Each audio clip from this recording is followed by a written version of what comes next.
Upon returning to the Carrington family, Ming reverted to her original name, Loxis. After 3 years of diligent study, the 11-year-old received an owl-delivered letter, heralding the commencement of her journey to Hogwarts. Regardless of who it may be, an unexpected child, born not out of love, is a burden to anyone, and a moment of unexpected connection. The pair found themselves gazing into each other's eyes, seeing their own reflections. Snape. Loxias. Snape. She knows? Loxias. Should I admit that I know? Chapter 200. After completing her letter to Regulus, she instructed Jerry to deliver the replies to Snape and Regulus. Once these tasks were accomplished, Loxia shifted her focus to the letter from young Barty. To be candid, receiving a letter from young Barty was entirely unexpected, especially given that she had arranged everything for him prior to her departure. It seemed there was little for them to discuss. At most, it was merely a report on his progress. However, since she had delegated his responsibilities to Louise upon leaving that era, Loxias was confident that Louise, even 20 years ago, possessed considerable capability to manage Barty's duties efficiently. Even in the absence of Kilter, she could deliver the most timely directives based on the circumstances at hand. Considering these factors and the likelihood that young Barty was not in a suitable condition to receive letters at present, Loxias resolved to postpone her reply until the commencement of the 4th academic year. With curiosity piqued, Loxias opened young Barty's letter. To her astonishment, she found herself momentarily bewildered by its contents. Initially, Barty inquired why she had not provided him with her address while sharing it with Snape and Black, questioning whether he was deemed less important as a subordinate. His words bore the tone of a petulant child vying for attention. Subsequently, he reported on his progress as a spy and mentioned achieving top marks in his studies. Loxias could hardly fathom how he managed to fill an entire page with pleas for praise and commendation. Was this the so-called charm of the written word? In the letters that followed, right up until the moment Voldemort was defeated by Harry, he continued to write to her every few months, reporting his progress while soliciting her approval. He also mentioned Regulus and Snape, claiming he had protected them at her behest, while simultaneously seeking to garner favor for himself. It was evident that he was undermining Regulus and Snape to elevate his own stature. Later, he wrote about Regulus's disappearance, expressing his inability to uncover the reasons behind it, only knowing it was related to Voldemort. Consequently, he had kept a close watch on Snape to prevent any further complications. Additionally, he had discovered anomalies regarding Voldemort, expressing certainty that these irregularities could either signify a weakness or enhance Voldemort's power, thereby complicating their efforts against him. Loxias was not surprised. While young Barty might exhibit eccentricities, he was indeed resourceful. If Regulus could sense danger, it was impossible for Barty, Voldemort's right-hand man, to remain oblivious. In his final letter, he asserted that although everyone claimed Voldemort had perished, he was entirely convinced that Voldemort was not truly dead. To continue executing her directives, he rejected Louise's order to withdraw, preferring to remain in Azkaban, awaiting Voldemort's return. He believed this was a brilliant strategy, enabling him to infuriate his father, Barty Crouch, while flawlessly executing her assigned tasks. That as long as she remembered his contributions, he felt enduring some hardship was a trivial matter. However, he concluded that he could no longer send letters to her and hoped for her forgiveness. After reading all of Barty's letters, Loxias fell into silence. She could scarcely comprehend the extent of his madness, nor could she fathom how he rationalized his imprisonment in Azkaban as merely enduring hardship. At such a young age, he already bore a stain on his record, and the Dementors within were no trifling matter. Her singular experience in close proximity to a Dementor had taught her that they were not to be trifled with. The chill and fear they instilled were very real, and it was said that only a Patronus could repel them. Reflecting on Barty's letters, Loxias initially thought him merely eccentric, but it became apparent that he had descended into a state of delusion, even exhibiting peculiar obsessions. Indeed, a generational gap existed between them. Thus, crafting a response to him posed a challenge for Loxias. Encouraging his delusions was certainly unwise, yet to criticize him would disregard the merits of his contributions and efforts. It would be unjust to wholly dismiss him based on his peculiar thoughts. Loxias picked up her quill, intending to write something, yet found herself at a loss, staring blankly at the parchment. After an extended silence, she recognized the need to cease this waste of time and began to write.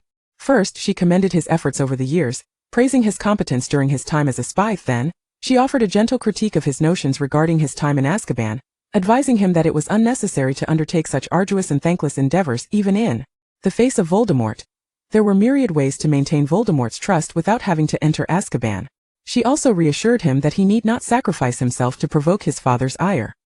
He could simply allow his father to witness him on the cusp of becoming the Minister of Magic, only to decline the position, which would surely infuriate him. Alternatively, revealing his sexuality and the implications for the family legacy could serve the same purpose. Finally, she encouraged him to look forward to the future and strive for further accomplishments. Once she finished, Loxias pursed her lips, feeling that the letter was inadequate, yet she was at a loss for how to improve it. Thus, she decided to simply put the letter away, choosing not to dwell on it, and resolved to personally deliver it to Barty upon their return to school. In the days that followed, Loxias either studied under Grindelwald or Snape or remained confined to her room, crafting alchemical items capable of detecting Voldemort's Horcruxes. Her tendency to seclude herself soon drew Snape's discontent. He truly disliked children who caused incessant trouble, yet Loxias's propensity for isolation was excessive. The holiday was half over, and she had yet to venture outside even. Once. He believed that children, regardless of circumstances, should play and unleash their natural instincts, rather than mimic him, their elderly guardian, and remain cooped up at home. He feared that if she continued in this manner, she might become stifled, much like when she had briefly lost her ability to speak while learning to become an animagus. Of course, he excluded the spirited Gryffindors from this assessment. Consequently, Snape arranged for Loxias to meet with Hermione and Draco, forcibly ushering her outside. Loxias. Gazing at the two individuals Snape had summoned for her, Loxias felt a sense of impending doom.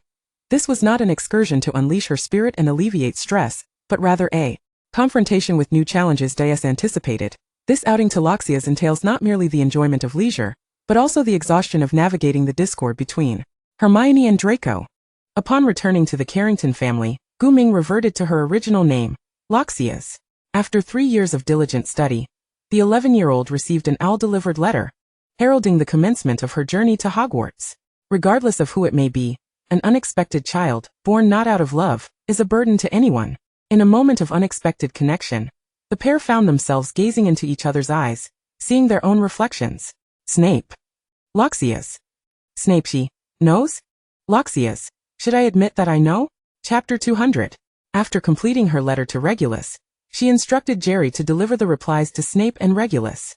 Once these tasks were accomplished, Loxias shifted her focus to the letter from young Barty. To be candid, receiving a letter from young Barty was entirely unexpected, especially given that she had arranged everything for him prior to her departure. It seemed there was little for them to discuss. At most, it was merely a report on his progress.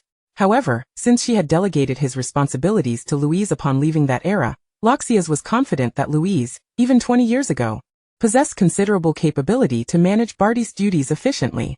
Even in the absence of Kilter, she could deliver the most timely directives based on the circumstances at hand.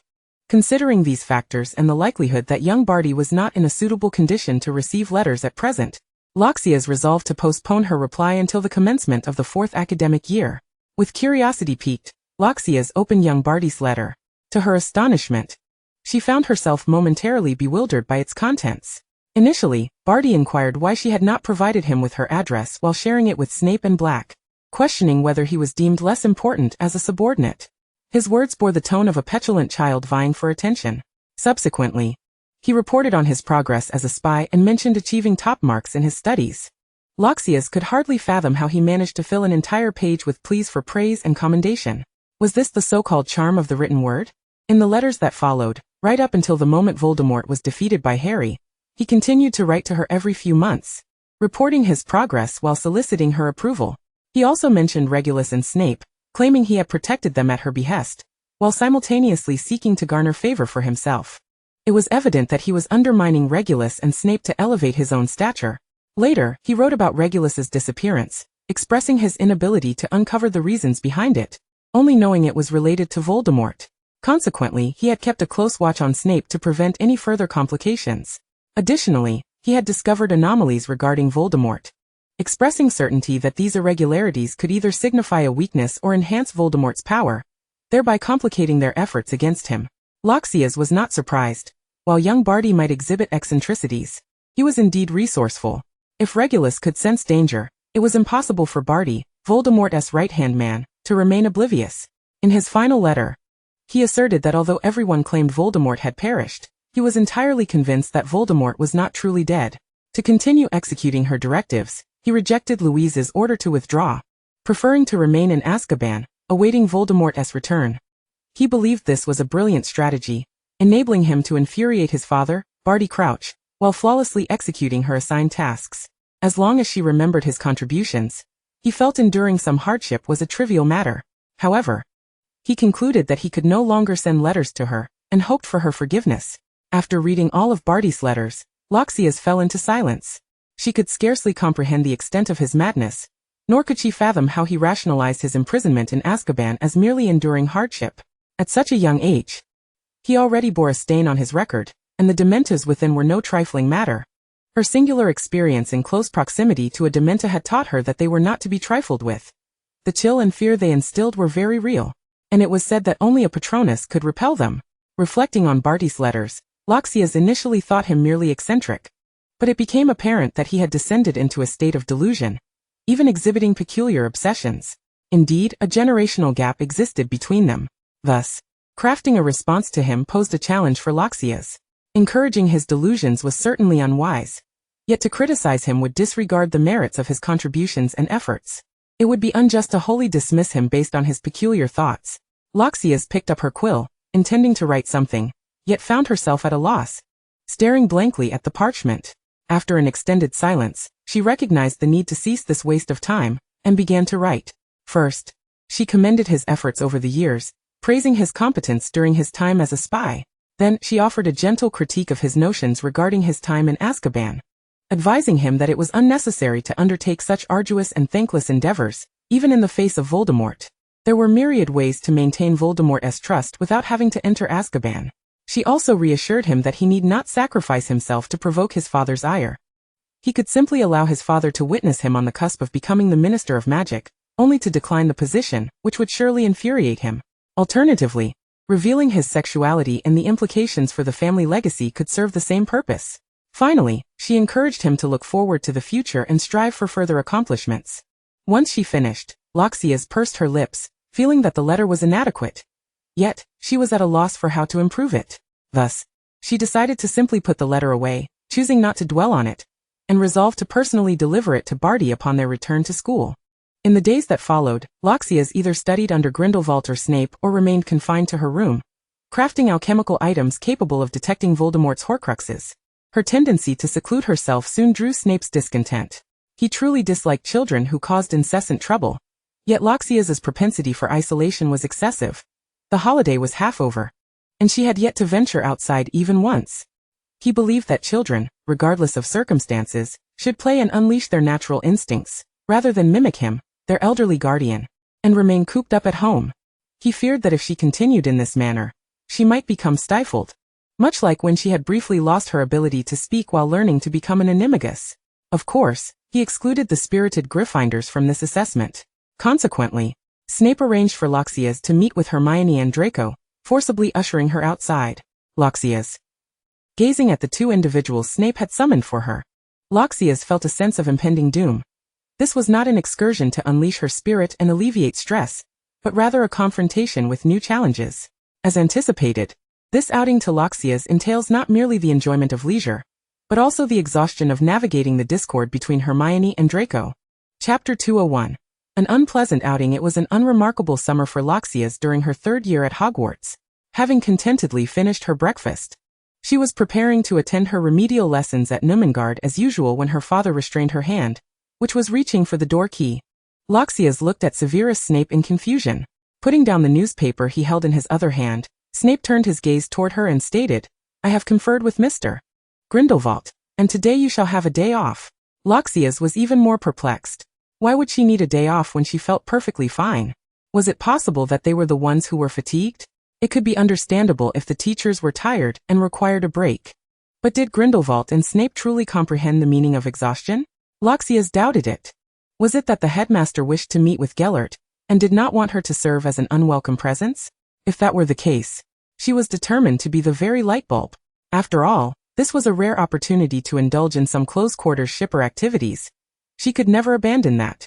If worse came to worst, she could always face Gellert's wrath later under the guise of him checking her homework. She had endured worse beatings, and Gellert would never truly harm her. Besides, her father had prepared potions for her. While Loxias was lost in her daydreams, Snape provided her with an explanation. Unaware of Loxias' shipper tendencies, he presumed her confusion stemmed from the unexpected day off. He explained, "I believe you should recognize that since the summer began, after managing your affairs and commencing your remedial studies, you have not taken a single break. I deem it necessary for you to rest appropriately." Loxias responded with a bewildered, "Huh." She could hardly fathom that her father, the epitome of diligence, would grant her a day off simply because he believed she was overexerting herself. Did that even make sense? But I think this is perfectly fine, Loxias protested. However, one must advocate for a balance between work and leisure. Loxias, you are still quite young. At your age, there is no need to impose excessive pressure upon yourself or to labor so intensely, Snape replied, pointing at the television. Loxias defended herself, but father, I do balance work and leisure. I watch 2 hours of soap operas every day. She continued, it is you who lacks this balance. Spending every day cooped up in the potions lab, only leaving for meals and sleep, hardly watching any television at all. At Loxias's accusation, Snape fell into an unusual silence for a moment. It was true. Yet were they comparable? However, Snape found it difficult to argue. Knowing that if he insisted they were different, Loxias would undoubtedly counter with the assertion that their situations were indeed dissimilar. Moreover, the books indicated that children often unconsciously mimic their parents' behaviors. This suggested that his relentless work ethic might be the very reason Loxias refrained from allowing herself a break. Choosing instead to study at home daily, Snape resolved to amend his ways. After all, everything was for the benefit of his child. Calmly lifting his coffee cup, Snape remarked, I had previously overlooked this. I shall correct it. From now on, you must also take a proper holiday. Loxias replied, oh. Before she could express her lack of need for a holiday, Snape dropped another bombshell. Additionally, I have arranged for Draco and Granger to meet you at 9 o'clock in the morning on the street where we first went shopping. Loxias was taken aback. Was her father truly sending her out to have fun? Did he not realize that Hermione and Draco could not coexist in the same space? Balancing the two of them was an exceedingly daunting task. She genuinely did not wish to tire herself out over such matters. Noticing Loxias's gradually dimming expression, Snape inquired, what is it, Loxias? Are you not pleased to be going out with friends? Loxias slumped over the table, on the verge of tears. Father, while I truly appreciate your thoughtfulness, Hermione and Draco absolutely cannot be in the same place. They will argue, and balancing the two of them is genuinely exhausting. To be frank, Snape had not anticipated this complication. He was aware of the tension between Draco and the trio of heroes, but that was based on their frequent bickering with Potter. He had always assumed that Hermione could interact with Draco without issue. After all, Hermione had intellect. Draco had learned social etiquette, and they were both dear friends of Loxias. Surely their relationship could not be too strained. It was similar to his own relationships with Lucius and Regulus. He got along well with both of them, and their dynamics were relatively amicable. Yet, he had not foreseen that their relationship was as adversarial as that between the Marauders and himself, to the extent that even separating them would not alleviate the tension. After all, had Lily not been unable to mend the rift between them? Of course, he had never considered mending relations with the detestable Potter. After a moment of hesitation, Snape suggested, what if you go out with Granger, and I tutor Draco over in Spinner's End? I believe even if he is reluctant, his family would be delighted to witness such a scene. Loxias firmly shook her head. She could not forsake her friends simply to avoid inconvenience. Let us not do that. Father, you summoned Draco to accompany me, not to confine him. Seeing that time was drawing near, Loxias stood and walked toward the fireplace. The hour is getting late. I shall depart now, father. Snape nodded. Do not return too late. Arriving punctually at the designated location, Loxias found both Hermione and Draco already present. As anticipated, they both stood apart, their faces reflecting displeasure at the sight of one another, each casting disdainful glances. Draco wasted no time in addressing Hermione with disdain. Oh, bloody Muggleborn! What a delightful surprise to encounter you on such a splendid day. Hermione retorted equally scornfully, Oh, Mr. Pureblood, are you not the one who despises Muggles? How is it that you find yourself on Muggle territory now? In merely a few exchanges, Loxias could vividly perceive the palpable tension between them. Oh, it seemed her day was destined to be quite arduous. Taking a few steps forward, Loxias successfully garnered their attention. At that moment, the two adversaries spoke in unison. Loxias, you've arrived? Upon finishing, they exchanged a glance and continued, You are also waiting for Loxias? Then, pointing at one another and facing Loxias, they simultaneously declared, So you arranged to meet him? Chapter 202 Synchrony? Hostility? After Hermione and Draco spoke, before Loxias could utter a word, they glared at each other indignantly. Do not mimic my speech. Yet again this bizarre and uncanny synchrony transpired. Both were taken aback, not expecting their remarks to align so perfectly. However, given their not-so-friendly dynamic, they deemed this to be an unfortunate occurrence. Thus they spoke in unison once more. You are copying me. Will you ever cease? Observing their uncanny rapport, Loxias could not help but applaud. Wow, I did not anticipate you two could achieve such harmony. This statement evidently ignited Draco's fury, prompting him to clarify immediately, I have no rapport whatsoever with this Muggleborn. How on earth did you deduce that we share any understanding? Hermione echoed his sentiment. I share no affinity with this Slytherin. What led you to believe we have any connection? In response, Lucius gestured expressively towards their positions, wearing an enigmatic expression. Draco exclaimed, death sentence. He ground his teeth in irritation. Enough of this tedious farce. Yes, you. There will be no camaraderie between me and this Muggleborn. Now, it is time for you to elucidate why you invited both of us. With that, Draco crossed his arms, lifted his chin, and glared at Lucius, who was in dire need of an explanation. Despite her animosity towards Draco, Hermione equally sought clarity. Based on her understanding of Lucius, she knew he would not act so irrationally without just cause. Lucius reluctantly provided them with a brief explanation. Hermione, somewhat incredulous, remarked, so, Professor Snape, unable to bear your constant presence at home, orchestrated this meeting in your name? Lucius nodded in affirmation. Draco, on the other hand, chose to overlook Lucius's simultaneous invitation of Hermione, recognizing that it was not strictly Lucius's doing. Since this was the headmaster's decision, I shall not pursue the matter further. Now, you may leave, Granger, Draco declared. Hermione quickly discerned Draco's intentions, retorting, leave? Why should it not be you who departs, Malfoy? Both Lucius and I are girls, and our shared interests undoubtedly surpass yours. Moreover, there were places you could not accompany Lucius to that I could. When it comes to familiarity with Muggle streets, I am far more knowledgeable than you. Therefore it should be you who departs, Malfoy. Upon finishing, Hermione shot a provocative glance at Draco. Naturally, Draco was unwilling to concede. I believe it should be you who returns. If we are to discuss shared interests, Lucius and I possess similar hobbies, and being from Slytherin, we understand how to make each other comfortable. Witnessing the escalating argument between the two, Lucius swallowed hard. Perhaps we could attempt a trio? After all, we are here now. The phrase we are here now, though simple, conveyed a profound sense of potential. Hermione and Draco ceased their quarrel, exchanging glances before furrowing their brows in contemplation, ultimately agreeing to Lucius's proposition. Draco stipulated, however, we must agree beforehand that any place we visit requires my approval. Lucius inquired, so you wish to visit an arcade? Hermione chimed in, it must also receive my consent. Lucius sighed, well, this is becoming increasingly complicated. Ultimately, at a loss for where to go, Lucius pondered and decided to move their shopping excursion to the morning. After all, both had accompanied her to the mall before, indicating their willingness to partake in such an outing. This was one of the few activities Lucius could conceive of that might facilitate their trio. Moreover, regardless of Draco's pure-blooded affluence or Hermione's relatively comfortable upbringing with parents who were dentists, both could afford the upscale venues frequented by Lucius. They readily agreed. Subsequently, Lucius walked between the two as they commenced their shopping expedition. Initially they browsed clothing, bags, and shoes. Although there were sections for men's apparel, Draco, being a pure-blood aristocrat, had little interest in such matters. He had plenty of clothes at home, and had never cared for Muggle fashion. Thus, while Lucius and Hermione shopped, he sat nearby, making sarcastic remarks about Hermione's choices.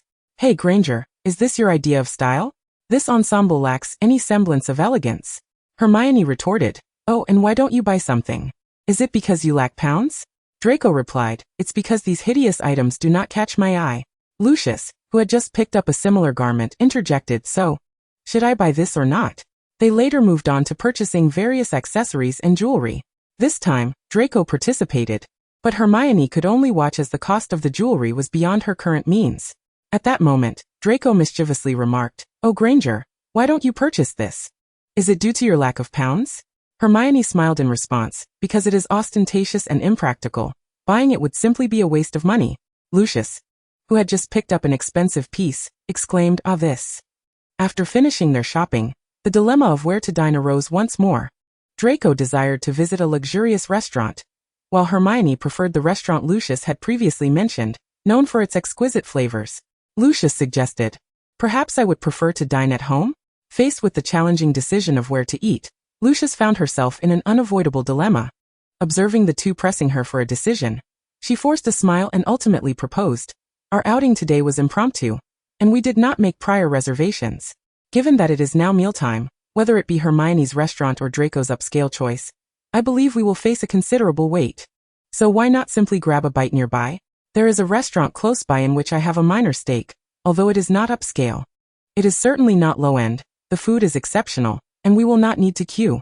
Shall we give it a try and perhaps offer some suggestions? In the end, the two acquiesced to Lucius's proposal, as they were both hungry and unwilling to wait. Chapter 203, The Fisherman Games. After lunch, the question of where to spend their time arose once again. An arcade? Hermione was not interested. A Muggle library? Draco was not keen. A cinema? She was not inclined. Lucius contemplated numerous Muggle recreational spots, even suggesting a picnic by the river under the summer sun. Yet none satisfied all three. They could not venture into the wizarding world, where there was little of interest, not even Diagon Alley or Hogsmeade, which offered scant entertainment. Eventually Lucius pushed the two adversaries apart. Enough! Let us not waste any more time debating where to go. There is an amusement park nearby. If we are going, let us go. If not, I shall return home. And you may watch your film. Upon hearing Lucius's serious tone, both were compelled to agree. Frankly, Lucius considered this choice to be quite acceptable, as the amusement park boasted numerous attractions, ensuring that they would each find something to enjoy. However, upon arriving at the amusement park, the bickering between the two reignited. The crux of the disagreement lay in their desire for Lucius to join them in their preferred activities, while both scoffed at the other's interests and were unwilling to wait for Lucius to accompany them in turn. Loxias, you might as well split me in two. Ultimately, Loxias resorted to her tea ceremony skills once more. But what I truly yearn for is to ride the roller coaster. Could you possibly accompany me for this? It is a rare occasion for me to venture out, yet you both seem intent on complicating matters, neglecting my desires. After uttering these words, Loxias cast a woeful glance at the two. In the end, under Loxias's persuasive charm, the two had no choice but to temporarily bury their differences and join her on the roller coaster. On the ride, the trio arranged themselves in a row, with Loxias nestled between them, effectively separating them and silencing their bickering. Throughout the duration of the roller coaster ride, aside from the shrieks elicited by the exhilarating ups and downs, no further disputes arose. Loxias remarked, "At last, the world has quieted. What a relief!" After disembarking from the roller coaster, she employed similar tactics to lure the two into playing bumper cars, aiming to prevent any further squabbles over who would share a car with her. Seizing the moment while they were momentarily distracted, Loxias swiftly hopped into a car and drove off, leaving the two no choice but to each commandeer their own vehicle. Now this is how it ought to be. Who would want to play bumper cars while relegated to the passenger seat? They reveled in the chaos of bumper car collisions, thoroughly enjoying themselves.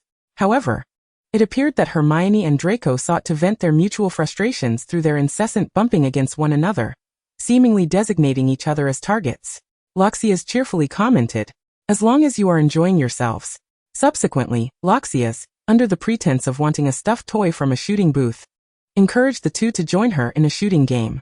With her peculiar experiences, Loxias, while not exactly a sharpshooter, boasted a commendable accuracy rate. Hermione, having played before, had mastered the technique and achieved a 70% success rate.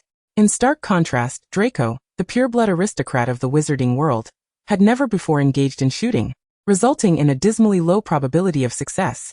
Coupled with Hermione's teasing remarks, Draco's competitive spirit was ignited, prompting him to play round after round. The booth owner remarked that it had been ages since he encountered such a generous patron. As Draco continued to play, the sky gradually darkened, prompting Loxias to share some tips with him, lest they be unable to return home that night. With newfound knowledge, Draco's accuracy improved at a remarkable pace. Elated at the prospect of finally being able to return home, Loxias couldn't help but applaud him. After bidding farewell to the two, she finally managed to drag her weary body back home. Upon her return, the first order of business was to request a day off from her two tutors, for she truly could not afford to continue without a break. She was utterly exhausted, both physically and mentally. Understanding the situation, Grindelwald granted her the day off, but couldn't resist teasing her about her lack of stamina. Loxias retorted, "Ha! You should try taking a stroll with Headmaster Dumbledore and his brother." After securing her day off, Loxias quickly freshened up and collapsed onto her bed, foregoing dinner. She fell asleep almost instantly.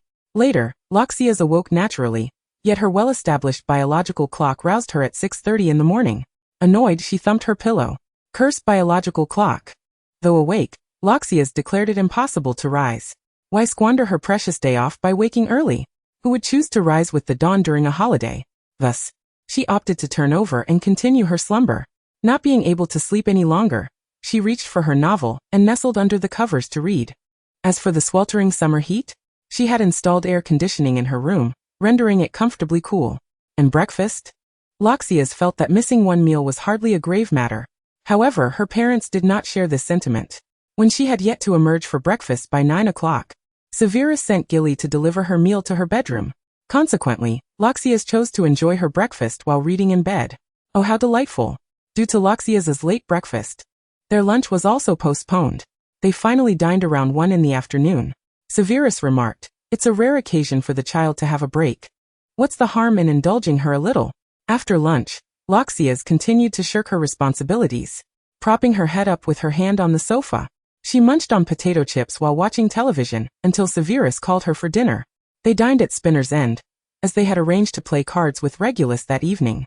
Although Loxias had left Carrington Castle, she felt as though she had merely relocated from one nest to another. At Spinner's End, the three sat at the table, with Loxias keeping a keen eye on the discarded cards, diligently memorizing them.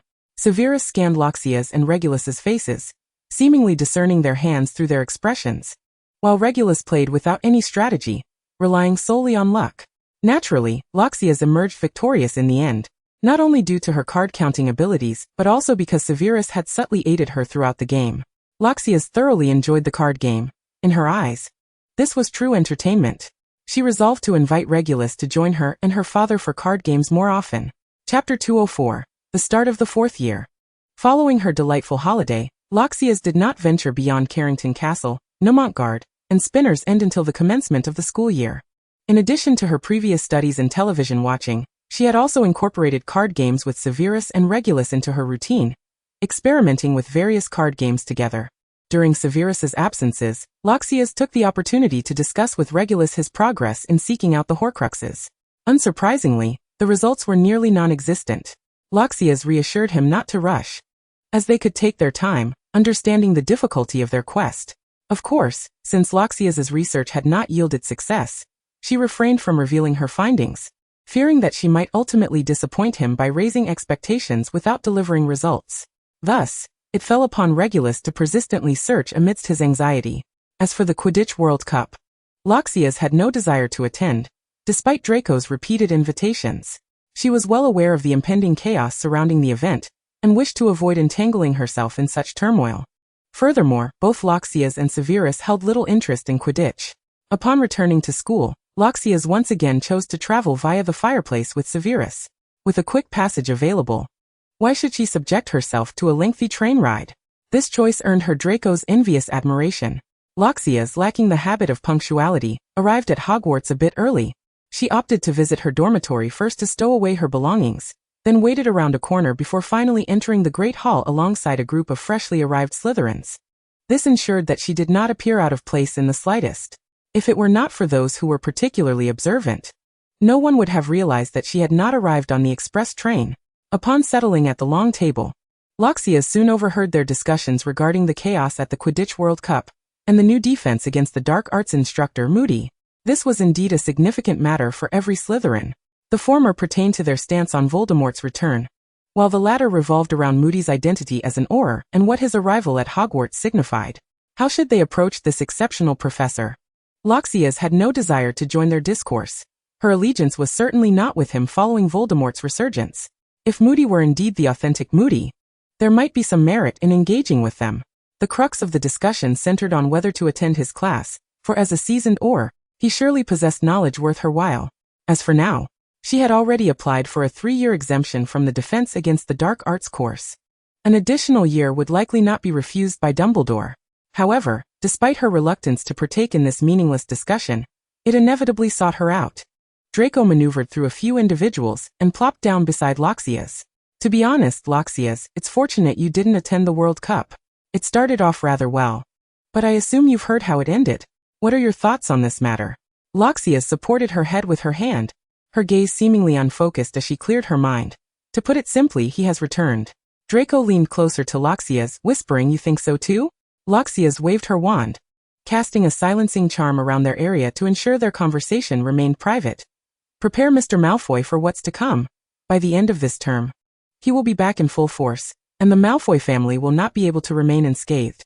Draco furrowed his brow, skepticism evident on his face. Where did you hear this? From the headmaster? Loxia shook her head. I have my own channels. No need for further inquiries, just inform Mr. Malfoy. Draco hesitated, for the adults had yet to reach a consensus. Are you certain? Loxias nodded. I am, but you must remember to advise Mr. Malfoy to keep this from my father and not to spread it around.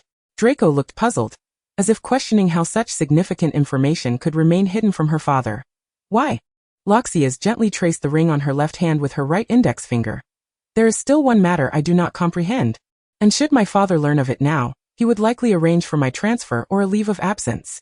Draco was thoroughly bewildered, but being a proper Slytherin, he refrained from pressing further. He was not one of those Gryffindors who disregarded the sanctity of privacy. Nevertheless, Loxias's words made him acutely aware of the gravity of the situation.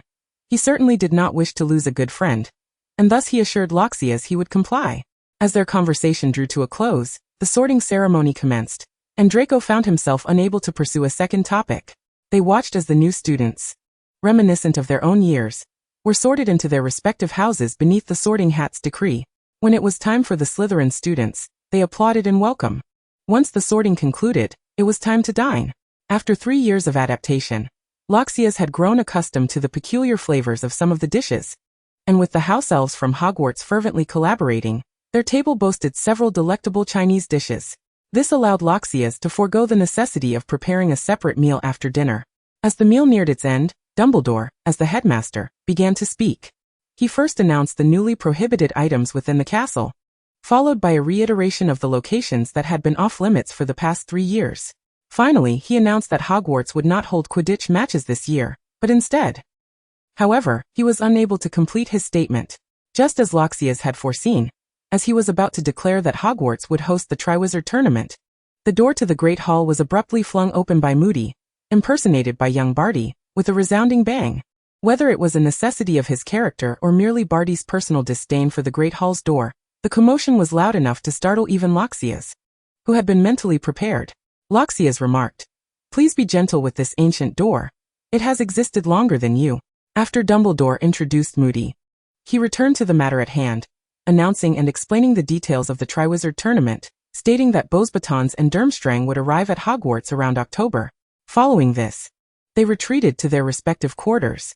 Upon returning to the dormitory, Loxias entrusted a letter she had composed for young Barty to Jerry, instructing him to deliver it. This way, she would avoid the need to rewrite it later if she found it unsatisfactory, which would indeed be a waste of time.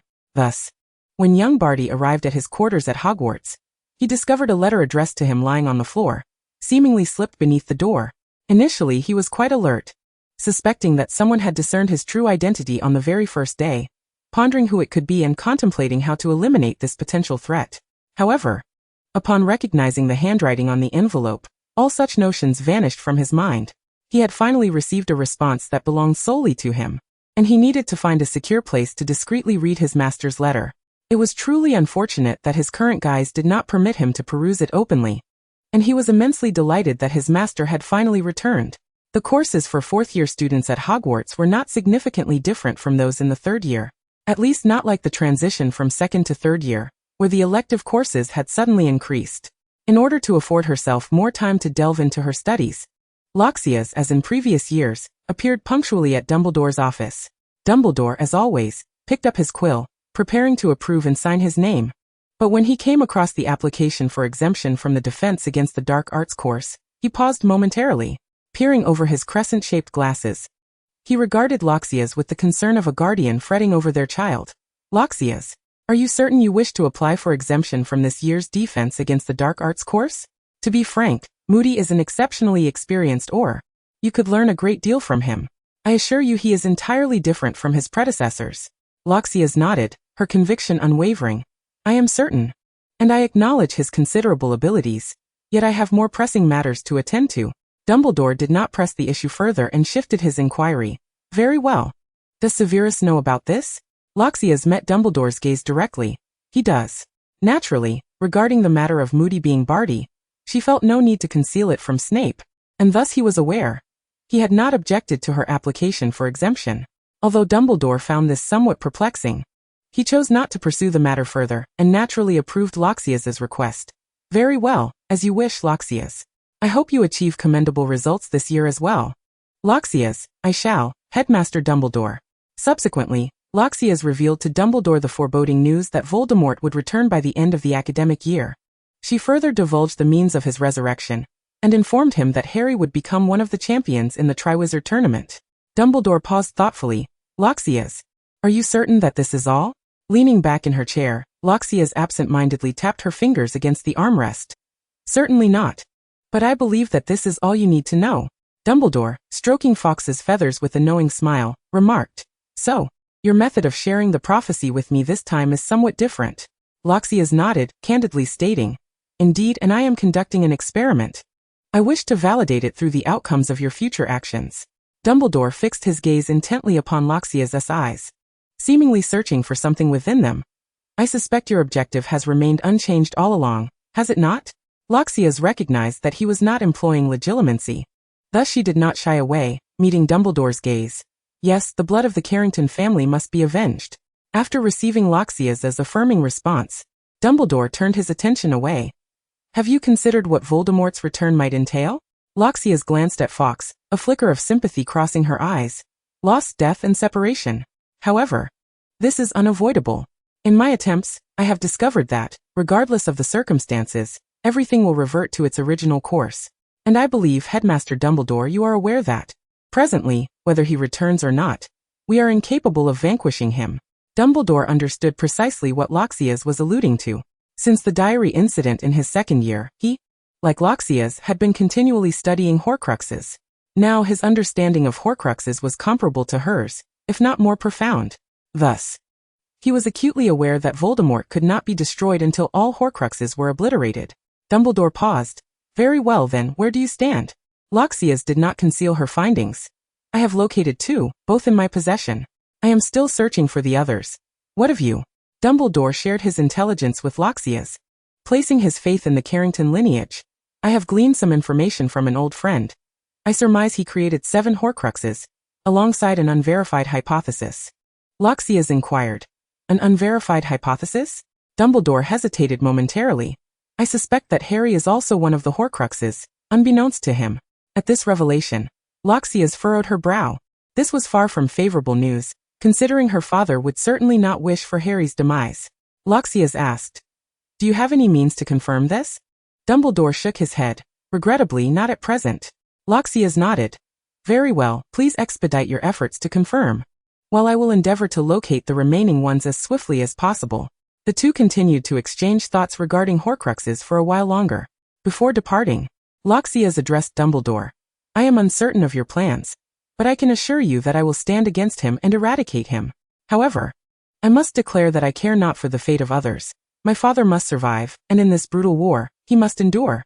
If not, I will not hesitate to let the world witness the wrathful, reckless Carrington, a force more ruthless than the Dark Lord himself. Furthermore, this is not a negotiation. It is a notification. Dumbledore comprehended the weight of Loxias's words, and was not surprised by her knowledge of Snape's identity. You are a clever child.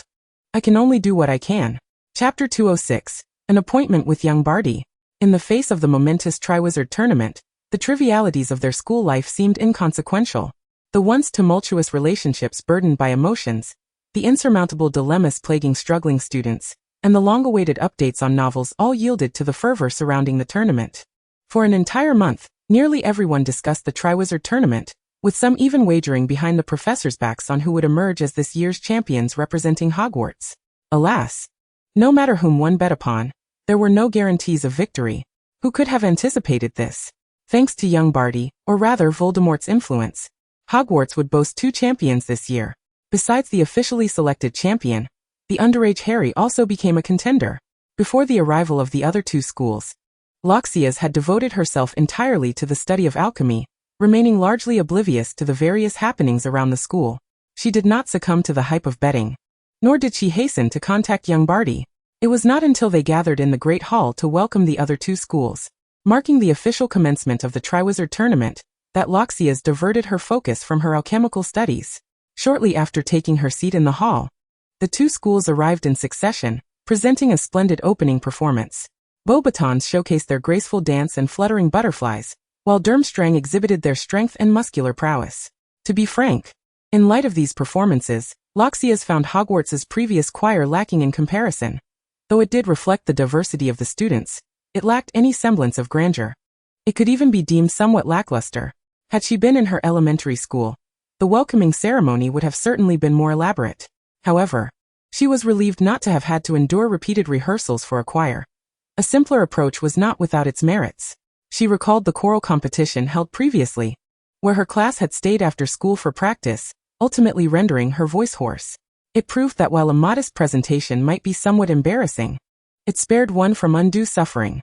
Yet, she wondered what Beauxbatons and Durmstrang thought of the welcome they received.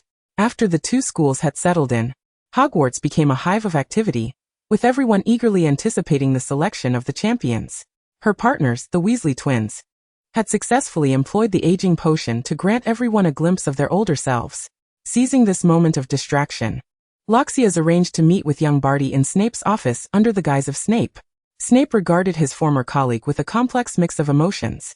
He had never envisioned they would become colleagues in every sense of the word. However, aside from himself, the only other spy Loxias had embedded within the Death Eater ranks appeared to be the Selwyn family. No, it seemed there was now also Parkinson. Reflecting on this, Snape couldn't help but marvel at how his daughter had turned the Death Eater ranks into a sieve. If Voldemort were to return in the future, thanks to his daughter, the Death Eaters might indeed prove to be far safer than the Order of the Phoenix for him. Of course, this was contingent upon Voldemort not casting Avada Kedavra indiscriminately. Snape cast a glance at Loxias, who was sipping her coffee before shifting his attention to the oblivious young Barty, who was striking a pose reminiscent of Mad-Eye Moody. He felt that today's meeting should prove quite entertaining, making it worth his while to spend the day brewing potions in the company of these two. At this moment, young Barty bore the countenance of Moody, oblivious to the truth, coldly fixating his gaze upon Snape. As if that seemingly authentic magical, I truly sought to penetrate the depths of Snape's being. Young Barty exclaimed, "This is the very man who 21 years ago perpetually usurped my master's attention, and my master instructed me to protect him. How infuriating." With such thoughts swirling in his mind, young Barty's frustration intensified, and he bluntly addressed both Snape and Lucius. "I wonder, Snape, why have you summoned me here? I hope it is not merely for a spot of afternoon tea with your daughter." Snape, exhibiting remarkable composure, retorted, "What did you presume I summoned you for, then?" Young Barty offered a cryptic smile. "There are numerous possibilities, such as discussing your past deeds. I do wonder if your daughter is aware of them. To speak candidly, regardless of Dumbledore's unwavering trust in you, I remain skeptical." Upon hearing young Barty mention his daughter, Snape instinctively cast a glance at Lucius. Though he had consistently steered clear of discussing his past, particularly the dark period under Voldemort's influence, he understood that Lucius, having infiltrated his domain, likely possessed a substantial understanding of his shadowy history.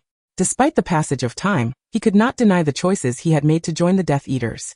Yet, he harbored deep remorse for his past actions and wished to shield Lucius from the knowledge of his misdeeds.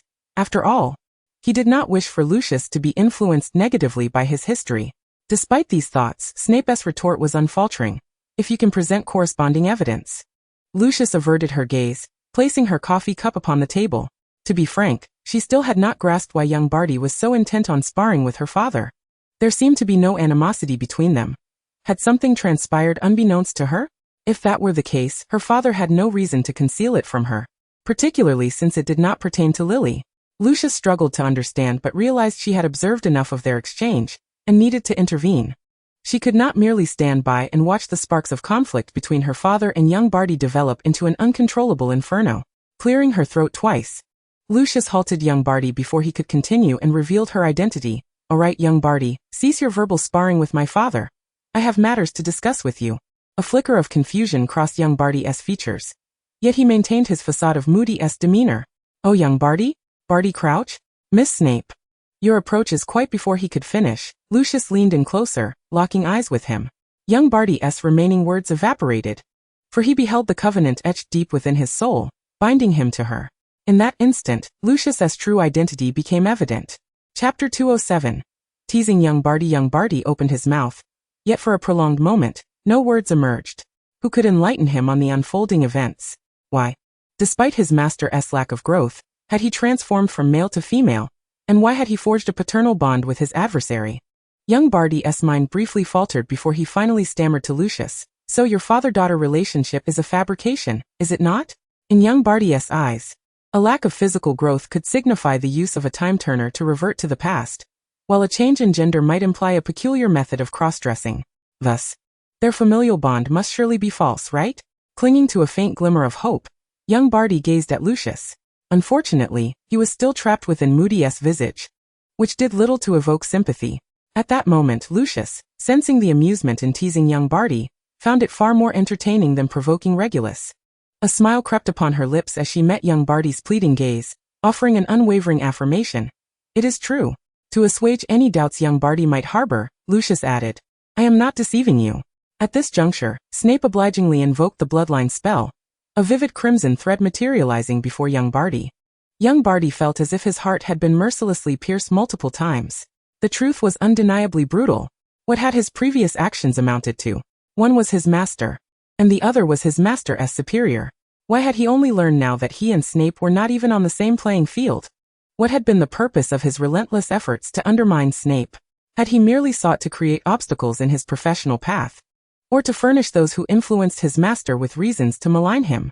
In that moment, young Barty felt more exhausted than when he had been undercover under Voldemort, trying to protect both Regulus and Snape. Reflecting on his relentless efforts to safeguard Snape, young Barty finally comprehended why Lucius had urged him to protect Snape when necessary. Was there truly any other option? Without protection, his master would never come to be. What could he do? He could only be grateful that he had not feigned compliance. Observing the utterly dazed young Barty, Snape found himself in unusually high spirits. How could he not be? For years, they had been at odds for reasons unbeknownst to them. And now, one party could be said to have unequivocally lost. It was difficult for him not to feel a sense of elation. Once young Barty had regained some semblance of composure, Lucius transitioned to the crux of her visit. The reason behind summoning young Barty. Gently caressing the ring on her left hand, she stated, I am aware of your intentions. Proceed as you deem fit. However, one stipulation remains. No student shall lose their life in the final moments. This may prove challenging for you, and I shall arrange for assistance.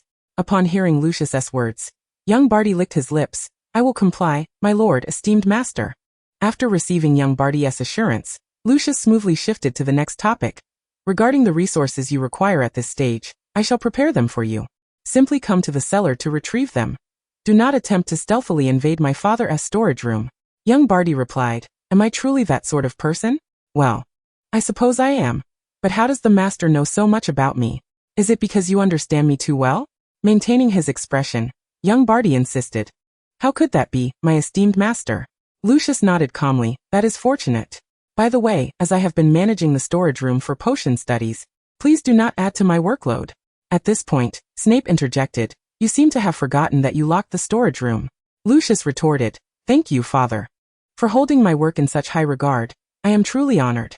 However, regardless of how secure the lock may be, it is no match for a door being dismantled.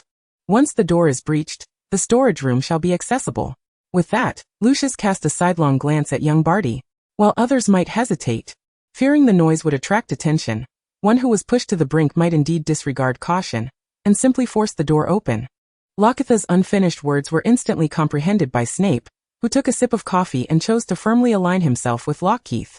For that was his storeroom, his potion ingredients. The very concoctions he brewed and preserved. Little Barty inquired, Master, what about the trust between individuals? Very well. I shall refrain from touching that storeroom. With that statement concluded, Loxis seamlessly transitioned to her next point. Furthermore, regardless of the circumstances, remember to conceal your little gestures in the presence of outsiders. Little Barty instinctively stuck out his tongue. Perplexed. Observing the confusion on his face, Loxis fell silent, realizing that he had indeed failed to notice his own subtle actions. Was it possible he genuinely remained oblivious? Loxis harbored some doubt but dismissed it. Just control your tongue. Refrain from sticking it out at inappropriate moments, particularly in the presence of Barty Crouch. Upon hearing that familiar name, little Barty paused. So, master, are you suggesting he might perceive me through this? Loxis crossed her arms and leaned against the chair's backrest. Indeed. Little Barty expressed disbelief. How could he possibly detect me through such a triviality? Loxis turned her gaze towards Snape, who naturally understood her implication. I can't fathom the grievances between you and your father, but from a father's perspective, I can assure you that after living with one's child for a time, certain habits will not go unnoticed. Little Barty fell silent for a moment. Regardless of his belief, he acquiesced. I shall be cautious. Lockheath had more to say regarding little Barty, for she had seen in the prophecy that he would personally slay Barty Crouch. However, upon reflection, that seemed to be a matter of personal concern. Although there was a master-servant dynamic between them, it remained a relationship where artistry was not equated with servitude. She ought not to meddle in his private affairs. Moreover, one should not advise others toward virtue without having endured their suffering. It would be prudent to refrain from interfering in his decisions, even if she disagreed with his methods. She simply hoped that this time, little Barty would refrain from ending his father's life. If he truly did so, would she not be the first Carrington head to attempt rescuing someone from Azkaban, only to find herself unable to do so? Chapter 208. The Warriors Emerge. Lockheath shifted the topic away from the peculiar father-son relationship of little Barty. Well then, little Barty, I believe I've imparted all the necessary advice. Now please share the intelligence from your end. Naturally, little Barty seamlessly transitioned into the next topic. Feeling that there was little value in discussing his father, he idly toyed with his coffee. Alright, he appears quite feeble, plotting his resurgence. He is currently at the Riddle estate, and aside from me, he has also reached out to the Axley family. However, to be frank, if anyone is to convey something of significance, it is I, but alas, I am not aligned with him. Furthermore, he requires the blood of a savior. Should we grant him that? Lockheath provided a straightforward answer. If you can obtain it as per your original plan. She was aware of its intended use, but chose not to directly dissuade little Barty from pursuing Harry's blood, understanding that without him, others would inevitably step in. To completely thwart Voldemort, at the very least, one must gather his 7 Horcruxes, a task that remained somewhat daunting at this stage. To prevent Voldemort from sending unknown agents, it was preferable to proceed according to little Barty's plan. If he could acquire it, so be it. If not, then it was of no consequence. Little Barty nodded. Very well then, Master. Do you have any further instructions? Lockheath replied. Be vigilant for any Horcruxes in his vicinity. If you find any, devise a means to acquire them. If it proves too perilous, let it go. Little Barty, somewhat puzzled by the unfamiliar term, inquired. Horcrux? Lockheath elucidated. It refers to the anomaly concerning Voldemort that you mentioned in your letter. I have confirmed it to be his creation. To put it simply, he has fragmented his soul, and as long as the Horcruxes exist, he cannot be vanquished. Little Barty nodded, half comprehending. Understood. I shall remain vigilant. They continued to deliberate on little Barty's plans until nightfall, at which point little Barty, assuming the guise of Moody, recognized it was no longer appropriate for him to linger and reluctantly took his leave. Before departing, Lockheath addressed him. Little Barty, you have worked hard over the years. Remember to exercise caution in all matters. Hearing Lockheath's words, little Barty smiled slightly. I will, my esteemed master. Once little Barty had departed, Snape finally spoke. So, the Dark Lord is truly on the verge of returning. Although Lockheath did not explicitly confirm this, Snape inferred it from her conversation with little Barty. Lockheath had no intention of concealing this fact from him, as it was impossible to do so. She merely wished to keep her father unaware that Voldemort would indeed resurface by the end of the academic year, thus keeping him at a distance. Therefore, Lockheath vaguely responded, Yes, father, he has been preparing for it. Upon hearing this, Snape did not dwell on it, as it was a widely acknowledged truth among them. Consequently, he missed a prime opportunity to uncover a significant truth. Snape advised, Remember to do your utmost, and prioritize your own safety. Lockheath replied, Of course, I am aware, father. Subsequently, the Goblet of Fire selected 3 champions. Victor Crumb from Durmstrang, Fleur Delacour from Beauxbatons, and Cedric Diggory from Hogwarts. Just as everyone was celebrating the chosen champions, the Goblet unexpectedly selected a 4th champion, Harry. Harry himself could not comprehend the unfolding events, but under Hermione and Ron's urging, he trudged forward, his legs feeling as if they were encased in lead. Thus, Harry ascended the stage, bearing the weight of the crowd's astonished and complex gazes. He could not grasp what had transpired. He had done nothing to warrant being named a champion. He longed to defend himself, yet the stark reality loomed before everyone. Following this, representatives from the 3 schools and several prominent figures engaged in a fierce debate. Ultimately, it was determined that Harry must compete. Harry expressed profound confusion regarding his participation, beginning to suspect that someone wished him harm. After all, He had not entered his name into the Goblet of Fire. Yet no one believed him, not even Ron and Hermione, who briefly entertained doubt. After the gathering dispersed, Draco, clutching the novel he had obtained from Lockheath, expressed his displeasure. Why is it that Potter, despite not being of age, is chosen as a champion? Even more infuriating is the fact that I cannot fathom Dumbledore's reasoning in allowing him to participate. Honestly, you are far superior to that worthless Potter. Why were you not chosen instead? Lockheath sighed. Draco, think clearly. The Goblet of Fire selects champions based on the condition of having their names submitted. It is only natural that it did not choose me. Draco scoffed. That is still unfair. Why should Potter be allowed to enter his name? Lockheath was well aware of the reason, but could not casually divulge little Barty's situation to Draco. Firstly, Headmaster Dumbledore established an age limit. Harry, not being of age, could not possibly qualify.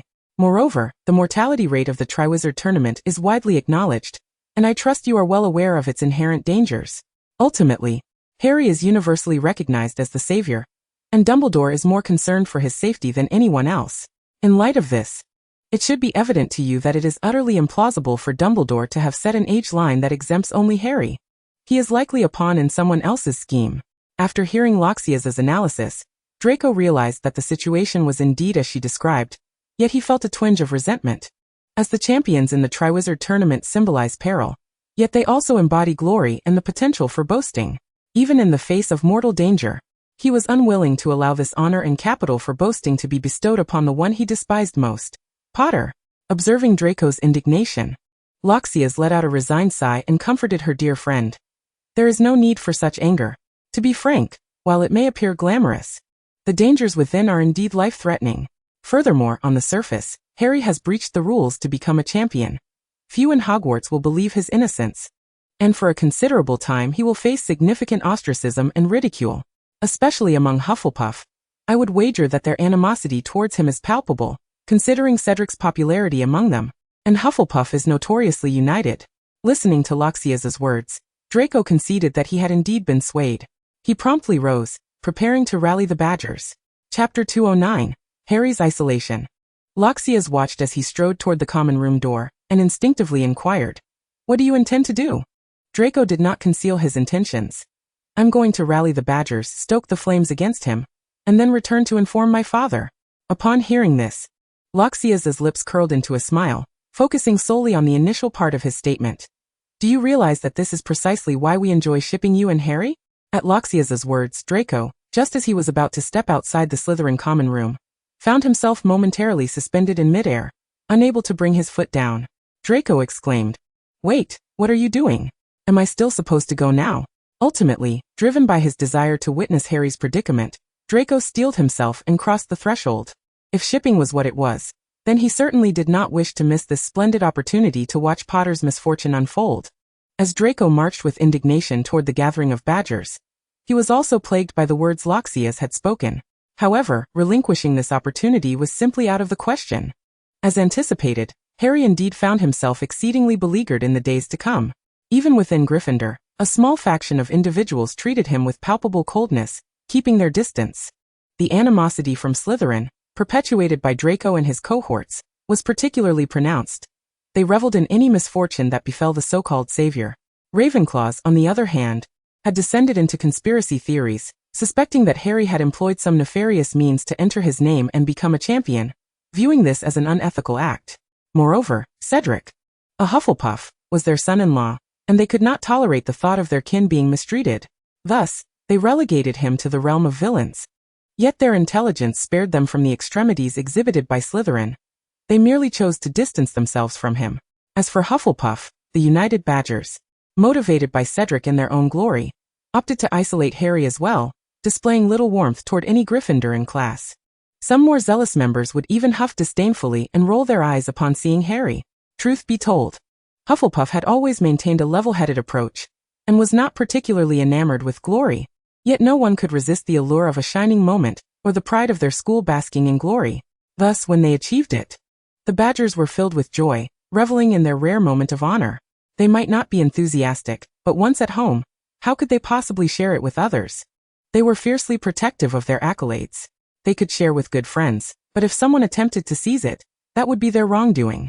Consequently, in their eyes, Harry was now a usurper, having illegitimately taken the glory that Cedric rightfully earned for Hufflepuff. He had audaciously invaded their territory to claim what was theirs. As a result, they were all resolutely baring their teeth at Harry. Were it not for Cedric's intervention, it was conceivable that some younger students would have already taken a swing at him. For the sake of little Barty, who had become the scapegoat and nearly isolated Harry throughout the school, Loxis could not help but shake her head in disbelief.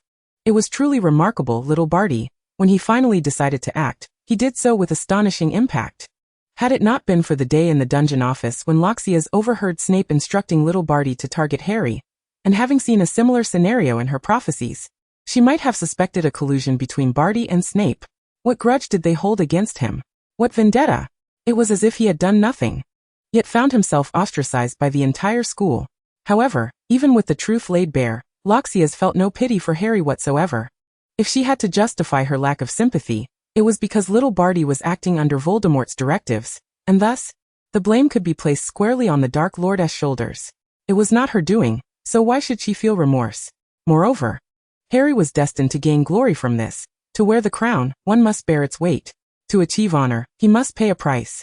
Becoming a champion of the Triwizard Tournament without meeting the age requirement, basking in the spotlight, and even enjoying the adulation of others without sacrifice, such a scenario is simply implausible in this world.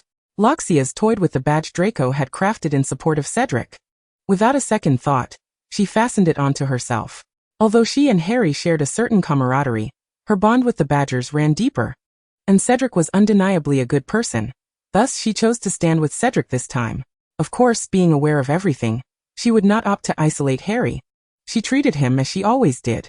However, after Harry was chosen as a champion, Snape's annoyance was palpably heightened. Loxis rested her chin on her hand, gazing at her father. To be honest, isn't it a good thing that Harry has become a champion, gaining honor and prestige? Snape retorted, this is Barty's doing. Isn't it? All to acquire his blood. Though he understood the rationale, Loxis still felt a twinge of jealousy. Her father was perpetually concerned for Harry's well-being, as if he were his guardian rather than her own. Loxis replied, true, but considering the formidable challenges of the Triwizard Tournament, one would need a stroke of luck to navigate it unscathed. But don't worry too much, Dad. After all, he is the savior. He won't perish. Upon hearing this, Snape's brow furrowed even tighter, his irritation unabashed. This is not merely a matter of life and death. I simply cannot tolerate that Potter face, reveling in any potential triumph. Just look at him. Today in potions class, he was called out to participate in some champion's photo op, disrupting my lesson. I could say with absolute certainty, without even needing to use legilimency, that he must have been utterly pleased with himself at that moment. Before Loxis could respond, Snape continued, by the way, Barty is quite foolish. With all the methods available, couldn't he have devised a different way to obtain his blood? Perhaps I could directly procure Potter's blood for him. It is a trivial task to manipulate matters during potions class. Must it be done in such a glorifying manner? Lockhart, forget about it. Due to Snape's remarks, the discontent that Harry had instigated within Lockhart dissipated entirely. In that moment, Lockhart felt an immense relief, grateful that Harry had merely inherited Lily's eyes.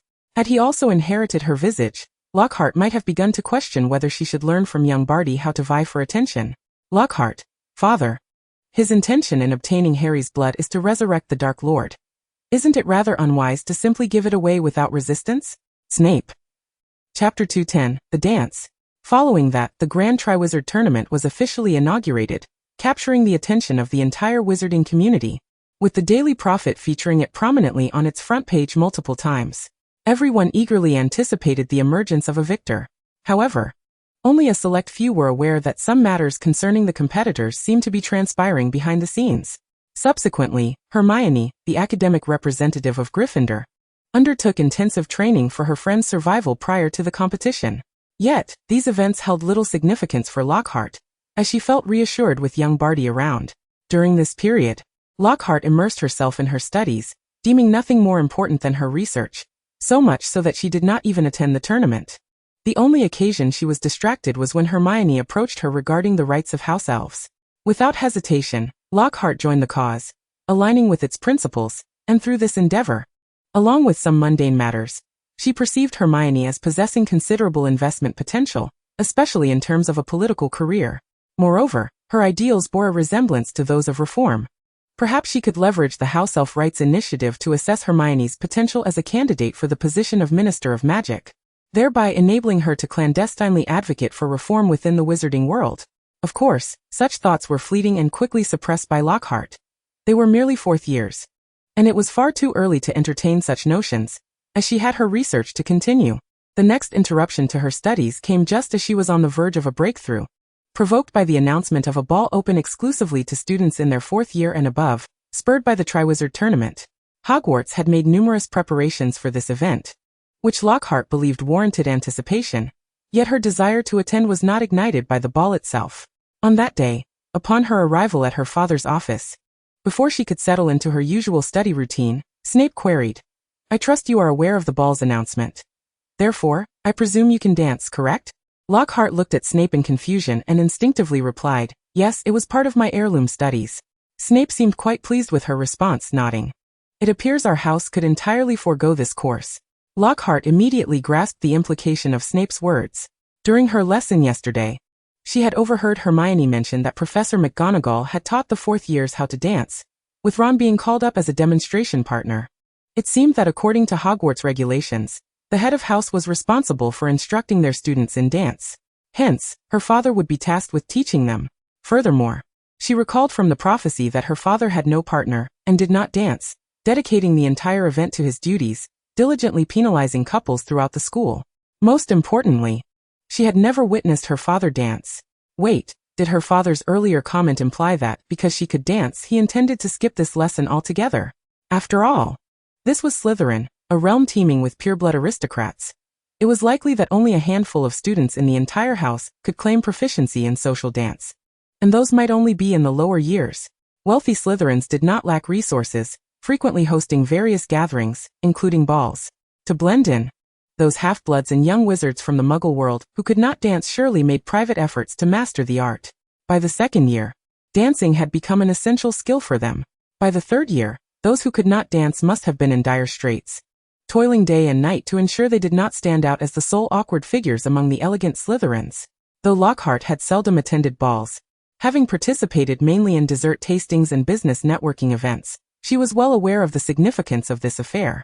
Realizing this, Lockhart understood that since she possessed the skill, Snape, being of the same Slytherin lineage, would undoubtedly have no intention of foregoing the lesson. Lockhart stated, "Father, I could very well not know how to dance."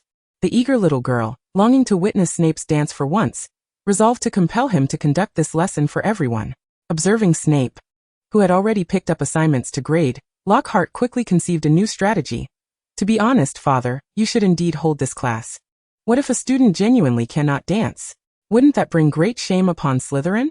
Snape remained indifferent. "They can seek private lessons. I cannot possibly establish a course for merely one or two individuals. Moreover, those who cannot dance yet wish to attend the ball would be a disgrace to Slytherin.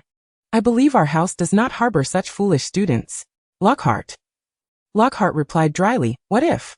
Snape let out a disdainful huff, inscribing a large tom the paper before him and responding, "If he is so oblivious, I shall confine him until the term concludes." Lockhart swiftly adopted a different approach, placing her hands on Snape's desk to interrupt his grading. "Honestly, Father, you should teach this class.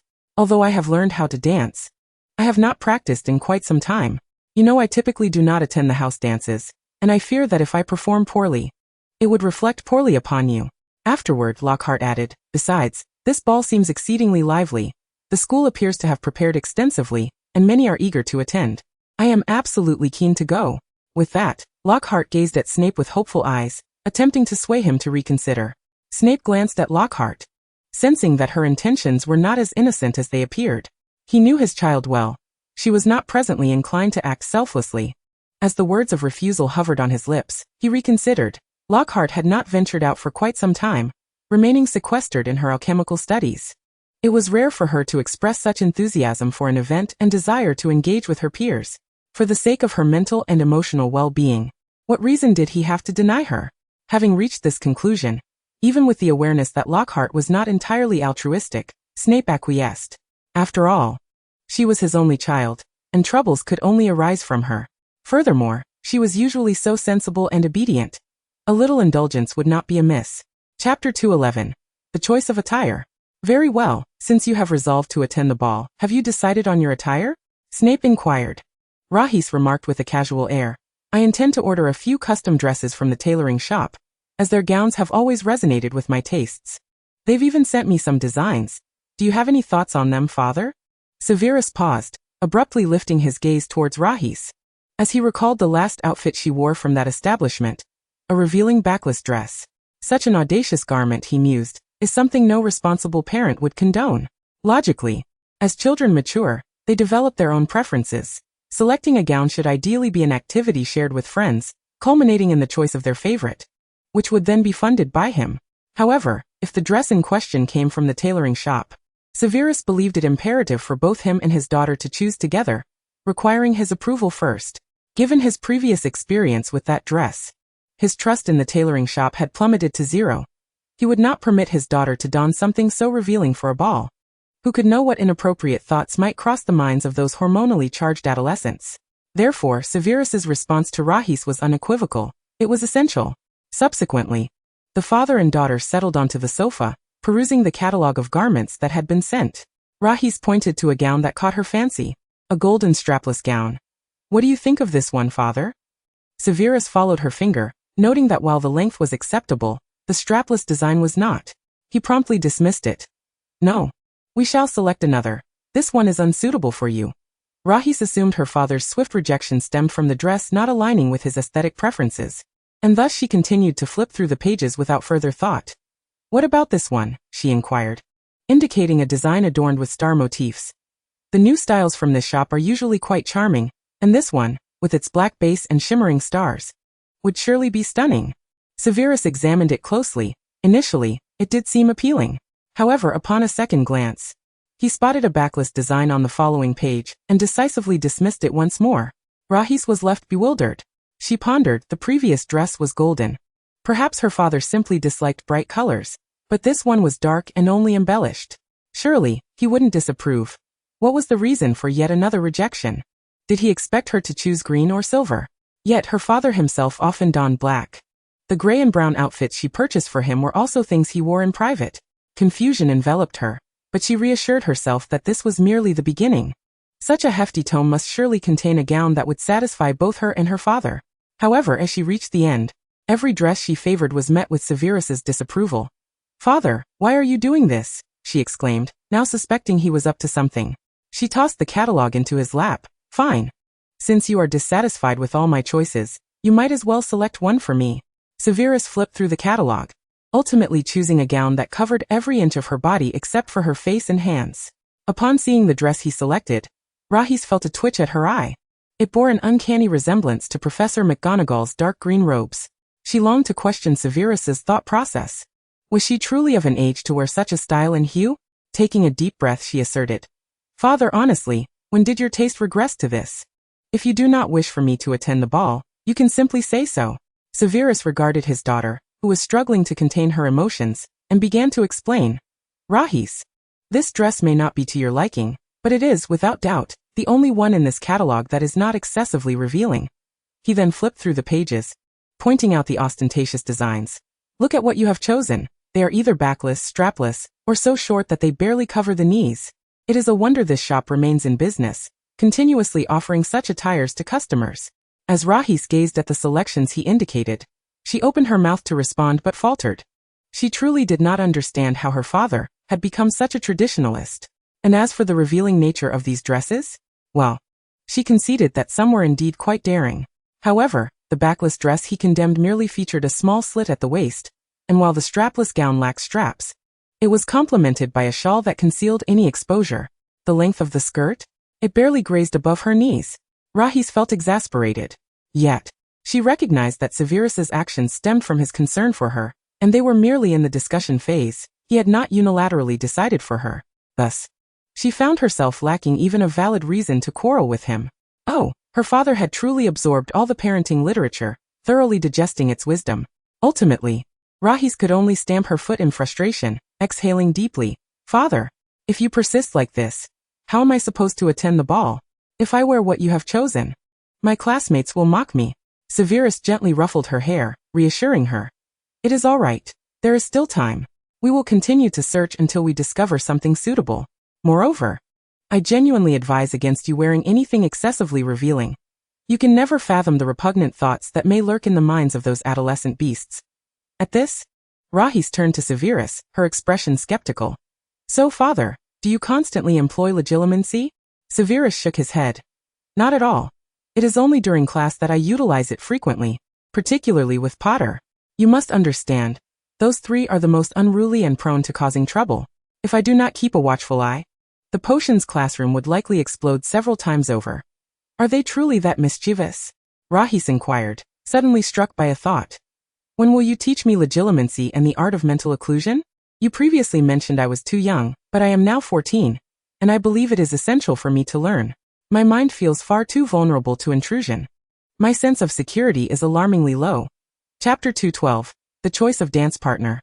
Upon hearing Rahis' words, Severus recognized that she had indeed reached an age where learning the art of mental occlusion was necessary.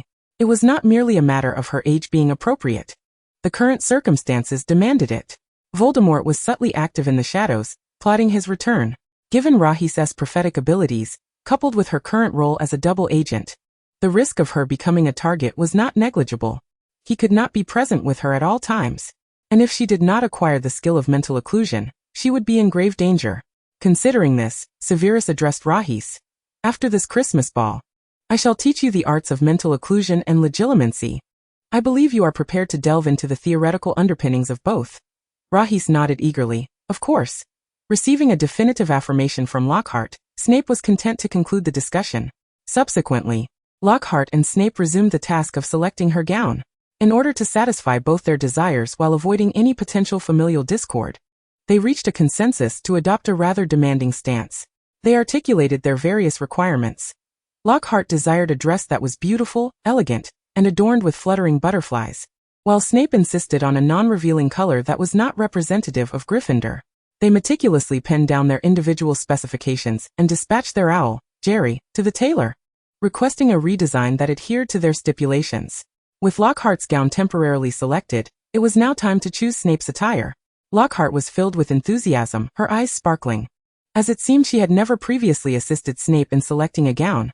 What a refreshing endeavor! She clung to Snape's arm, exclaiming, "Daddy, my gown is ready. Now it's your turn." Snape had no intention of dancing at the ball. His plan was merely to make an appearance before pursuing the young couples.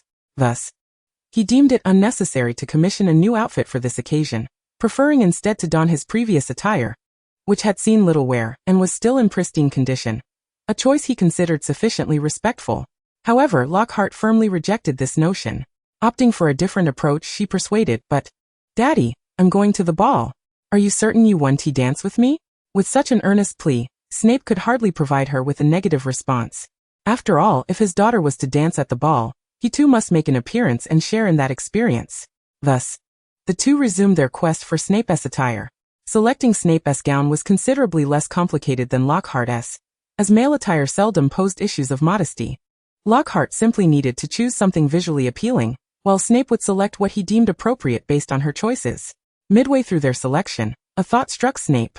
If Lockhart was attending the ball and dancing with him, it implied she would have a dance partner. It was widely acknowledged that such partners were typically romantic interests or young suitors. Alarm bells rang in Snape's mind. After 2 years, he was once again confronted with the unsettling realization that his precious daughter might be courted. Although Lockhart had assured him she would not engage in romantic relationships before reaching adulthood, the matter of dance partners was indeed a point of concern. Particularly with the group that had invited Lockhart, it was imperative to remain vigilant, for they were likely to harbor ulterior motives aimed at wooing his only daughter. Suddenly, an air of tension enveloped Snape, his hands clenched into fists, exuding an aura that suggested he was on the verge of confrontation. Yet, he maintained a relatively calm tone as he inquired, "So my dear, who is your dance partner?" Lockhart, bewildered by Snape's abrupt shift in demeanor, replied candidly, "I haven't decided yet, but it will likely be Ethel, since he doesn't have the day off. I'll just ask him to work extra." Snape recognized the name as belonging to a young boy from the Selwyn family, and from her tone, it was clear she regarded him merely as an acquaintance. Adjusting his posture, Snape pressed further, "What makes you prefer him?" Lockhart was forthright about her reasoning, still blissfully unaware of the implications of her words. her thoughts occupied solely with innocent musings of companionship. I need a suitable dance partner. Draco has someone he likes, Hermione has been invited by someone, and Pansy has her own romantic interest. Ethel is the only third year who remains unattached and focused solely on his studies, so I thought I'd ask him to join me for the evening. Snape felt a wave of relief wash over him. After a brief pause, he continued, Has anyone else invited you to the ball? Lockhart nodded. Quite a few, actually, but I turned them all down. I've heard that some invitations stem from genuine affection, and I'm not ready for a relationship just yet. To be on the safe side, I declined all, including my collaborators. However, I still want to attend the ball and enjoy the festivities, which is why I chose him. Besides, I heard that when a boy and girl stand beneath the mistletoe, they cannot refuse a kiss. With him around, at least I won't have to worry about that. Snape's apprehension dissipated entirely.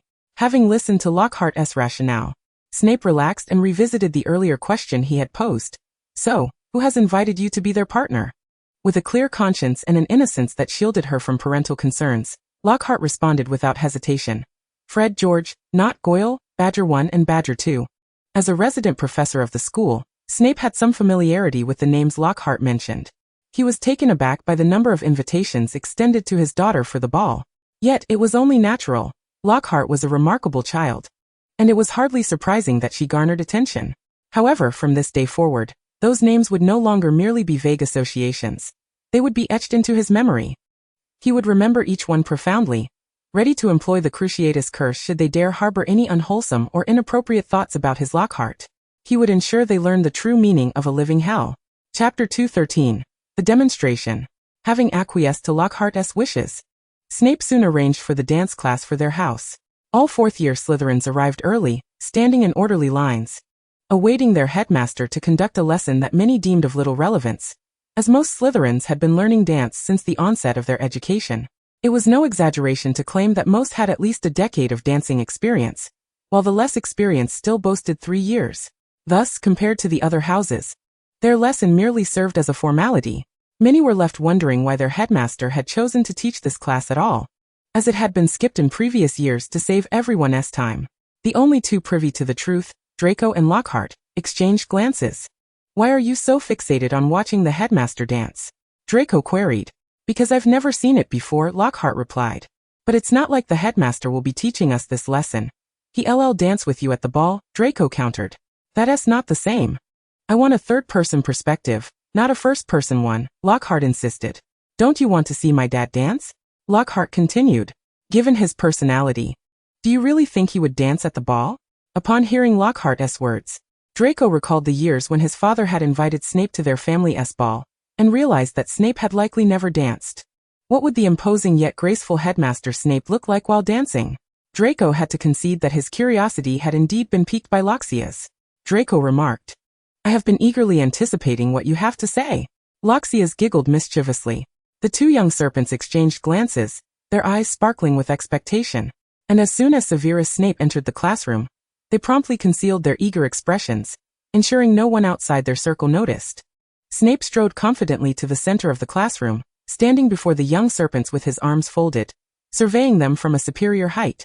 In his deep, resonant voice, he proclaimed, this upcoming ball will include attendees from other schools as well, and for the sake of Hogwarts' reputation, as well as to ensure Slytherin makes no missteps, I have arranged this lesson for you. Now Loxias and Draco, step forward to demonstrate for everyone. What? Loxias exclaimed in disbelief. What? Draco echoed, both friends displaying expressions of confusion, exchanging a glance that reflected their unspoken sentiments. However, despite their bewilderment, they dared not question Snape's directive in front of their peers. Without hesitation, they advanced to the center of the classroom. Observing that they had taken their positions, Snape cast a sweeping gaze over the remaining students, stating, everyone else, pay close attention. Should I discover anyone embarrassing themselves at the ball due to poor dancing, the rest of this term's toads and slugs shall be theirs to endure. With that, he waved his wand, and music filled the room. As the melody played, Loxias found herself compelled to place her hands upon Draco's, as well as on his shoulder, and they began to move in rhythm with the music. How did their circumstances lead to this moment? Both Draco and Loxias were plagued by the same sense of confusion and incredulity. It seemed like merely a word from Snape had orchestrated their predicament. One could only conclude that a father remains a father, and a headmaster forever holds that position. As they twirled and leaped to the music, each movement was executed with precision and elegance, revealing their noble lineage and years of training. Yet, to the Slytherins observing, their performance appeared oddly disjointed. There was neither the flirtatiousness typical of couples dancing nor the finesse of seasoned dancers, nor the underlying tension often found in social interactions. It was indeed quite peculiar. Snape, however, was thoroughly satisfied, for in Loxia's and Draco's eyes, he discerned the delicate balance that defined their friendship. They were friends, innocent and pure, yet also of the opposite sex, implying an implicit understanding of boundaries that they needed to maintain. The very nature of partner dancing, which necessitated physical contact and could easily veer into ambiguity, was something they must avoid. This realization allowed Snape to rest easy regarding Draco, and, when necessary, to glean pertinent information about the blonde. As the other Slytherins continued to watch, their unease grew. Many of those who shipped Loxias and Draco began to recognize the absence of romantic chemistry between them. At that moment, they understood that the pairing they had enthusiastically supported was likely doomed. The repercussions of Snape's lesson extended further, as he silently amassed an impressive tally of casualties. Once the duo concluded their dance and gracefully bowed to their audience, the ordeal that had been their performance came to a definitive close. Loxias and Draco exhaled in relief, disregarding the applause from their fellow serpents, and instinctively shifted away from each other, creating distance between them. Through this harrowing experience, they realized that returning to their previous closeness as best friends would be a challenge. They required space. Meanwhile, Snape observed the two young serpents rejoining their peers with satisfaction, lavishing them with applause for their impressive display. Loxias and Draco's dance was exemplary, he stated, and I believe further commentary is unnecessary. Now practice amongst yourselves. With that, he strode purposefully out of the classroom. Loxias shot Draco a glance before hastily pursuing Snape. Father, why did you choose for Draco and me to demonstrate? Without a moment's hesitation, Snape replied, did you not mention that your dancing skills had grown rusty? I thought that by dancing more frequently, this issue would resolve itself. Loxias felt as though she had shot herself in the foot. With a resigned sigh, she said, Father, are you not concerned that my lack of practice might embarrass you? Everyone knows about our relationship now. Snape responded with nonchalance, that is precisely why I chose Draco as your partner. Loxias remarked, Chapter 214, Astoria. Then came the long-anticipated Christmas ball. Loxias found no opportunity to witness Snape dance, for according to his own words, he would only dance with her twice that evening. In other words, she had no chance to admire his graceful movements from a third-person perspective. How delightful! Having completed her makeup and donned her gown, Loxias pounded the sofa in frustration, vexed by her unfulfilled intentions. Draco, who was nearby adjusting his attire and awaiting his partner, advised, Are you still upset about not seeing the headmaster dance? Honestly, while curiosity is natural, you might as well give up. The headmaster dancing even once is commendable. But thanks to you, I have the chance to view it from a third perspective. Loxias shot him an incredulous look. How about we switch perspectives? Draco straightened his attire, lifting his chin with an air of pride, and cheerfully declined her offer.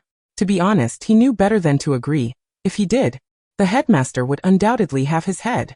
Thanks for the invite, but I have my own partner tonight, he stated. Upon hearing Draco mention his partner, Loxias's curiosity was piqued.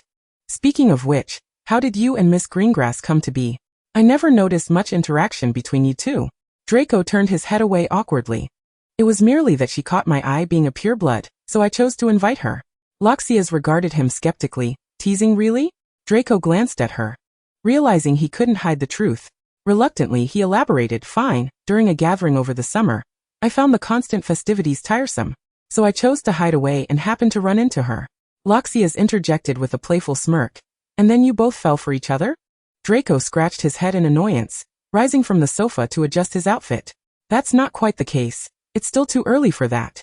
Loxias raised a hand to cover her smile, continuing to jest. Too early? You pureblood families typically have engagements set before graduation, marry right after, and start having children within 3 years, don't you? Draco grimaced. Now you're just misrepresenting us. Loxias waved her hand dismissively, countering, Come now, Mr. Malfoy and Mrs. Malfoy are a prime example, aren't they? They married right after graduation. In addition to the previous generation of the Black family, there are several children whose age differences are quite minimal. Moreover, Miss Greengrass is merely a year younger than her sister, is she not? Draco opened his mouth, reluctant to acknowledge the veracity of this matter, Yet the truth seemed to align perfectly with what Loxias had stated. This implied that in just over 3 years, he would be wed? Draco belatedly came to this realization. Although he undeniably harbored feelings for Astoria, they had yet to embark on a romantic relationship. With still over 3 years remaining. No, Astoria was a year below him, meaning they had approximately 4 years until their marriage? The thought caused Draco's cheeks to flush. His mind was consumed by the notion that he and Astoria were destined to wed, an idea that played on repeat in his thoughts. He certainly was not prepared for such a commitment. Observing Draco's face turn crimson, Loxias could easily surmise that he was likely contemplating matters of a romantic nature, possibly even thoughts of marriage. This realization made Loxias smile even broader. Propping her chin on her hand, she addressed Draco. When will you bring her to join us at our gathering? Traditionally, family members are permitted to attend our private gatherings at this age. Draco fidgeted with his attire, feeling somewhat uneasy. Let us wait a bit longer. At that moment, Astoria emerged from the girls' dormitory, her skirt trailing behind her. It was the first time Loxias had taken a serious look at her. Loxias couldn't help but admit that the discerning eye cultivated by the Malfoy family was indeed impressive. She was beautiful, akin to a fairy who had inadvertently wandered into the mundane world. Yet it was uncertain what her feelings for Draco were. Still, since she had accepted Draco's invitation to the ball, Loxias speculated that her impression of him might be quite favorable. Of course, one could not entirely dismiss the possibility that she felt unable to refuse the Malfoy family. Seeing Astoria adorned exquisitely, Draco felt somewhat flustered. Standing before her, he bit his lip. The ball starts in a little while. Would you care to take a stroll by the Black Lake with me? Astoria did not immediately acquiesce. Truth be told, she was inclined to agree, but her gown was excessively long, trailing on the ground. To maintain an air of dignity at the ball, she felt it was unsuitable to wander outside at present. Loxias, being a girl herself, could easily discern Astoria's concerns. Though still seated on the sofa, she turned to observe the two. Draco, aren't you going to introduce us? Draco replied, Oh, Astoria, this is my friend Loxias Snape. Loxias, this is my partner for tonight's ball, Astoria Greengrass. Loxias gracefully stood and approached Astoria, a smile gracing her lips as she extended her right hand. Hello, Miss Greengrass. It is a pleasure to meet you. Would you care to join me for a seat over there? Unsure of how to decline Draco's invitation, Astoria instinctively took Loxias's hand and accompanied her to the sofa. Loxias, undisturbed by Draco's bewilderment, gently said to Astoria, May I call you Astoria Greengrass? Of course. You may refer to me as Loxias. Astoria responded, Certainly, Loxias. Loxias nodded with a smile. To be candid, forgive them. Many boys often lack understanding of what we girls truly need. For instance, at this moment, what we most require is not to wander outside, but rather a tranquil place to sit and preserve our makeup, ensuring we present ourselves perfectly today. Astoria glanced at Draco and nodded in firm agreement. Indeed. Loxias, may I pose a question? She inquired. What is it? Loxias replied. Astoria looked back and forth between Draco and Loxias, revealing a smile reminiscent of those moments when Loxias indulged in shipping fictional couples. You too. Before Astoria could finish her thought, merely by observing her expression, Loxias comprehended what she was about to inquire. So Draco's romantic interest, shipping her with Draco in fanfiction? Chapter 215, The Ambitious Little Barty. Loxias was somewhat reluctant to acknowledge her own speculation, incredulously asking, So, are you shipping load? Astoria shook her head. It's Dello.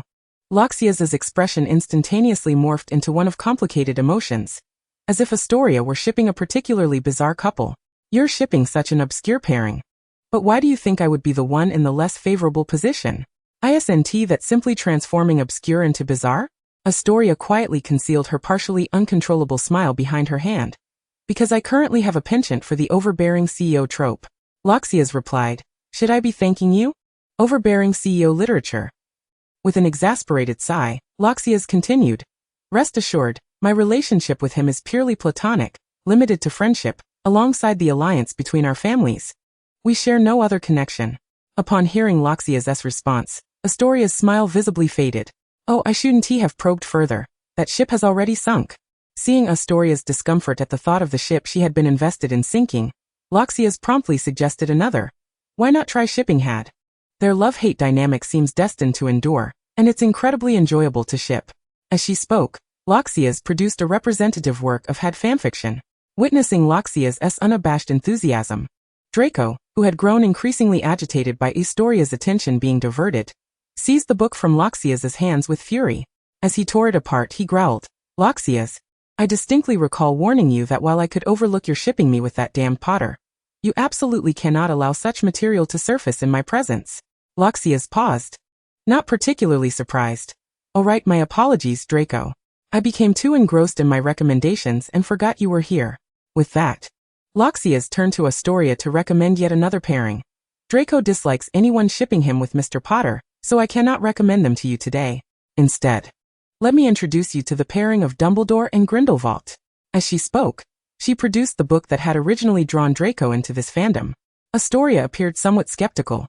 "Is it truly enjoyable to ship?" Loxias nodded enthusiastically, pointing at Draco. "Yes, a fan as well." Astoria hesitated. "But I usually don't read male stories." Loxias shoved the book into Astoria's arms. "No worries, just give it a try. Only after you've experienced it will you know if it's to your liking." Astoria glanced at the book in her grasp and then at the silent, pouting Draco. Finally, Astoria made her decision, turning to Loxias. "All right, I will give it a try." With that, Astoria immersed herself in the book. Draco. Seeing her objective achieved, Loxias vacated her seat for Draco, settling into a nearby armchair. Even so, Draco continued to glare at Loxias with irritation. Loxias, on the other hand, responded to Draco's glare with a cheerful smile. "Draco, what a splendid time for a date. Rahis, reading together can certainly be classified as a date, and besides, I have provided you with a shared topic of conversation. It would be rather awkward for you two to chat later and discuss our pairing. Draco, am I being somewhat swayed here?" Subsequently, Draco and Astoria delved into a novel, while Rahis took out a mirror to ensure her makeup remained intact. Before long, everyone was preparing to head to the ball. Draco and Astoria strolled hand in hand, though Astoria was somewhat reluctant to part with her book. Observing that everyone had left, Rahis grew curious. Logically, Athel should not be late, and given that boys typically take less time to prepare, he should have emerged by now. Just as she was about to contact Athel, he gracefully stepped out of the boys' dormitory, approached Rahis, bowed, and extended his hand to her. Noticing that the common room was empty, Rahis regarded Athel for a moment before directly addressing him. "Little Barty?" Little Barty maintained his inviting pose but slightly raised his head and stuck out his tongue at Rahis. With a resigned sigh, Rahis placed her hand in Little Barty's, using his support to rise from the sofa.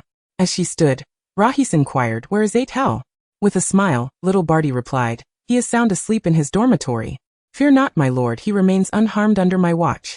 Rahis voiced her curiosity. "Why would you do such a thing?" Little Barty explained, "I wish to alleviate the burdens of my lord." Rahis, somewhat exasperated, remarked, "But your current role is to convincingly portray Moody." Little Barty responded, "I fear that young fellow may not fulfill his duties adequately, and considering Moody's temperament he might very well skip the ball altogether." Rahis could only concede. "Then ensure you portray Athel well this evening." Little Barty, "As you command, my lord." Rahis, "This individual is quite the character." With that, Rahis took Little Barty's arm, and together they made their way to the grand hall. The evening commenced with the Warriors' opening dance, followed by a lively celebration where everyone joined in the revelry. After dancing several numbers with Little Barty, Rahis noted that, as she had anticipated, her father had not participated in a single dance. Even Dumbledore had taken to the floor with his dear friend, Professor McGonagall, while other professors had also engaged in the festivities, leaving him standing motionless. Even when approached by colleagues eager to invite him, he would politely decline, truly a waste of his splendid new attire. Rahis surmised that his reluctance to depart and deduct points from the young couples was likely due to his promise to dance with her. Rahis mused, "It seems I shall not witness my father dance from a third-person perspective." After completing her dance with Little Barty, Rahis approached Snape. Upon seeing her, Snape handed her a drink from the table behind him. Rahis took a sip and remarked, "To be honest, father, you could have danced with the other professors earlier." Snape replied, "Rahis, I had thought you understood that your father does not relish activities requiring extensive bodily movement." Chapter 216, The Hesitant Hermione. Rahis, "Then father, will you dance with me this evening?" In response, Snape extended his hand toward her. Rahis placed her hand in his palm, and together they re-entered the dance floor. Although she could not see what Snape's dancing looked like from a third-party perspective, she could sense that his skills were quite commendable. After all, it was improbable for anyone from Slytherin to lack dancing ability. Even if one were averse to it, they would still need to learn. as it formed a crucial part of social interaction. Snape's presence on the dance floor drew many curious gazes. Some gossip-loving badgers discreetly led their partners outside, believing it more prudent to witness the spectacle of the dungeon serpent dancing than to partake in the dancing themselves. After all, he had never danced at any previous school events, leading them to speculate that he disliked dancing and perhaps had 2 left feet. They understood that this might be their only opportunity to observe him dance in their lifetimes. Indeed, Snape danced remarkably well. At that moment, they were exceedingly grateful to be attending Hogwarts alongside the child of the dungeon serpent. Those who arrived late or early would likely miss this rare occasion. Oh, how fortunate they were, he. Meanwhile, Dumbledore and McGonagall, having just returned from the dance floor to take a break, gazed in astonishment at the spectacle unfolding before them. McGonagall's smile was uncontainable. It seems that since becoming a father, Severus has undergone a significant transformation. He never danced before, at most merely signing in at events. Dumbledore chuckled. Indeed, he has become more personable. As the music played, Loxis and Snape continuously adapted their dance steps to the rhythm. The duo, with their dark hair and eyes, danced with remarkable elegance, earning applause from some spectators. Hearing the clapping, Snape grew somewhat irritated. He despised being the subject of spectacle. Loxis smiled and remarked, "Everyone is truly enchanted by your dancing skills, father." This comment from Loxis eased Snape's tension, and his previous irritation dissipated. As they danced, Snape caught sight of Atel outside the hall. Drawing upon years of competitive banter with little Barty, Snape immediately sensed something amiss. That was no mere third-year Selwyn brat, but rather little Barty's foolishness. Snape instinctively frowned. While he acknowledged the young man as a competent subordinate of Loxis, he was not fond of such eccentric individuals lingering around his well-behaved child. What if they led her astray? Then, leaning closer, Snape quietly inquired, "Did you arrive here with little Barty today?" Loxis nodded and candidly explained, "When we left, he came out with that face, and there was no time to change partners. His reasoning was somewhat plausible, so I let him be my partner, as everyone believes my partner is Atel." From Loxis' words, Snape surmised the situation, feeling that this individual remained as troublesome as ever. As their dance drew to a close, Snape asked Loxis, "Do you wish to continue dancing?" Loxis shook her head. "I lack much interest now. I feel rather dizzy from dancing." "Snape, have you contemplated what you wish to do next?" Such a fine evening warranted more than a swift return home. Loxis certainly would not leave so soon. Since she was no longer dancing, she ought to find something to occupy herself with. She could not simply follow Snape around as he sought out young couples, though she might glean some gossip. She had no desire to offend anyone. What should she do? Perhaps she could seek out her friends. With this thought, Loxis turned her gaze toward Draco, confirming that he was engrossed in conversation with his romantic interest, before tactfully seeking out Hermione. Fortunately, although she and her romantic interest were still engaged in conversation, it appeared that Hermione was not particularly inclined to continue. "Identify your objective," Loxis replied, "to seek out Hermione." In Snape's estimation, this response was rather acceptable. Thus, once the dance concluded, he escorted Loxis away from the dance floor, gently patting her shoulder. "Go on, enjoy yourself."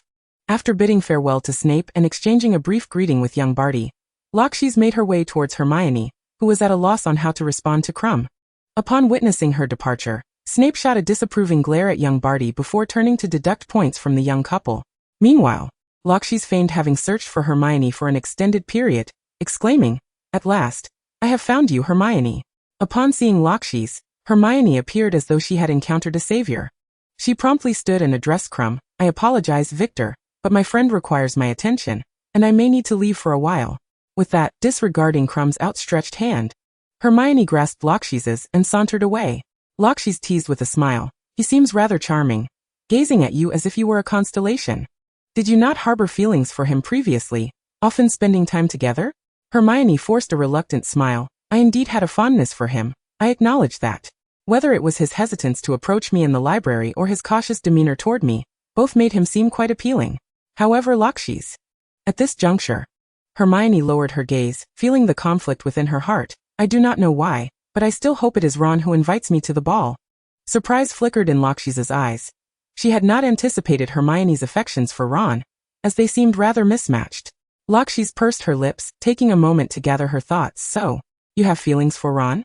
Hermione lifted her gaze to the moonlit sky. "It appears that I do, perhaps even more than for Victor." Upon hearing Hermione's admission, Loxis could not help but exclaim, "By Merlin's beard, Love truly is a curious phenomenon. Hermione wholeheartedly concurred. Indeed, it is quite extraordinary. We cannot even dictate whom we fall for. Loxis tilted her head, momentarily pondering. As a seasoned advisor to numerous couples, she found herself perplexed by love's intricacies. Why do individuals fall for those so vastly different from themselves? Having never been in love herself, Loxis struggled to comprehend. After a prolonged silence, she finally inquired, "What is it about Ron that captures your heart? Compared to Crumb, he seems to possess numerous flaws, even failing to prioritize you as his first choice for a dance partner." Chapter 217. The Unyielding Persuasion. Hermione reminisced about their shared past. Perhaps it was during our first year when he willingly sacrificed himself while riding on a broom? Or perhaps in our third year, when he courageously confronted what we believed to be our enemy, Sirius, declaring that if he wished to harm Harry, he would have to go through us first. I recognized in him a bravery and fearlessness, compounded by our daily interactions. Loxis's rationality remained intact. She pointed out the unspoken truth underlying Hermione's sentiments. Yet, I believe when one is infatuated, one must also acknowledge the flaws, such as his attitude toward studies or his prejudices. You may not merely be choosing a temporary partner. Should this develop further, it could lead to a lifelong companion. Upon hearing Loxis's words, Hermione asked, "So you believe Victor is more suitable for me?" Loxis shook her head. "It is not that simple. Ultimately, who is more suited to you and with whom you feel most comfortable is for you to determine, Hermione. I merely offer this counsel from a friend's perspective. When selecting a partner, one must be cautious, recognizing both their virtues and vices. Though discussing marriage may seem premature for them," she continued, "you understand that many engage in romantic relationships with marriage in mind. In the journey of life, relying solely on virtues is insufficient. If you cannot accept his shortcomings, your love may eventually wither away." At this point, Loxis paused before adding, "Moreover, you and Ron are friends, correct?" Hermione nodded, looking to Loxis for further insight. She sensed that while Loxis's observations felt distant, they held a semblance of truth.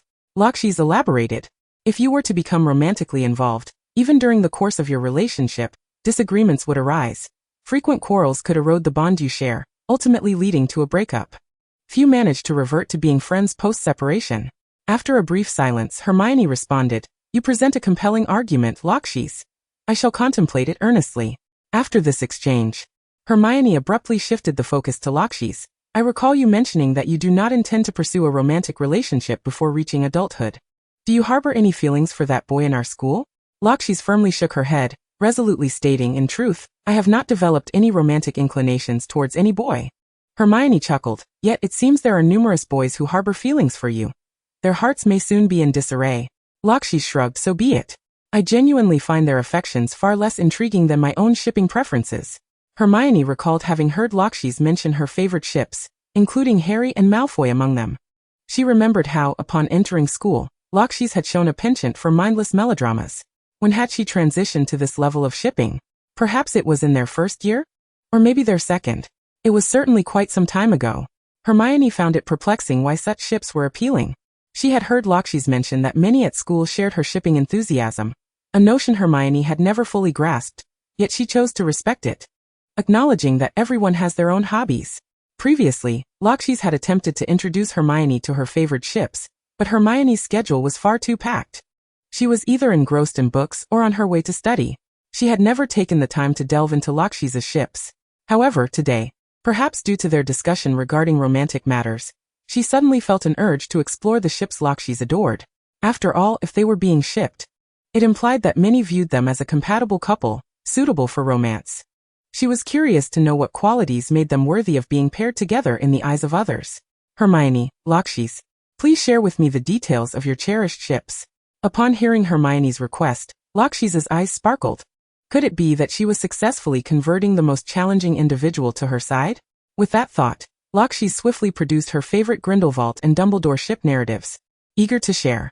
"Here is one I cherish, and another that is widely adored. Which would you prefer?" Seeing Loxis's enthusiasm, Hermione instinctively took a step back. "The one that is most popular." Loxis promptly presented the Grindelwald and Dumbledore narrative, introducing it to Hermione. "This is the story of Professor Dumbledore and Grindelwald. Do not be too astonished, they are a perfect match. Grindelwald's domineering style of love paired with Dumbledore's hesitant, delicate demeanor makes for an enthralling story. Yes, you. Once you read it, you will be captivated." Hermione found it difficult to comprehend the peculiarities of their interests. She accepted the book handed to her by Loxis and, under Loxis's expectant gaze, opened its pages. As Hermione read, she voiced her inner confusion. But I distinctly saw them as arch-enemies in magical history? Loxis shrugged her shoulders, replying, I can only say that magical history is not entirely reliable. Whether they are adversaries or lovers is something you must discern for yourself. Besides, enemies are the most delightful to ship. Upon hearing Loxis's words, Hermione felt a flicker of realization. So that's why you are so enamored with shipping Harry and Malfoy? Just as Loxis was about to respond, her peripheral vision caught sight of Harry and Ron. They had just overheard Loxis and Hermione's conversation, and stood frozen in place. Struck by the revelation like a bolt from the blue, Harry managed to stammer, Did you just say, me and Malfoy as a couple? Ron swallowed hard, adding, And Dumbledore and Grindelwald? Clearly in Hogwarts, where shipping was all the rage, these two had heard whispers of such pairings. However, being engrossed in Quidditch, they had never delved deeply into others' interests, thus remaining oblivious to the myriad of couples within their midst.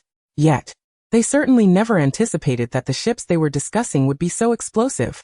Harry and Malfoy were one thing, but Dumbledore and Grindelwald? What on earth was that? Did you really think the headmaster would be oblivious to this? Chapter 218. Incomprehension.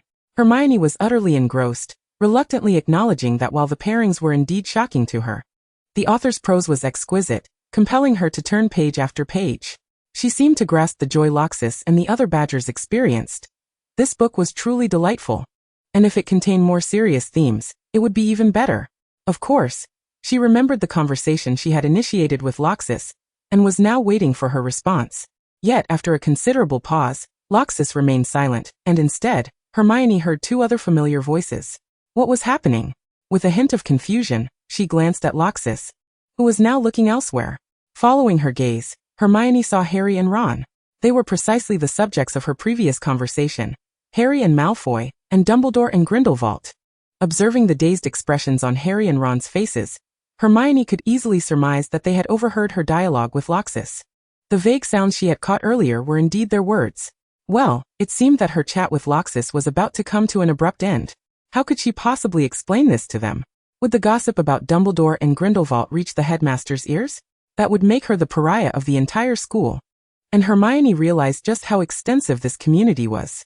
Faced with the situation, Hermione had to admit that she felt an overwhelming sense of panic. The four of them exchanged glances for what felt like an eternity until Loxis finally broke the eerie silence. Perhaps you two would like to take a look at this book as well? As Loxis spoke, she waved the book in her hand. The silence had been bearable, but with Loxis shattering the strange atmosphere, Harry could no longer contain himself. He burst forth with his confusion and indignation. Why on earth would there be such a revolting pairing between Malfoy and me? We are such fierce rivals, wishing nothing but misfortune upon each other. How could we possibly be a couple? And Dumbledore, how could he be paired with that Grindelwald? He is the one who imprisoned that dark wizard in Nurmengard. He is so noble and good. You cannot tarnish his reputation like this. Ron wholeheartedly agreed with Harry's sentiments, indignantly asserting, right, you might say Harry and Malfoy, but you cannot treat our esteemed, great headmaster Dumbledore like this. In response to their queries, Loxis remained unfazed. This is Hogwarts and Dumbledore is its headmaster. Why do you think events here could possibly be hidden from him? Especially concerning such a popular pairing with him as the male lead? Aware of this fact, all fanfiction involving Dumbledore and Grindelwald maintained a level of decorum. At most, it depicted them embracing, holding hands, or sharing a kiss. Such content was still acceptable within these walls. Loxis was meticulous in her oversight of these narratives, ensuring that the writers did not overlook the fact that Dumbledore was their headmaster and immensely powerful. Thus, for the sake of their own safety, they refrained from anything too explicit. Therefore, when Dumbledore came across fanfiction featuring him and Grindelwald due to Loxis's arrangements, he did not react with much repulsion. In fact, he might even find it amusing. After all, the world was unaware of the deeper layers of their relationship. They only knew of their enmity. Yet he truly loved him. The way he regarded the chocolate frog cards hinted at his feelings about the relationship between himself and Grindelwald, as well as his attitude towards the public's fascination with it. This was the primary reason Loxis felt emboldened to operate under his very nose. Loxis's arguments clearly caught Harry and Ron off guard. For a moment, they found themselves at a loss for words. A thought emerged simultaneously in their minds. What she said seemed quite plausible. and they felt somewhat swayed. Harry immediately shook his head, dismissing the notion, reminding himself not to be swayed by Loxis's clever rhetoric. He continued, if Dumbledore were to know, how could he possibly allow you to ship him and Grindelwald? Loxis replied nonchalantly, if you don't believe me, feel free to confront him, and see if what I say holds any truth. Seeing Loxis's nonchalant demeanor, Harry was left speechless, his anger unable to find an outlet, akin to a punch thrown at soft cotton. Observing his brother's defeat, Ron shifted the conversation to a more defensible topic. Let's put that aside for now. What about the pairing of Harry and Malfoy? As Malfoy's close friend, aren't you worried about betraying him by shipping those two? Upon hearing Ron's question, Harry's eyes lit up. He had yet to address this angle. Although he had struggled to counter Loxis before, this was a matter that directly concerned him. However, before Harry could organize his thoughts, Loxis's calm voice interjected, he knows that I ship you too. Harry. Ron. This revelation completely stunned Harry. Wait, he knows? Even Hermione turned to look at Loxis, clearly taken aback by this revelation, which was even more surprising than the pairings themselves. Loxis responded, of course. Harry, still incredulous, exclaimed, but with his character, how could he ever accept the existence of a ship between me and him, especially one that is widely circulated in school? At this moment, Loxis couldn't help but recall her own victory, having drawn Draco into the shipping fandom. Regrettably, based on her rational analysis, it seemed that at least two of the three before her could not be swayed to join the ranks of shippers. With Harry and Ron's unwavering belief in Dumbledore, Loxias was convinced that they would not accept the notion of Dumbledore and Grindelwald as a couple, unless the former himself confessed to it. Even if they were to believe it, how could their minds possibly comprehend the nature of their love? What could entice them to embrace this idea? That would certainly not suffice. And what of Autumn? It seemed she was the object of Harry's affections, which made it even less plausible. Grindel? Loxias feared they might simply overturn the table in protest. As for other popular pairings, well, it appeared that the few present had their own preferences. She herself did not ship her own pairing, so how could she expect them to support theirs? Contemplating this, Loxias temporarily dismissed the idea of drawing others into the fandom. Chapter 219 Success. Ultimately, Loxias chose to elucidate. I brought him into this fandom. He passionately ships Dumbledore and Grindelwald. To the extent that he is even willing to overlook my presence as long as I don't mention it in front of him. Harry, taken aback, could scarcely believe that the reason for Draco's concession was so simple. How had he managed to embrace this? How could he have relinquished his stance? After all, they were rivals. There were those who desired to see them as a couple. Yet, he had chosen to ignore the absurdity of the Dumbledore and Grindelwald pairing, adopting a what I don't see can't hurt me approach. Could he really prevent this ridiculous shipping phenomenon on his own? With these thoughts swirling, Harry felt a sudden urge to confront Draco, hoping to bring him back to reason and collaborate in resisting this insipid shipping community. Furthermore, it was entirely plausible that Loxias was merely deceiving him. How could Malfoy possibly endorse such a farcical notion? Yes, the more he pondered, the more sense it made. Thus, Harry resolved to seek out Draco without delay. I refuse to believe that Malfoy will remain indifferent to our grotesque pairing. I must find him. Loxias replied nonchalantly. By all means, go ahead. If you can persuade him, I concede defeat. As Harry departed, Ron initially considered following suit, yet hesitated upon noticing Hermione's indecision about remaining behind. Ultimately, he pursued Harry, glancing back multiple times. After this interruption, Hermione lost interest in her book and returned it to Loxias. However, Loxias did not accept it back. Instead, she thrust her own book into Hermione's hands. Loxias discerned the complexity of Hermione's emotions, stirred by Ron's arrival and subsequent departure. Loxias suggested, if you're truly unhappy or preoccupied with unresolved questions, immerse yourself in these light-hearted books. If that fails to engage you, perhaps dance. While the night is still young, dance freely, whether with Crumb or others. Dance until your worries fade away. Though avoidance may not wholly resolve your troubles, sometimes it indeed alleviates the burden. Afterward, Hermione returned to the ball with the book Loxias had given her, where Crumb awaited her. Following Hermione's exit, young Barty emerged from a nearby shadowy corner. After Loxias left the ball, he too departed, remaining close to watch over her. In his view, since he had taken on the role of her dance partner, he needed to excel in his duties, not only ensuring her satisfaction at the ball, but also being ever ready to protect her, guaranteeing that she was thoroughly pleased with his service. Young Barty inquired, my esteemed mistress, would you care to dance? Loxias shook her head, it's 10 o'clock, I wish to return to my quarters for rest. Young Barty raised his arm. Then allow me the honor of escorting you back. Loxias did not decline, naturally linking her arm with his. However, young Barty was unable to escort Loxias back to her dormitory, for en route, they encountered the relentless Severus Snape, who was intent on deducting points from young couples. For Snape, apprehending couples was of great importance, yet Loxias was paramount. He did not wish for his daughter to linger too long in the company of anyone who might lead her astray. Thus, Snape brusquely pushed Barty aside and took it upon himself to escort Loxias back. Poor young Barty, mindful of the current dynamics between Snape and his employer, could only silently raise a middle finger in their direction when they were out of sight. Following the Christmas ball, life returned to a semblance of normalcy for most. Not everyone was a savior, nor were all destined to become illustrious heroes pondering the golden egg. Thus Rita Skeeter's ensuing news did not sway the sentiments of the masses. For the majority, life continued, spent joyfully with family during the holiday season. Loxias was no exception, yet this year, due to the Triwizard Tournament being held at Hogwarts, Professor Snape was unable to leave the school. Consequently, their holiday was spent within the confines of Hogwarts. For Loxias, this was of little consequence. In pursuit of successful alchemical endeavors, she had long since declined unnecessary social engagements and family obligations.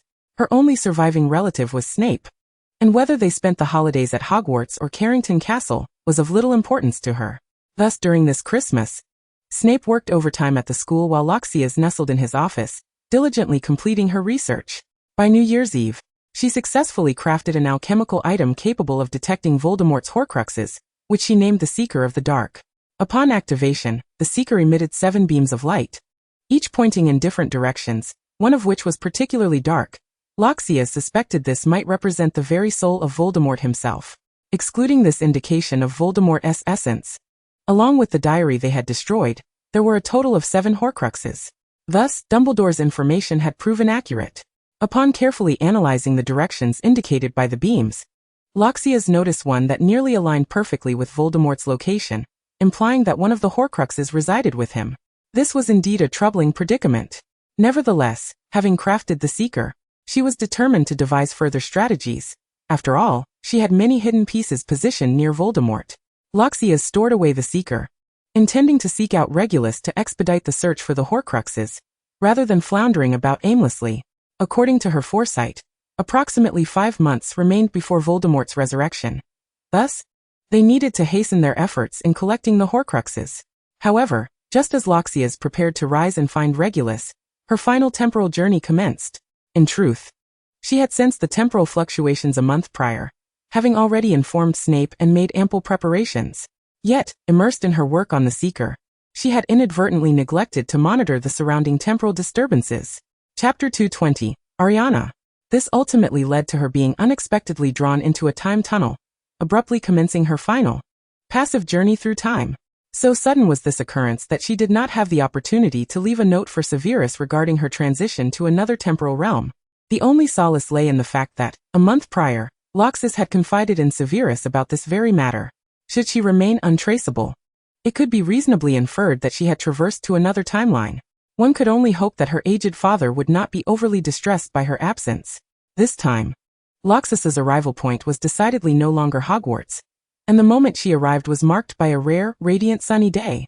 The first individual she encountered was a stunning young girl with exceptionally beautiful golden hair, which shimmered even more brilliantly in the sunlight, reminiscent of a masterpiece crafted by the goddess Aphrodite. Before having the chance to fully appreciate the girl's beauty, Loxis discerned from the depths of her striking blue eyes that she was an exceedingly introverted and sensitive soul. From those eyes, Loxis perceived a multitude of negative emotions: unease, guilt, self-reproach, and regret. The anguish etched upon the girl's face was palpable, yet she refrained from expressing it aloud, choosing instead to bear her suffering in silence. Loxis surmised that this girl must have endured some unfortunate experiences, compounded by her inherent sensitivity, thus cultivating such melancholic sentiments. Guided by the principle of avoiding unnecessary entanglements, Loxis instinctively wished to distance herself from the girl and seek refuge within the Carrington castle of this era.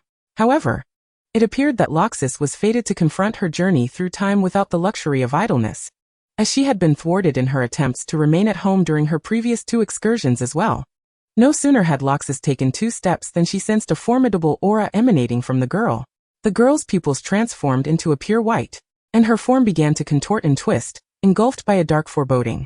Being the only living entity in proximity to the girl, Loxis instinctively became her first target after the transformation.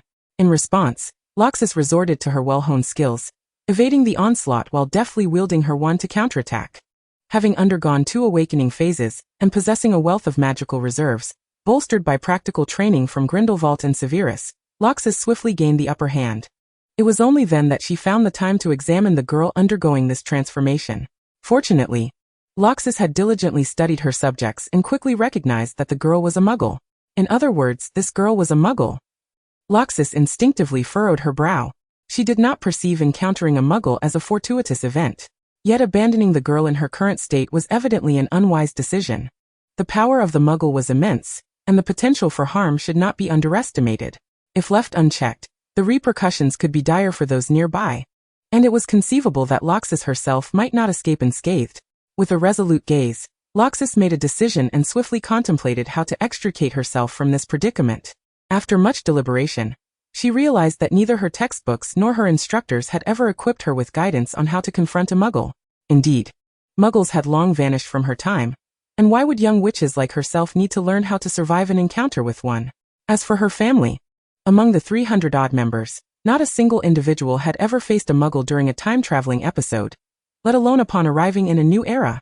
Loxis found herself cursing her misfortune. Why was she alone in this predicament? Loxis deduced that her only recourse might be to reverse the flow of time for this girl, returning her to a state untouched by the muggle's influence. This, she believed, would be the swiftest and most reliable means of resolving the current turmoil. She could only hope that she would not have to reverse time excessively. Although Loxis was on the cusp of mastering the power of time, she was acutely aware of the dire consequences of exceeding her limits. She had no desire to experience a backlash once more. And who could say what the repercussions would be this time? Being transformed into a child, as had occurred previously, would be the mildest of outcomes. With her resolve firm, Loxis's eyes and long hair shimmered with a silvery hue. A vast time array materialized beneath the muggle, and several white chains emerged from the array, successfully binding the muggle in place. Regardless of her struggles, she could not escape the constraints to launch further attacks against Loxis. Next, Loxis stowed her wand and retrieved the ancestral staff of the Carrington family, gripping it firmly with both hands. With ancient and arcane words spilling forth from her lips, she proclaimed, "I, Loxis Lilith Snape Carrington, by the name of Carrington, invoke the powers granted by the gods of time and space, exercising my dominion over time. Command the flow of time to reverse." As Loxis's incantation resonated, a brilliant white light emanated from the gem atop her staff, and the temporal essence surrounding the muggle began to rewind. Gradually the girl emerged from her muggle state, standing before Loxis. Sensing that the moment was right, Loxis immediately tempered her power. Before the girl could utter a word, Loxis swiftly stored her staff and advanced with her wand in hand. Pointing her wand at the girl, Loxis said, "I apologize, but this is a matter of total oblivion." Given the fleeting nature of their encounter, despite her sympathy for the girl, Loxis opted to erase her memory of the encounter rather than impose an unbreakable vow. Once she had expunged the girl's memory, Loxis retracted her wand and, before Ariana could open her eyes, extended her right hand with a gentle smile, saying, "Greetings, beautiful lady. I am Loxis Snape. I noticed you were here alone and seemed somewhat troubled. Is there anything I can assist you with?" As Ariana opened her eyes and beheld Loxis, whose warmth was akin to that of the sun, her aching heart seemed to be soothed. For a moment, she appeared to forget her sorrow, instinctively reaching out her right hand to grasp Loxis's. In a soft voice, Ariana replied, "Hello, I am Ariana Dumbledore." Dumbledore? At the mention of this surname, Loxis felt a jolt of surprise. She had not anticipated encountering a Dumbledore, let alone a Dumbledore who was a muggle. She pondered who she might be in relation to Albus Dumbledore. To her knowledge, the Dumbledores of her time had long since ceased to exist, and she was uncertain whether she had been transported to a time prior to Albus Dumbledore's birth or some other period. However, Loxis had a premonition that she had undoubtedly arrived after his birth. Initially intending to comfort Ariana, from whom she had cast the forgetting charm, Loxis found herself yearning to learn more. Chapter 221, Albus. Loxis inquired, "Albus Dumbledore, who is he?" Upon hearing Dumbledore's name, Ariana gazed at Loxis with curiosity and replied, "He is my older brother, born of the same mother." "Do you know my brother?" The realization struck Loxis. The sister of Headmaster Dumbledore? He had a sister? A biological sister? This revelation left her astonished. She had never heard of such a sibling. Was it possible that the Muggle had not lived to see old age? She recalled that Muggles seem not to survive past 10 years. Ariana should now be around 13 or 14. This was indeed a miraculous circumstance. However, after so many instances of gossip, how could no one have informed her that Professor Dumbledore had a sister? When sharing such tidbits, how could the ancestral spirits on the wall keep secrets? While Loxis silently reproached the ancestors adorning her walls, she nonetheless responded to Ariana's inquiry. I have heard of him from my relative grandfather, who attended Hogwarts. He seems to have been an exceptionally talented student there. Upon hearing Loxis's words, Ariana beamed with joy, fully aware of her brother's brilliance and feeling immense pride in having such an accomplished sibling. Yet the thought of her brother, in connection with herself, caused Ariana's gaze to dim once more. Realizing this, Loxis felt a pang of concern and swiftly changed the subject. By the way, what brings you here? Are you here to admire the flowers? They seem to be blooming beautifully this season. When the topic of Ariana's purpose for being there arose, her eyes grew even dimmer, and she merely echoed Loxis's words, murmuring, yes, the flowers are indeed beautiful this season. At this point, Loxis understood all too well. Everything was fraught with tension, and certain subjects were best left untouched. She recognized that dwelling on Ariana would only incite melancholic emotions, which would, in turn, influence the silent turmoil within her. It had taken considerable effort to quell that inner turmoil, and she simply could not endure another bout. Therefore, Loxis resolved to shift to a topic unrelated to Ariana. By the way, have you seen any animated shows? After introducing this fresh subject, Loxis observed that Ariana's thoughts began to follow her lead, diverting from the unpleasantness of her life. How to maintain a lively conversation, avoiding awkward silences, was a lesson Loxis had learned in her family's social etiquette course. Consequently, she quickly found herself in spirited conversation with Ariana, ultimately eliciting a laugh from her. Aubrey, seeking Ariana, was taken aback to see his sister smiling. How long had it been since Ariana had laughed like this? Upon witnessing her rare smile, Aubrey, who initially intended to take her home, paused in his stride. He considered that if Ariana was happy, allowing her to remain a while longer was acceptable, even in the presence of a stranger. However, Aubrey's arrival did not escape Loxis's notice. She glanced toward him, and Ariana followed her gaze.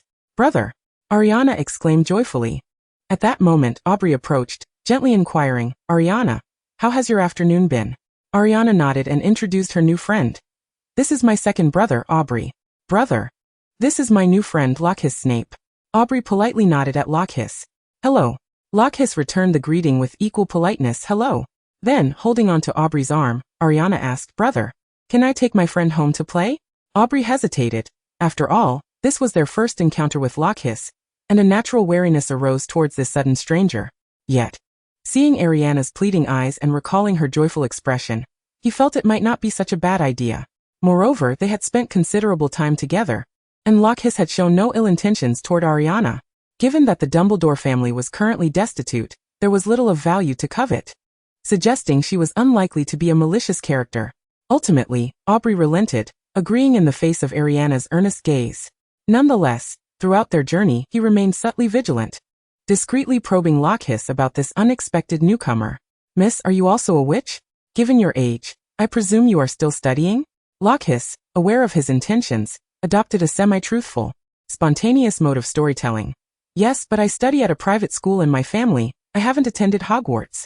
Aubrey asked, May I inquire why you do not attend Hogwarts? It is the finest magical school in all of Britain. Loxis replied while feigning a casual complaint. My family is an ancient and reclusive lineage, as you might know. Some old families have peculiar regulations. I felt so stifled at home that I secretly ran away. It just so happened that upon seeking refuge with my distant relatives, I encountered the lovely Ariana. Noticing her sadness, I sought to comfort her, and unexpectedly, we became friends. Aubrey responded, Your distant relatives live around here?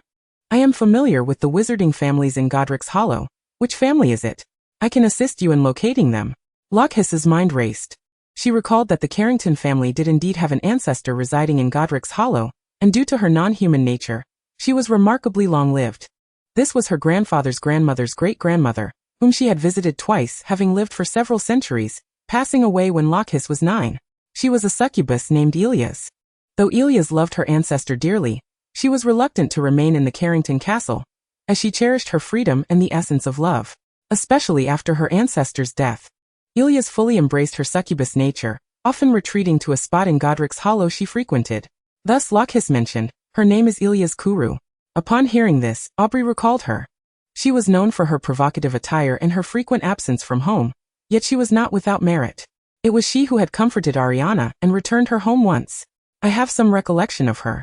She seems to reside in the last house at the corner, and is often away. I can accompany you to visit her shortly. Loxis replied, "Thank you, Mr. Dumbledore.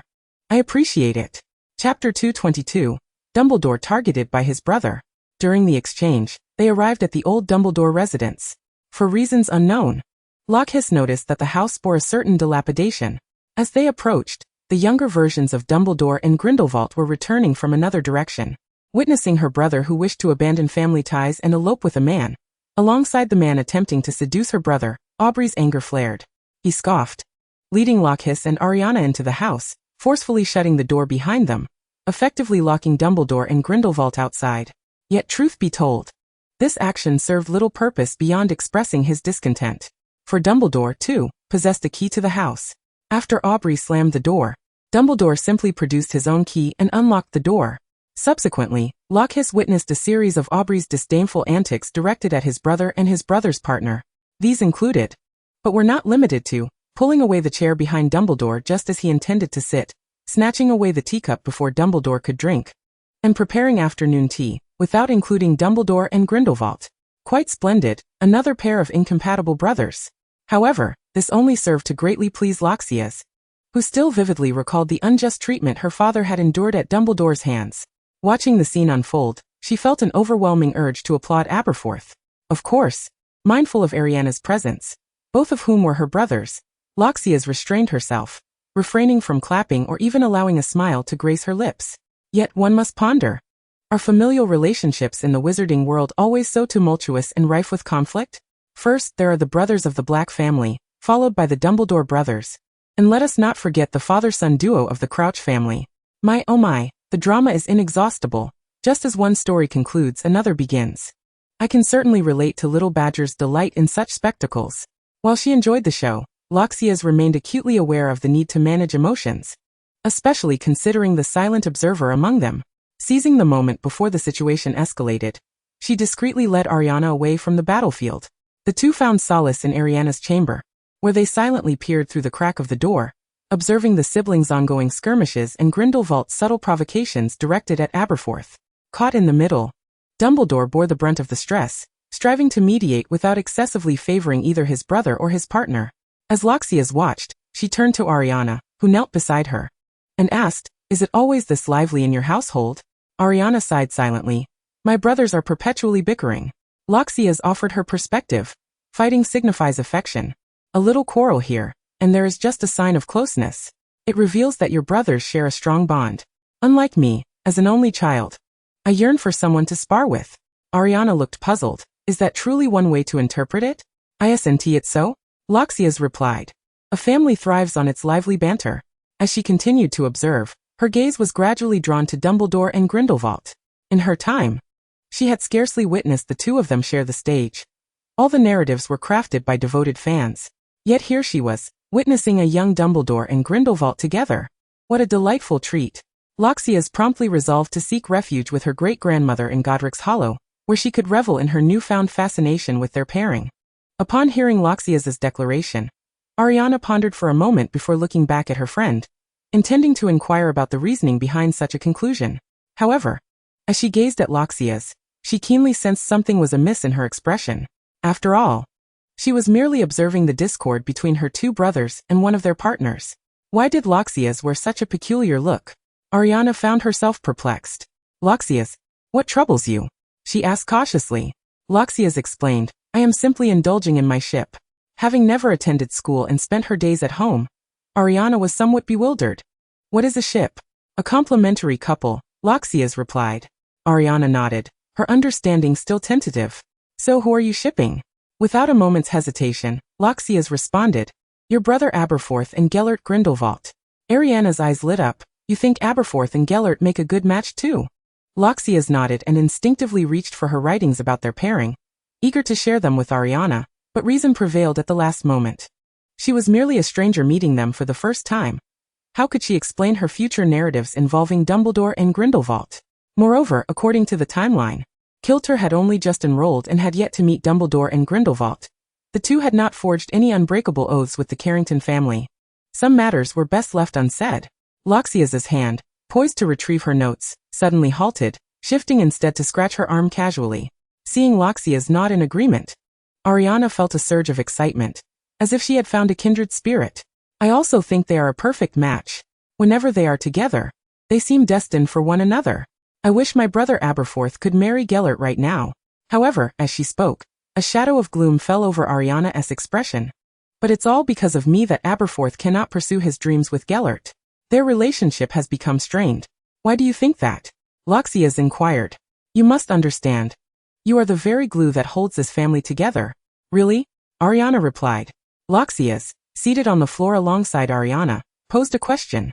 What kind of person do you believe your eldest brother to be? Would he abandon his family, or consider it trivial? Ariana shook her head. He would never. I can sense that Aberforth deeply values this family, and loves it dearly. He longs for the outside world. Yet he cherishes the warmth of home. Then, considering your tendency to shoulder all the blame, let us entertain a hypothetical scenario. If you were not here, and your second brother needed not your care, and your eldest brother and Mr. Grindelwald soared away into the horizon, how many years do you think it would be before he returned? Chapter 223, The Succubus. Loxias continued. And when your eldest brother and second brother finally meet again, how long would that take? Ariana contemplated for a long moment. 3, maybe 5 years? Loxias shook her head. No, it could very well take a decade or more. I believe you are somewhat aware of your eldest brother and Mr. Grindelwald's ambitious plans. You understand that they are grand in scale, and to see them realized requires building their own power, extensive persuasion, and undertaking countless endeavors. Even if they succeed, it will be a lengthy process. During this time, they will be exceedingly busy. Your eldest brother may not return home, and your second brother may find it difficult to connect with Mr. Grindelwald, resulting in their rare encounters. By then, how much warmth of home do you think your eldest brother will experience? After a moment of reflection, Ariana replied, He won't feel much warmth at home. He will only have the warmth given by his partner. Isn't that pitiable? Loxias pressed. Ariana's eyes brimmed with tears. It's terribly sad. Aberforth is so unfortunate. They are so far apart. Loxias gently wiped away Ariana's tears. But with you in the picture, both of them will remember you and will return. Home will remain warm and inviting, will it not? Ariana seemed to be persuaded by Loxias's words, nestling into her embrace, feeling a sense of relief wash over her. In truth, Loxias's reassurances were meant to comfort Ariana. She remained unaware of the true thoughts of Dumbledore at this age. Did he wish to leave with Gellert, believing Ariana to be a burden, or did he see both aspects as equally important, viewing Ariana as an indispensable family member and duty? Yet, none of this mattered to her. What was crucial was to help Ariana see things in a different light, to prevent her from sinking into despair, and to shield her from the encroaching shadows of silence. Perhaps, she ought to converse with the youthful headmaster Dumbledore. Regardless of his thoughts, it would be a gesture of compassion, at least for his unfortunate sister, to feign concern for familial warmth. The quarrel that had erupted soon subsided, as they evidently recognized the presence of their fragile sister, who could not bear to hear their discord. Shortly after the sounds of conflict ceased, Aberforth rapped on Ariana's door. At that moment, Ariana had fully recovered and was engrossed in a game of wizardess chess with Loxias. Seeing that Ariana's spirits remained intact, Aberforth breathed a sigh of relief. In the past, following their disputes, Ariana would often be melancholy for an extended period, during which the silence within her could amplify the darkness in her heart, rendering her vulnerable to despair. Aberforth, it is getting late, Miss Snape. I shall escort you to your relative's home. Loxias, thank you, Mr. Dumbledore. After bidding farewell to Ariana, Aberforth led Loxias in the direction of Elias's residence. Fortune seemed to favor Loxias, as Elias was indeed residing in Godric's Hollow during this period. Loxias greeted Elias with a smile as she opened the door and, in Aberforth's presence, communicated in code. Hello Elias, I am Loxias, a member of the family. Elias scrutinized Loxias. In truth, she need not have employed the code, for upon her first glance, she had already discerned that Loxias was a Carrington, and indeed her descendant. However, she was acquainted with all members of the Carrington lineage of this era. leading her to conclude that this sudden appearance must be from a future generation. She found herself inexplicably curious about the distant future from whence Loxias hailed. Once Elias ushered Loxias into the house, she promptly disregarded Aberforth, shutting the door with a flourish, affording Aberforth a brief taste of the treatment his brother had experienced moments prior. Yet this time he faced a different scenario. It was not his own door. He lacked a key, and could only ruefully touch his nose as he returned home. In contrast, Loxias, now within the sanctuary of Elias's abode, reveled in the singular attention bestowed upon her. The cozy room, a dinner tailored to her palate, and an assortment of sweets mysteriously tucked into her pockets all contributed to her delight. Loxias pondered. Was it not curious that this ancient succubus, despite her ancestral lineage, had once lamented her own mother's indifference, claiming to be unloved and cold? She recalled that after being weaned, she had seldom been held, and throughout her childhood, had never been served a palatable dinner. Whenever she sought her mother's presence, she was met with a lack of comfort. She was always told to fend for herself. Now, however, Elias was bestowing upon her all that her ancestor had longed for yet never received. Could this be the phenomenon of generational affection? Surely not. For such affection could not span so many generations, could it? As Loxias munched on her favorite candies, she expressed her bewilderment. Elias playfully pinched Loxias's cheeks and, with a warm smile, remarked, "You seem perplexed as to why I treat you with such kindness. Tell me, was your ancestor not kind to you?" Loxias, with her mouth full, replied, "Is this what they call the mind-reading ability of a succubus?" Elias cast a flirtatious glance at Loxias. "Would you care to experience your ancestor's charm?" Loxias blinked in surprise. "So, did you just employ your charm on me?" Elias's fondness for Loxias grew with each passing moment. Indeed, Loxias continued to eat, but it seems to have had no effect. "Elias, this is precisely why I cherish you. You are the only descendant I have encountered who has inherited my bloodline. Were it not for you, I might have thought that old ghost deceived me into bearing his child." Loxias halted her consumption. "What? Me a succubus?" Elias gently caressed Loxias's cheek. "Indeed. Though it is regrettable that the succubus blood within you is too diluted, it merely allows you to unconsciously wield charm, and grants you immunity against it." Loxias stared wide-eyed at Elias. What was she saying? Had she used charm on others? When? Elias elucidated. "Have you not noticed how easily you persuade others at times, even with flawed reasoning, and how some individuals suddenly choose to follow you?" A sudden realization dawned upon Loxias. Could it be that time when? Elias nodded, gazing at Loxias with a tender expression, playfully poking her cheek with the tip of her tail. "Yes, that was when you unconsciously utilized your charm. However, as it was unwitting, it did not compel them to fall hopelessly in love with you, or to obey your every command. Rather, it merely instilled a simple trust in you, a willingness to heed your words." Chapter 224. The Daily Life of Ancestors. At this revelation, Loxias was taken aback. "Charm has such effects?" Elias pressed closer to Loxias. "Oh, my dear Loxias, you cannot possibly believe that charm is solely effective in matters of love." As Elias spoke, she playfully lifted Loxias's chin, her hands wandering around Loxias's waist. Were it not for their familial connection, Loxias might have deemed this behavior inappropriate. Loxias found herself flustered by Elias's advances. She had never engaged in such flirtation with anyone. "Isn't it?" "Elias, certainly not. You must understand that when you employ charm, you simultaneously enhance your allure. Even if you do not precisely direct it at a specific individual, your innate charisma can be sufficient to inspire others to follow you." Upon hearing Elias's words, Loxias began to connect the dots. Hence, the love letter Lily had penned to her, Draco's swift acceptance of the pairing she had suggested, and the sudden loyalty of little Barty, all were influenced by her charm, not a reflection of her own charisma or social prowess, nor a result of her diligent efforts. Loxias set aside the candy she had intended to eat, her appetite extinguished in an instant. She had believed herself to have achieved success through her learning and application in life, only to discover that it was a matter of dubious means. Was this truly justified, given her perfect score on the theoretical exam? She had once reveled in that perfect score, ridiculing her cousin who had also taken the air course. Now, at the moment of practical application, she realized she had relied on her inherent charm. Such a realization rendered her victory hollow, leaving her with no grounds to mock her emotionally inept relative. Before Elias, who had utilized her mind-reading abilities, could offer solace to Loxias, the latter experienced a sudden epiphany. She decided that if her victory was indeed won through dubious means, then so be it. After all, This charm skill was quite useful, enabling persuasion and compliance. Perhaps she could leverage it to suggest the pairing of Dumbledore and Grindelwald to Ron and Harry, convincing them to explore the possibility of a relationship between them. Or perhaps she could use her charm to sway her nephew from the family tree. Such a straightforward resolution would ensure a joyous conclusion for all. Yet, the risk seemed too significant. Better not to tempt fate, for who could predict whether she would ensnare her nephew first or find herself in peril? It hardly seemed worth the gamble. As Elias listened to the thoughts of her descendant, oscillating between discontent and pragmatism, her expression shifted, reflecting her amusement. This child was surprisingly open-minded, flitting between notions with ease. Was this what they termed adolescence? So fleeting and capricious? Fortunately, her offspring was already adorning the wall, and his tumultuous adolescence bore little relevance to her. As for the child presently under her roof, he would at most stay for 4 months before departing. If she truly found herself overwhelmed by the trials of his teenage years, she could always escape, continuing her life as an indifferent caretaker.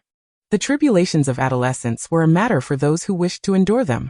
In the ensuing days, Loxis adopted a dual approach, learning to master the art of allure under Elia's tutelage while simultaneously providing emotional support to Ariana, forging a bond of camaraderie that allowed them to share their innermost thoughts. Naturally, while spending time at the Dumbledore residence with Ariana, Loxis was not remiss in indulging in her penchant for shipping couples and gradually coaxed Ariana into joining her in this delightful pastime. Unbeknownst to them, they had stealthily infiltrated the abode of Abeforth, who was less than supportive of his brother's romantic endeavors. Additionally, Loxis had grown quite familiar with the younger versions of Headmaster Dumbledore and Grindelwald, facilitating her shipping activities and clandestinely capturing numerous photographs of the duo. After all, joy shared is joy multiplied. She intended to return with these images as a treat for fellow fans of the couple she adored. As time passed, the challenges Loxis faced in this era began to reveal themselves. During her initial days, she was lavished with Elia's meticulous care. Even the meals were a delightful variety, allowing her to savor delectable dishes in a land where culinary delights were scarce. However, as time wore on, Loxis discerned that while Elia's culinary skills were commendable, her repertoire was limited to a mere handful of dishes, indeed just those few. Gazing into her bowl at yet another identical meal, Loxis found herself momentarily speechless. Was she caught in a 3-day cycle? If so, was this the 4th or 5th iteration? Lacking an appetite, Loxis addressed Elia. To be candid, Elia, I believe it would be prudent for you to experiment with different dishes. Upon hearing Loxis's suggestion, Elia, resting her chin on her hand and nibbling on her fork, replied, But my dear Loxis, you must understand that our food as succubi differs from that of humans. Our palates are not aligned. I can only prepare these few dishes, which took me centuries to master. As she spoke, Elia donned an expression that conveyed a sense of playful exasperation.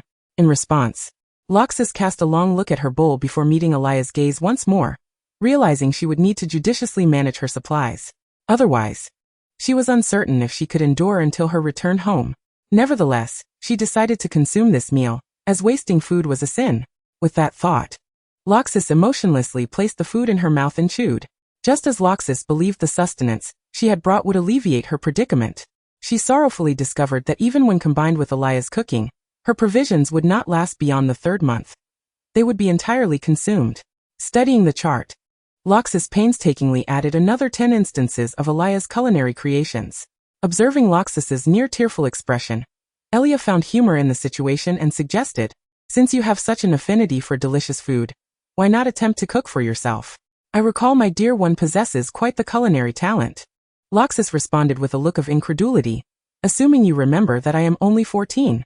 Elia dismissed her concern. Yet the young Dumbledore next door had already honed his culinary skills by the age of 14. Loxis retorted stubbornly. That is because their household lacks the abundance of galleons that ours possesses. Elia shrugged nonchalantly. Ah, so the children of impoverished families mature more swiftly, do they? However, if you're so troubled, perhaps you might consider trying our succubi cuisine, given that you have a trace of my bloodline, albeit faint. At Elia's words, Loxis instinctively frowned. Eating the food of your kind? If I recall correctly, your cuisine seems to be rather intimate in nature. Chapter 225. The Blinding Light Bulb. Elia nodded. Indeed. We partake in censored. Would you care to sample it? Loxis's cheeks flushed crimson, and she nearly choked on her own saliva. Cough, cough, cough. I absolutely refuse. From that day forth, Loxis discerned that Elia was persistently attempting to entice her, coaxing her to explore the culinary offerings of the succubi. Such behavior was decidedly unseemly, far removed from the dignified demeanor one would expect from an ancestress. Consequently, Loxis found herself retreating, spending more time outside, only returning home during mealtimes when Elia was out foraging. This arrangement brought joy to some and dismay to others. Ariana and Abeforth delighted in the increased companionship of their friend, as Ariana cherished every moment spent with Loxis. Abeforth reveled in his sister's enhanced mood, noting a significant decrease in her melancholic episodes, with her overall well-being seemingly improving.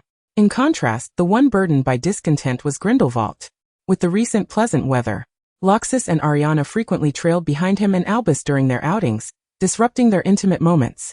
Particularly vexing was the fact that the girls occasionally cast glances in their direction, leaving him unable to even steal a kiss from Albus. The younger Dumbledore had no objections to Ariana and Loxis accompanying him and his boyfriend. In fact, he found the arrangement quite advantageous. It allowed him to discuss their ideas and explore various magical concepts with Gellert while still attending to his sister's needs. In the past, he had refrained from bringing Ariana along, as she required sunshine and laughter, but this new dynamic seemed to work well, preventing Gellert from becoming overly affectionate in public. However, while Dumbledore balanced the needs of his boyfriend and sister, it was primarily Loxis who kept an eye on Ariana, with Dumbledore only occasionally glancing in their direction. Loxis had grown accustomed to her role as caregiver, harboring no discontent, as Ariana was a well-behaved child requiring little oversight. They shared common interests, and Loxis could indulge in her penchant for shipping couples and taking photographs with Ariana without any qualms. It was a source of pure joy. Yet, as time went on, the simmering resentment within Grindelwald reached a boiling point.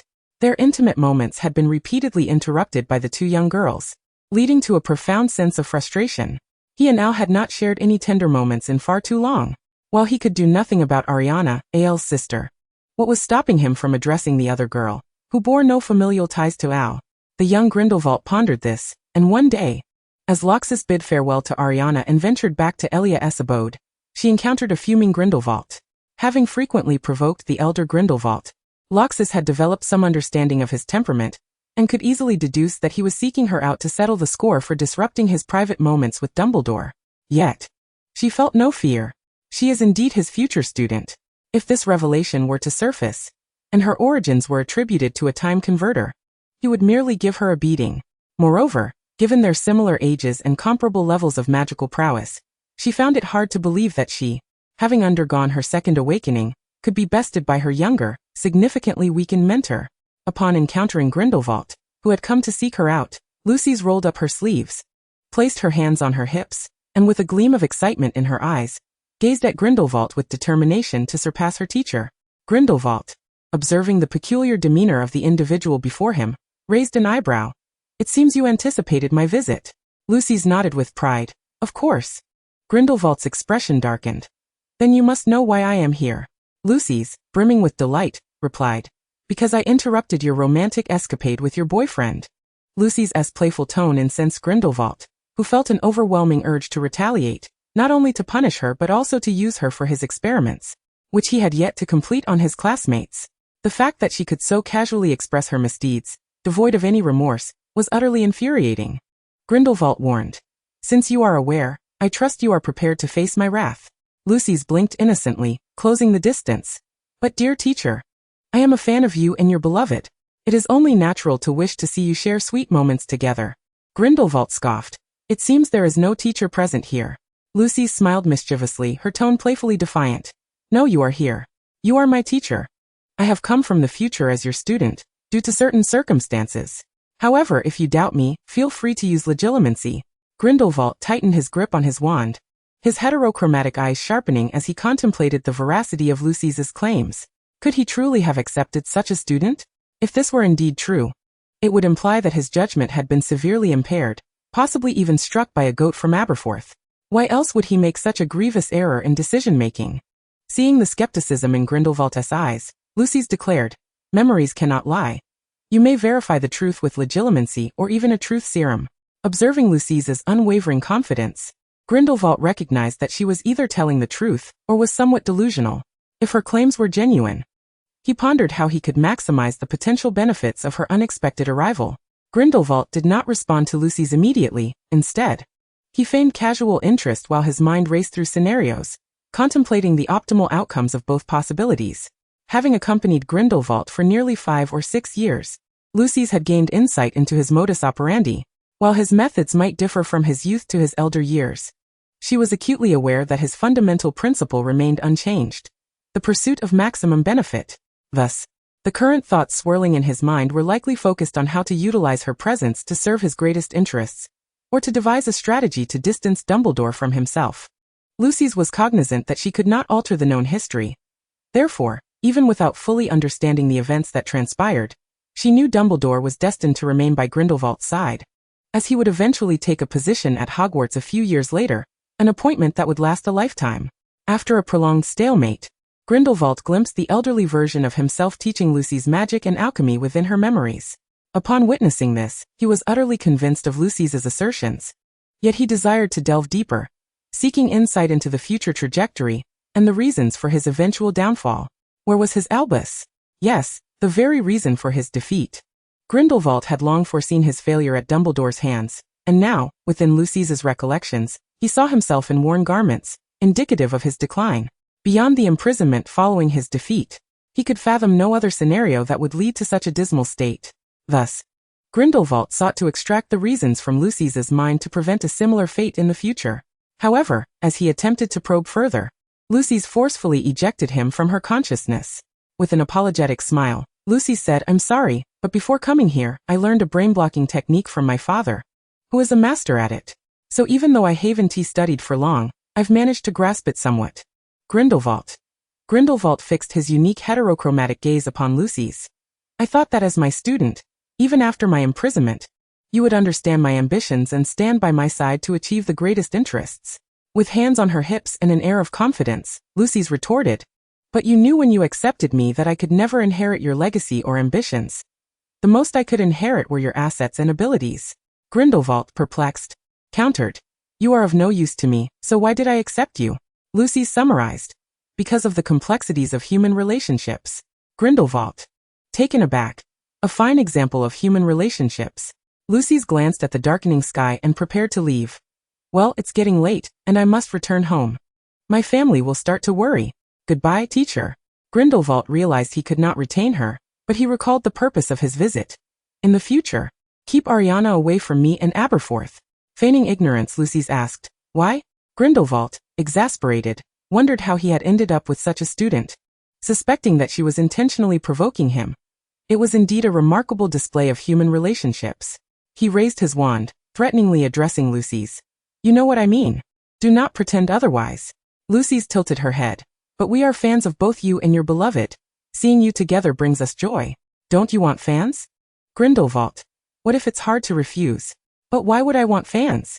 As the conversation unfolded, Lucy silently employed her charm skills to enhance her charisma, ensuring that Grindelwald would be more inclined to believe her next statement.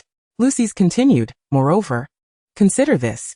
The reason your beloved does not leave you is due to her attachment to home, which indicates her familial devotion. If you demonstrate kindness towards her family, wouldn't that endear you to her even more?" In the end, Grindelwald fell for her reasoning. Under normal circumstances he would not have been swayed. He understood that he had already won Albus's heart, and had no need to show kindness to his family to gain favor. Their current predicament stemmed from Albus's inability to reconcile his responsibilities as an older brother with his desire for independence. Having diligently practiced during this time, Lucy's was elated with the outcome as she joyfully bounded back to Elias's residence. The ensuing days unfolded as per usual, though Grindelwald continued to harbor a lingering disdain for the 2 incandescent bulbs, subtly seeking advantageous information from Loxis. His animosity towards her had notably diminished. Ariana's condition also steadily improved, becoming more cheerful under Loxis' diligent care, and her inner turmoil began to stabilize. With these 2 unstable factors seemingly resolved, Loxis perceived no significant issues remaining. She could comfortably enjoy her time with Ariana, indulging in their shared interests. However, unresolved problems persistently lurked beneath the surface. Despite their efforts to ignore them, they remained, buried deep yet destined to erupt one day. That day arrived quietly and unexpectedly. Upon returning to Elias's residence, Loxis gazed out at the rain, suddenly gripped by a sense of unease. "What's the matter? You seem preoccupied, Loxis," Elias inquired. Turning to face her, Loxis replied, Elias. I sense a foreboding. It feels as if something dreadful is about to transpire. Elias, gathering her hair into a bun, responded, if you sense such unease, you ought to investigate. My acquaintance informed me that you Carrington seldom experience such feelings, and if you do, it is likely indicative of impending misfortune. In that moment, Loxias comprehended Elias's implication, and promptly rose to leave. Elias followed closely behind, stating, since it pertains to something ominous, it is only fitting that I accompany you to ensure your safety. Loxias did not protest. I appreciate your assistance, Elias. Together, they swiftly made their way to the Dumbledore residence. As anticipated, a fierce argument raged within. The participants were undeniably Aberforth, Albus, and Grindelwald. Aberforth harbored deep resentment towards his brother's decision to abandon their family and pursue a romantic relationship. Meanwhile, Grindelwald sought to take Albus away, viewing family ties as a burden. From the heated exchange, Loxias surmised that Aberforth had likely caught Grindelwald attempting to entice his brother away, leading to a confrontation. Loxias had no thoughts regarding their quarrel. Her only concern was for Ariana upstairs. The Dumbledore home lacked adequate soundproofing, and the three careless men had not employed magic to muffle their voices. It was highly probable that Ariana had overheard their dispute in its entirety. Chapter 227. The Death of Ariana. Given her sensitive nature, she might attribute the conflict to herself, and absent the allure of her charm, she could easily recall past grievances and blame herself for them. This would only amplify her inner turmoil, ultimately leading to her being overwhelmed by it. Alas, if this continued, all of her efforts over the past 2 months would be in vain. Loxias cast a glance at the trio before decisively leading Elias away from the main entrance, flying towards the window of Ariana's room. Skillfully, she opened the window, only to discover that Ariana was nowhere to be found. Where could she possibly be if not in her own room? She had been in the house prior to her departure, and if she had left, Aberforth would surely have noticed. Outside, the rain poured heavily, and Aberforth was clearly preoccupied with arguing with his brother and Grindelwald, indicating that Ariana must still be somewhere within the house. Not in her room but still present. Ariana was likely hidden in some corner, observing the tumult below in the dining area, witnessing her brother's quarrel, even drawing their wands against one another and casting spells. It was also possible that she had overheard their conflict and intended to intervene, as she had always yearned for familial harmony. With the three still brandishing their wands and casting spells, if Ariana were on the second floor, she would be safe, as no one would aim their wands upward during their altercation. However, if Ariana was on the first floor, she was at great risk of being caught in the crossfire. Realizing this, Loxias disregarded the path she had taken and, without hesitation, pushed open the door to Ariana's room, drew her wand, and descended the stairs. She had to intervene. What if Ariana were to be inadvertently harmed? She was a fragile soul, unable to withstand their overwhelming power. Loxias hastily traversed the corridor to the staircase, only to find Ariana at the foot of the stairs, precisely where the altercation was unfolding. Before Loxias could call out to Ariana, she witnessed a spell strike her, causing a surge of magic to erupt from her. Though not particularly potent, for the subdued Ariana it was more than sufficient, indicating her powers were spiraling out of control once more. Before Loxias could react, she saw Ariana collapse, followed by the sight of her soul departing her body. Loxias had no time to ponder how she could perceive Ariana's spirit. Her sole thought was to reintegrate Ariana's soul back into her body. Yet an unforeseen occurrence transpired. An irresistible force pulled her into a time-space tunnel. This was far beyond her expectations. She believed she had gained mastery over temporal powers, having suppressed them for a month during her last temporal journey, before returning to her own era. Yet now, she found herself utterly unable to resist the tunnel's pull, or even perceive its opening. What unexpected turn of events had occurred? Loxias's mind was filled with expletives. But as the time-space tunnel began to close, she instinctively grasped another object that had been drawn into it. Then, chaos ensued, and when she opened her eyes again, Loxias found herself awkwardly rising from the ground, her gaze falling upon a portrait of Dumbledore. Good heavens, without needing confirmation, she realized she had undoubtedly not returned to her timeline. Had she ventured into the future? Her arrival had also awakened the Dumbledore in the portrait. Rubbing his eyes, Dumbledore remarked, "Oh, what a surprise. A most unexpected visitor in the headmaster's office. Might you introduce yourself to us old fellows, dear lady?" As Loxias examined the object she had clutched, she furrowed her brow in response to Dumbledore. "Headmaster Dumbledore, please, spare me the jest. Surely you cannot fail to recognize me. We are quite well acquainted. Aside from my father's office, Your office is where I spent the most time during my tenure at Hogwarts. A flicker of confusion crossed Dumbledore's eyes. Yet, in my memory, I do not recall. Before Dumbledore could finish, Loxias interjected, "Wait, Headmaster Dumbledore. I seem to have brought along your sister Ariana's soul. What should I do now, Headmaster?" As she spoke, Loxias extended the small phoenix she held towards Dumbledore's portrait. In that moment, she felt utterly helpless. What was she to do with Ariana's soul in her possession? She had never engaged in such tasks before. Dumbledore observed the small phoenix in Loxias's hands. Now that he had become a portrait, he was unable to recognize the little creature. Though he could see and respond to the outside world through the painting, this did not imply that he could perceive it in the same manner. Ultimately, he was merely a likeness, a mere image. However, Dumbledore was equipped to offer Loxias guidance. Having lived longer and experienced more than she, he naturally possessed a wealth of ideas. He gazed at the small phoenix for an extended period, unable to discern whether it was indeed his Ariana, yet felt an inherent obligation to assist the creature, for he was a Dumbledore. Dumbledore. You might place her within an alchemical vessel capable of nurturing souls, should you have one. This is the only method I am aware of to prevent a soul from dissipating. Nurturing? Loxias had none of that readily available, but could create one on the spot. She glanced around and, noticing a potion bottle on the desk behind her that met the necessary standards for raw materials, swiftly seized it and began her modifications. Sitting in the headmaster's office chair, she placed Ariana aside and deftly inscribed magical runes while her mind raced through possibilities.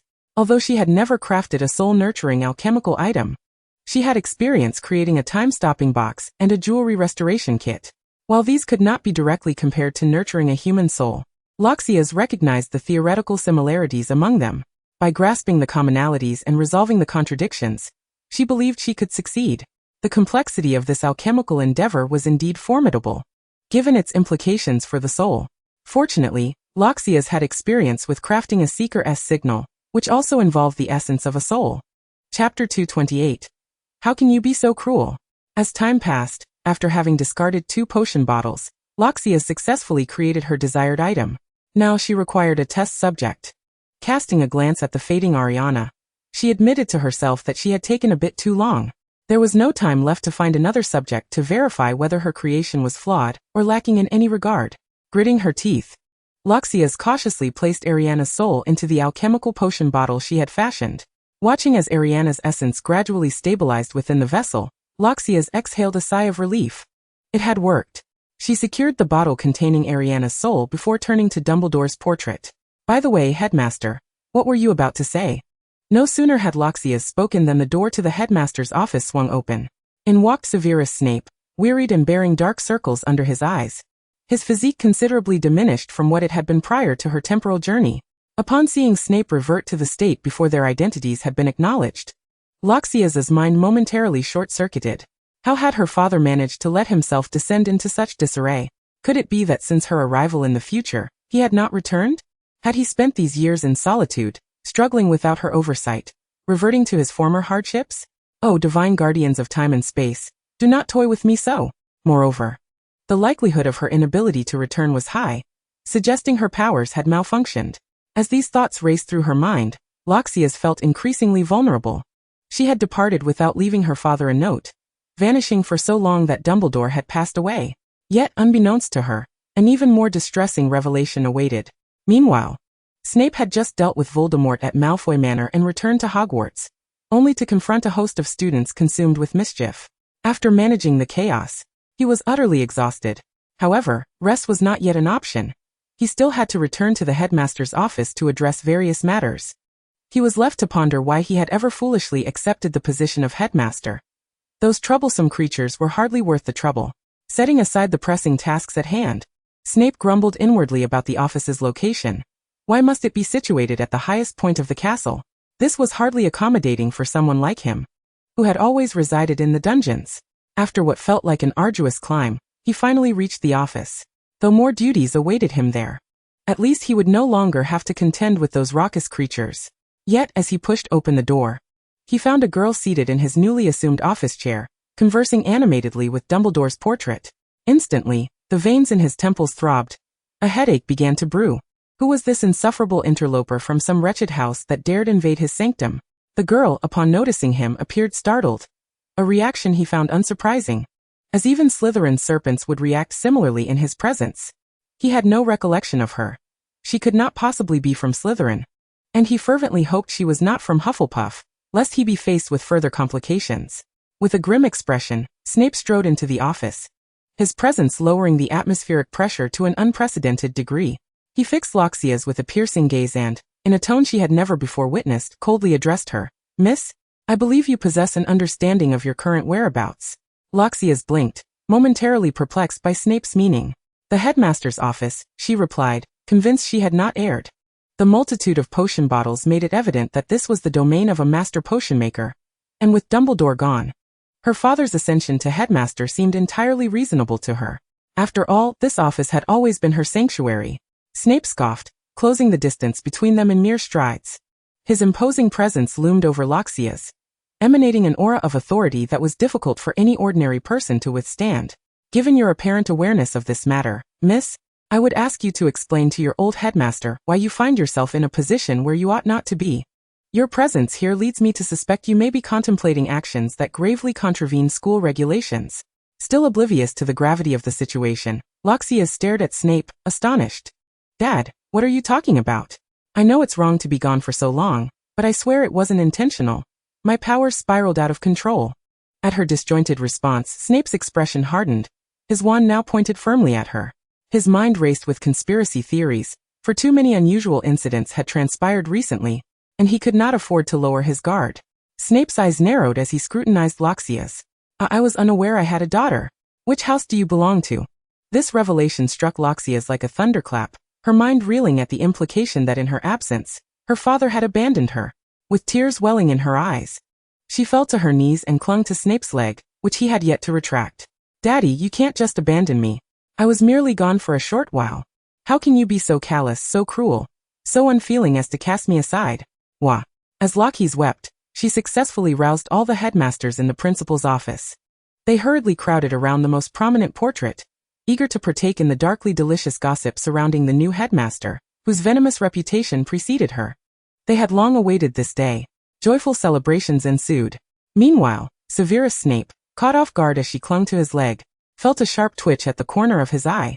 As a double agent, he remained composed in the face of Voldemort's torturous curses, and was adept at handling the trolls lurking beneath. Yet, confronted by this unfamiliar child who had seized his leg and called him Dad, he experienced a fleeting moment of bewilderment. When had Hogwarts welcomed someone more unhinged than Bellatrix? To embrace a stranger's leg and call him Dad upon their first meeting was outrageous. Was she attempting to provoke him? Before addressing Loxias, Snape desperately sought to extricate his leg from her grasp. However, her grip proved more tenacious than he anticipated, resulting in a comical shuffle across the floor.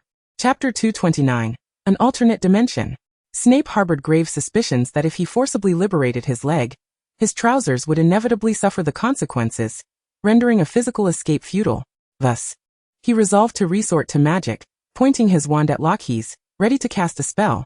Yet her cries intensified. "Daddy, you can't abandon me. You mustn't be so heartless.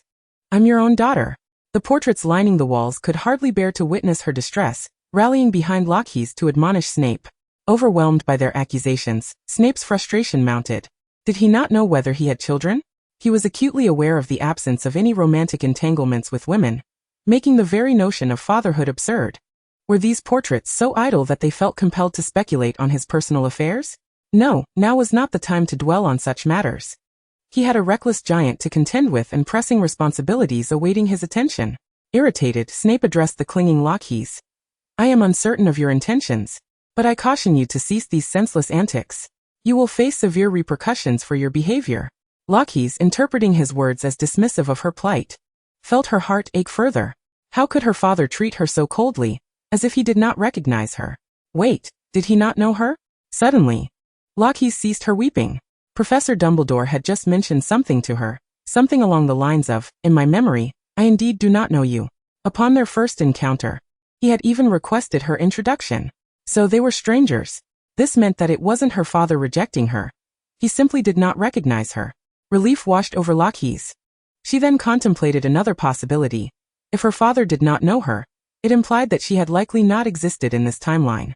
According to the Carrington family's records, Alternate timelines signified different possibilities, leading to various outcomes. Thus, in this timeline, she had neither attended Hogwarts nor reunited with her father. What had transpired? How could she return? Having traversed different timelines on multiple occasions, Loxis felt confident in her ability to navigate within the same timeline. However, jumping across alternate dimensions was uncharted territory for her. Could she truly return? Perhaps, most likely, it should be possible. Loxis harbored doubts, knowing the principle: establish coordinates, traverse the temporal tunnel, and then leap through time.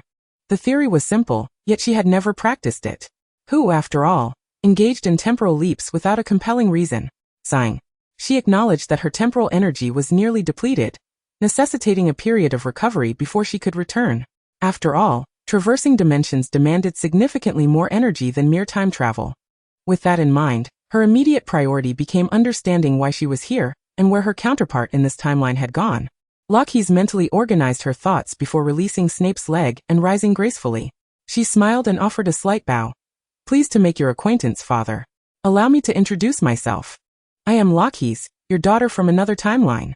Snape, bewildered by this abrupt transformation, from a tantrum-throwing lunatic to a courteous one, had neither the time nor inclination to engage with her claims, still believing her to be unhinged. With his leg finally freed, he resolved to announce her punishment and swiftly eject her from the office. However, before he could utter a word, Loxis raised her hand and cast a wandless spell, the bloodline charm. Instantly, a vivid red thread emerged, signifying their familial connection. Snape, well aware of its implications, felt his mind racing back to her earlier words. Daughter from another timeline. The notion of alternate dimensions was astounding. Yet he struggled to fully accept the validity of this parentage. He raised his wand and murmured, bloodline charm. Another identical red thread appeared. Well then, the weight of uncertainty had finally been lifted. Snape regarded the black-haired, dark-eyed girl before him, and their blood relationship was beyond question. Yet, her appearance raised pressing concerns. What did it signify? Which side would she align with? What repercussions might her presence have on the already intricate situation? Though he wished to avoid harboring the worst suspicions, the circumstances left him little choice. He had resolved to do whatever it took to secure Voldemort's defeat. Regardless, he concluded that it was imperative for her to return swiftly. This place was unsafe for her. Should she be unable to return, he would ensure her safety out of familial obligation, believing one sacrifice to be sufficient. After much contemplation, Snape had made his decision. He looked at Loxis. His brow still furrowed, yet his gaze softened slightly. Do you know how to return to your timeline? Loxis nodded. Of course, but it will take about half a month. Upon hearing her response, Snape relaxed somewhat. As long as she could return, he felt reassured. Half a month's duration seemed manageable, provided he kept a vigilant watch over her. However, Father, are you not welcoming me? You ask when I will leave just as I have arrived. Loxis pouted, visibly displeased. Snape paused, momentarily at a loss for words. What could he possibly say? From the expressions on Loxis's face, Snape deduced that she was likely not genuinely displeased. However, he couldn't dismiss the possibility that she might be. After a moment of contemplation, Snape could only state dryly, it is not that. It is merely that this place is not suitable for you to remain in, as it harbors certain dangers. Loxis, somewhat perplexed, inquired, will you not protect me? Of course I will, Snape replied. Then is that not sufficient? She countered. However, I cannot be by your side at all times, and moreover here. Snape trailed off, uncertain of what Loxis's circumstances were like. Judging by her vibrant demeanor, it was likely far less grim than his own. Or perhaps, like their current situation lacking her presence, her world might also be devoid of Voldemort's shadow. If that were the case, she need not be burdened with such harsh realities. Yet, to Snape's surprise, the words he left unspoken were articulated by Loxis. The Dark Lord has been resurrected, and is causing turmoil. Is it the same on your side? Snape asked. Loxis did not answer but instead gazed at the portraits of former headmasters. Some matters are best kept known to as few people as possible. Following Loxis's gaze, Snape noticed his predecessors huddled together, evidently reveling in the unfolding drama. Snape's expression darkened, and he swiftly drew the curtains over the portraits. Hey, that is hardly fair. The headmasters protested in unison, their curiosity piqued before the curtains were fully drawn. Loxis moved to a nearby sofa, transforming into a tea set, and pouring herself and Snape a cup. She patted the empty space beside her, suggesting he take a seat. After a brief pause, Snape settled next to Loxis, albeit at a considerable distance, positioning himself at the far edge of the sofa. After casting a few isolation charms, Loxis gracefully lifted her cup of tea and addressed Snape's inquiry.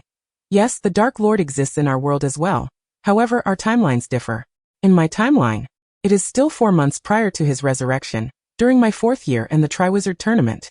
Snape expressed surprise. You know he is to be resurrected? Loxis nodded, explaining. Due to the unique nature of my family's bloodline, I possess a portion of the powers of time and space, which is also why I am able to be here. Foreseeing the future is a part of this ability. She then elaborated on what she knew and the reasons for her arrival. Snape's expression darkened. So, to utterly vanquish the Dark Lord, one must destroy all of the Horcruxes he has created? Loxis nodded, though she was taken aback that Snape was unaware of the Horcruxes. However, upon reflection, she understood. As a double agent, knowing too much could be burdensome, especially considering Voldemort's adeptness at extracting thoughts. Loxis sought further clarification, asking, by the way, what year is it in your world now? Has the Chamber of Secrets been opened previously? Snape did not conceal the truth. It is 1997. And the chamber was opened 5 years ago.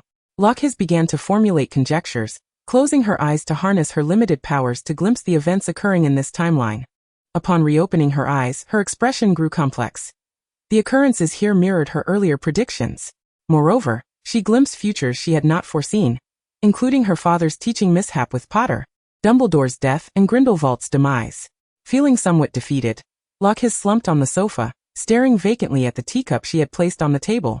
Overwhelmed by the absurdity and cruelty of such a future. In a mere 2 years, the joyful, laughter-filled campus life would become a memory. Snape noticed her distress. What troubles you? With a sigh, Loxis replied, I just glimpsed the past of this world. And some things are difficult to accept. Before Snape could summon the scant comfort his limited experience afforded him to console her, Loxis shook her head and regained her composure. Upon comparison, the primary events in our 2 worlds are strikingly similar. Let us discuss the Horcruxes. After the chamber incident, Dumbledore, through his own investigations, became aware of the existence of Horcruxes, and given his character, he would have ensured that someone was designated to destroy the remaining ones, even after his death. Based on what I have seen, most of the Horcruxes have already been destroyed, so you need not worry excessively about them. Observing Loxis, who had once clung to him in tears, now mature and composed, discussing such grave matters with confidence, Snape felt a momentary dissonance, unaware of the vicissitudes of adolescence. Yet he recognized the validity of her words. He need not be overly concerned about the Horcruxes. As for those Dumbledore had appointed to eliminate them, it was evident they were likely Potter and his companions. While he could not completely relinquish his concerns about Potter's ability to destroy all the Horcruxes, he acknowledged he could not afford to dwell on it. He had far too much on his plate.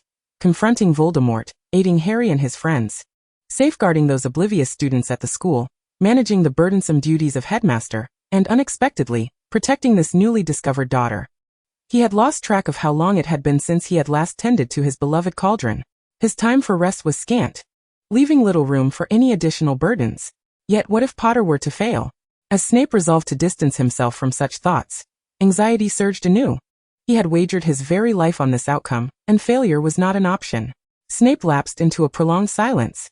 A stark contrast to the man he had been just 2 years prior, before the weight of experience had settled upon him. Loxis, momentarily bewildered by his contemplative state, remained silent, observing her father, who had aged considerably in this timeline, lost in thought. Suddenly Snape spoke. Do you think they will succeed? Loxis, having discerned Snape's underlying desire, countered, do you wish to know the outcome?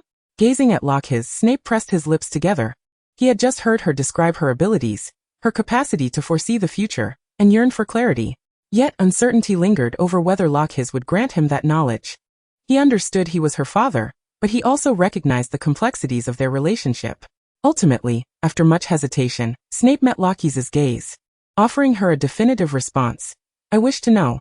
Loxis acquiesced. Very well, I shall find out. Loxis then closed her eyes once more, summoning the last vestiges of her strength to glimpse the future she had long yearned to see, but had previously been unable to perceive due to her limitations. This time, as the future was not exceedingly distant, Loxis vividly witnessed the cataclysmic victory that awaited. The timeline from her 4th year to Voldemort's demise unfolded entirely within her mind, encompassing even Snape's death. As she beheld it all, a solitary tear escaped from the corner of Loxis's eye. At this moment, Loxis felt an overwhelming sense of gratitude.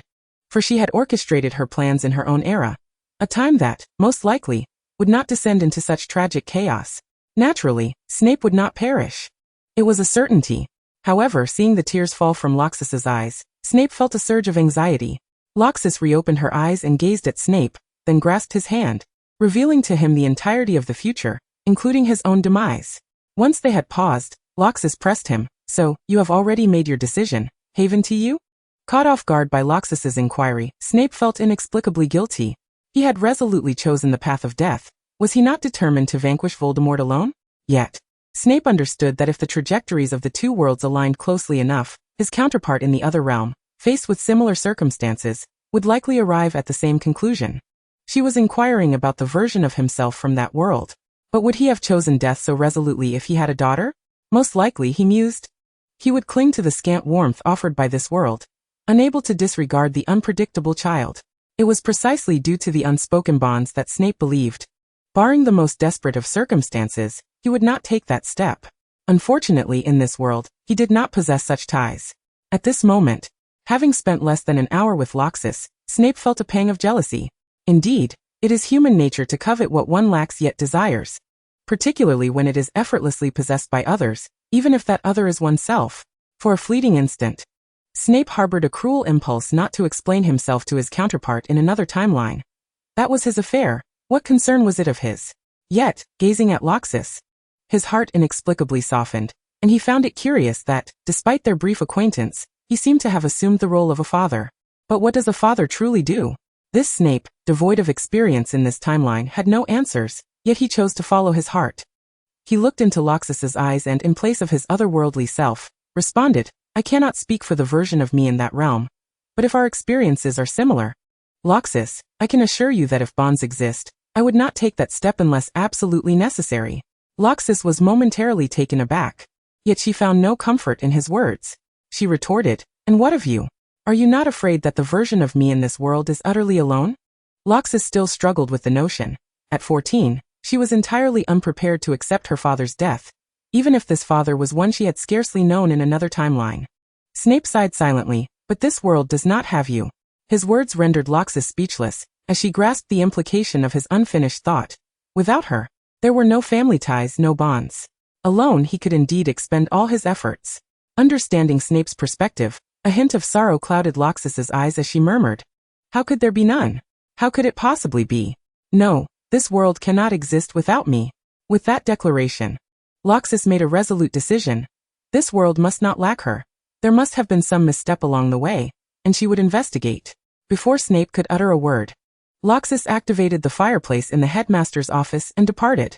While she had wished to employ the powers of time and space to directly create a passage to the past, her reserves of temporal energy were nearly depleted, rendering her incapable of opening a portal.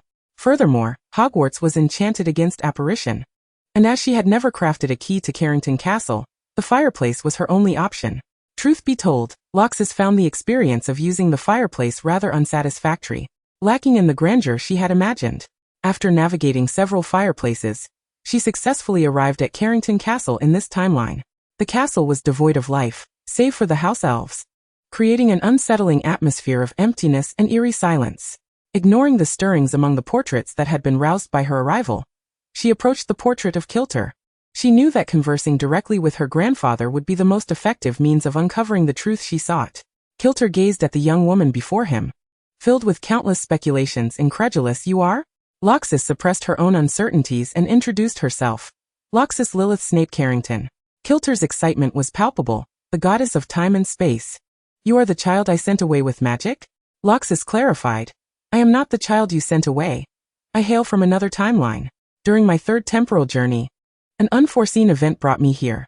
Having explained herself, Loxis swiftly inquired, the child you mentioned, the one you sent away, must be the version of me in this timeline, correct? Where is she? Kilter lowered his gaze, the magic faltered. She remains in the future and has not returned. Loxis was taken aback.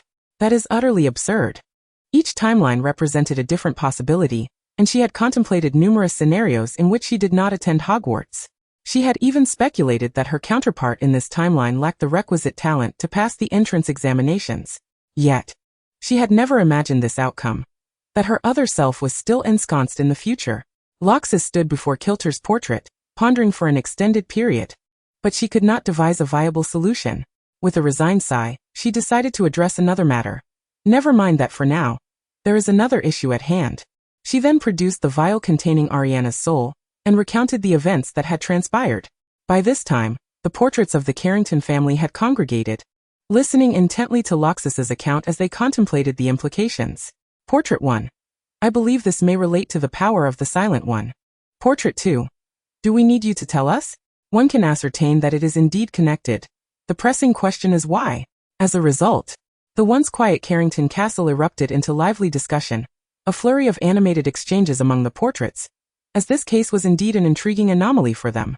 Ultimately, they concluded that the dark parasitic magic from the Silent One had intertwined with Loxis's spatial powers, thereby precipitating the premature opening of the temporal tunnel. Moreover, the inclusion of an additional soul during this temporal traversal had destabilized the tunnel, preventing Loxis from returning to her original timeline. Kilter remarked, the consensus of our discussions is thus, yet verification is required to ascertain the truth.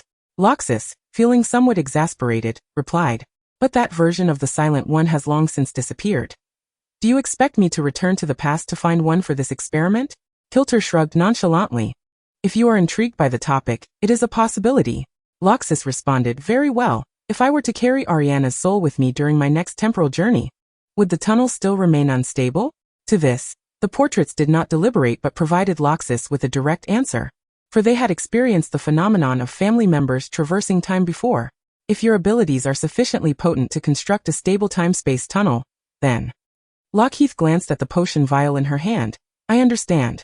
Regardless, she had resolutely decided to return with Ariana, having brought her here. She was determined to take her back. At worst, she would remain here a bit longer. Once she unraveled the mystery she sought, Lockheath tucked away the potion vial and turned to exit. Noting Lockheath's intention to leave, Kilcher inquired from behind, Hey, it's quite perilous outside. Where are you headed? Without looking back, Lockheath replied, Hogwarts. Kilcher, well aware that he could not dissuade her, having guided children of her age before, understood that this was not the crux of the matter. She was moving far too swiftly. He still had unfinished words to convey. Thus, just as Lockheath was about to step into the fireplace, Kilcher urgently posed a request. Could you perhaps bring back the version of yourself from this time before you leave? Lockheath halted. Do you genuinely believe this is an opportune moment? Kilcher admitted no. The former head of the Carrington family, Kilcher, expressed his deep concern. I recognize the present dangers and that this is not an ideal time. Yet this time-space has been devoid of Carrington for far too long. The contract is weakening. I must consider the well-being of everyone. Lockheath sighed, comprehending Kilcher's apprehensions, and made a promise. Rest assured. I shall retrieve the version of myself from the future when the time is right. It will not be long. With that, Lockheath strode into the fireplace without a backward glance. After traversing through several fireplaces, Lockheath returned to the headmaster's office at Hogwarts. At that moment, Snape was bent over his desk, attending to administrative affairs. Upon seeing Lockheath return, he paused imperceptibly for a moment before resuming his work. Lockheath pulled a chair closer and seated herself before Snape. I've found the reason. This time-space does not lack my presence, but rather, an unforeseen circumstance has occurred. The version of me in this time is still in the future. Snape lifted his gaze to Lockheath. The future? Lockheath elucidated. Indeed. When I was born, this place was not safe, so my grandfather utilized our family's abilities to send me to a relative in the future. In my timeline, the return magic activated. While it has not in this one. Snape stroked the quill in his hand, momentarily uncertain of the veracity of Lockheath's words. He harbored doubts, suspecting this might be a fabrication concocted by Lockheath to instill in him a resolute desire to continue living. For if it were true, he might indeed find it difficult to let go. Lockheath gazed at him. I am not deceiving you. If you doubt my words, I can wait until my abilities are restored and go to the future to bring myself back. Upon hearing this, Snape sighed. He was nearly convinced of Lockheath's sincerity, yet he did not immediately acquiesce. Truth be told, while Snape longed to possess the same bonds as the version of himself in another timeline, he was acutely aware that disparate experiences yield divergent outcomes. The self from that timeline had long ago forged a connection with the daughter before him, establishing ties and an unbreakable affection, rendering them a warm family. In contrast, in his current timeline, he and Lockheath had been separated for an extended period. She had grown so much. Would she desire a father that many despised?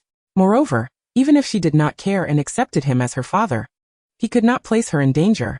Additionally, living in a future devoid of Voldemort, she would certainly find happiness. Ultimately, Snape declined Lockheath's proposal. She had not experienced these tribulations and need not return during such perilous times, imposing those dangers upon her. Furthermore, what if she did not wish to return? One must respect their own decisions after all. Upon hearing Snape's words, Lockheath fell silent. Disregarding all constraints and contemplating from another's perspective, would she truly wish to return to this place at her current age?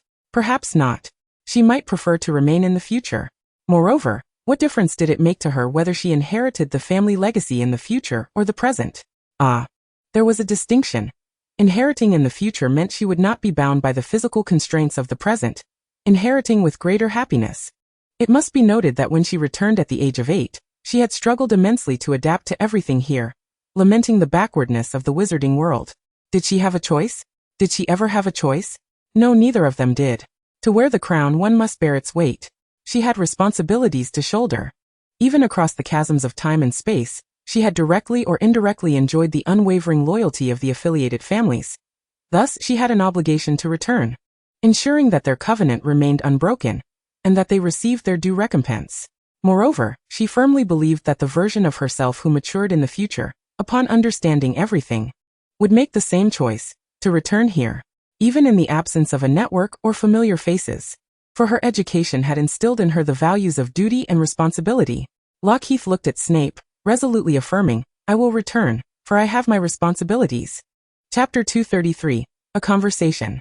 Subsequently, Lockheath acquired a bedroom of her own within the headmaster's office, situated adjacent to Snape's chamber. Furthermore, due to her absence from this timeline and the excessive dangers lurking outside, Snape strictly forbade her from joining the commotion downstairs, keeping a vigilant watch over her. He cast a tracking charm upon her.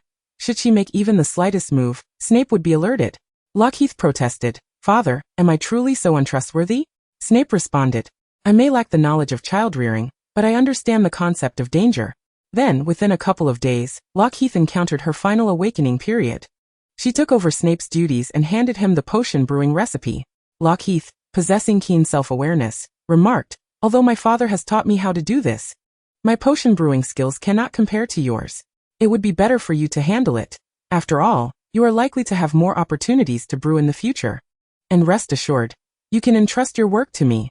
Snape examined the potion brewing recipe in his hands, recognizing the familiar method, undoubtedly his own. The only lingering doubt for Snape was, "Are you certain you can manage the headmaster's responsibilities?" Lockheath nodded. "I began managing family affairs at 9. I am well acquainted with this work. It is nothing major." Snape hesitated, but then reconsidered. If mistakes occurred, so be it. He had never desired the position of headmaster anyway. And if errors arose in the current circumstances, no one would dare to voice complaints. The Ministry of Magic would not dare to offend Voldemort. And the Death Eaters were only concerned with their own interests. As for Voldemort, he would only care whether the headmaster was one of his own, and whether the school was under his control. He would not concern himself with the quality of the headmaster's performance. Thereafter, Lockheath undertook the responsibilities expected of a headmaster, while Snape joyfully engaged in potion brewing. After completing the headmaster's tasks, Lockheath even assisted Snape. As Lockheath deftly assisted, Snape observed her skillful and pleasing techniques, expressing his utmost satisfaction. This was a far cry from the group he had previously instructed. Snape remarked, "It appears that your potion making has been greatly influenced by another version of myself." Lockheath responded with a sense of entitlement, "Of course, you are the potion's master. As your daughter, it would tarnish your reputation if I were not proficient in potion making." Snape replied, "That is hardly the case." After uttering this, they redirected their full attention to the potion brewing. The headmaster's office was enveloped in the sounds of the potion bubbling in the cauldron, the crackling of the fire beneath it, and the clattering of various tools as they handled potion ingredients. After adding another ingredient, Snape broke the silence between them. "I seem to have never inquired about your mother." Lockheath propped her head on her hand, gazing into the cauldron. "I thought you would never ask. It's not Lily, and you do not know her, at best. We shared a meal in the same hall at Hogwarts, and my birth was far from natural." Snape paused, not particularly surprised by Lockheath's knowing of Lily, but rather taken aback that she had information about her at all. "You know Lily? Did I tell you?" Lockheath shook her head. "No, During my last temporal journey, I visited your third year, albeit in my own timeline, under the alias Ming. Have you heard that name? Snape ruminated for a moment. Feeling fortunate that this individual had never graced Hogwarts during his student days. No. Loxis shrugged. Well, it seems that the version of me from that timeline did not make an appearance at this time. As Snape stirred the potion, he asked dryly, could you share your experiences from that time? He had to admit, he was somewhat curious about how her presence would have transformed his third year. Given her nature, he speculated it would have been quite extraordinary. Loxis candidly recounted, upon my arrival, I disguised myself as a boy and leveraging my connection with Professor Dumbledore, I managed to remain as an international exchange student. After that, I stuck to you like glue. And listening to Loxis narrate an alternate version of his third year filled with her involvement, Snape fell into a contemplative silence, realizing it was far more fascinating than he had imagined. Engaging in brawls with highwaymen, consistently besting them, and successfully earning a commendable friend, while also sneaking into Hogsmeade through secret passages. Yet, why would Lily write love letters to this cross-dressing individual? He had never received a love letter from Lily. Moreover, Lily was entirely unaware of his affections for her. Snape's brow furrowed, his grip on the stirring tool tightening in frustration. He felt deeply aggrieved. No, he was profoundly aggrieved. However, this individual was neither Potter nor any other person. She was his daughter from an alternate timeline. Snape felt an urge to unleash a curse. Yet the person before him was of his own blood, and according to her words, even that version of himself had never pursued the matter. This left him feeling quite indignant. Unable to strike her or chastise her as she had grown accustomed to it, he was left vexed. Ultimately, Loxis ended up with a batch of exceedingly unpleasant potions. Beyond assisting Snape in concocting his required potions, she also kept a watchful eye on the antidote for basilisk venom that he was brewing. Once completed, she meticulously ensured that he stored the potions securely and reminded him to use them if the situation ever called for it. Additionally, Loxis had prepared 2 more batches on her own. Although not of the same quality as Snape's, they would suffice in a critical moment. 2 of them were allocated to her auxiliary family, to be administered by whoever was available at the time. As a precaution, Loxis also provided a batch to Professor McGonagall. Within all of Hogwarts apart from her, only Professors Sprout and Flitwick were likely to extend a helping hand in a crucial moment. They were not only Snape's colleagues but also professors who had witnessed him grow up, and they were less prone to emotional outbursts, ensuring confidentiality. Among these 3, Loxis ultimately chose Professor McGonagall. Given her close association with Dumbledore, if there were someone she had to confide in regarding Snape's identity as a double agent, she would undoubtedly be the best choice, and also the one Dumbledore would least resist. As for how to discreetly send the potion while being restricted from coming and going, Snape would inevitably spend time away from the office, allowing others to enter. Although Snape had cautioned Loxis to remain in the office and refrain from opening the door to strangers, were these individuals truly strangers? Not from Loxis's perspective. She was far too familiar with them. As for how to invite someone into the headmaster's office, owls, house elves, and Patronus charms were all at her disposal. Dumbledore observed the departing Ethel, then looked at Loxis, who was once again casting the Patronus charm to relay messages, feeling somewhat hesitant. You have placed 1 on Severus, 2 on your auxiliary family, and you truly wish to place another on Minerva? Loxis, playing with the gobstone Snape had given her to pass the time, responded. The candidates were chosen by both of us.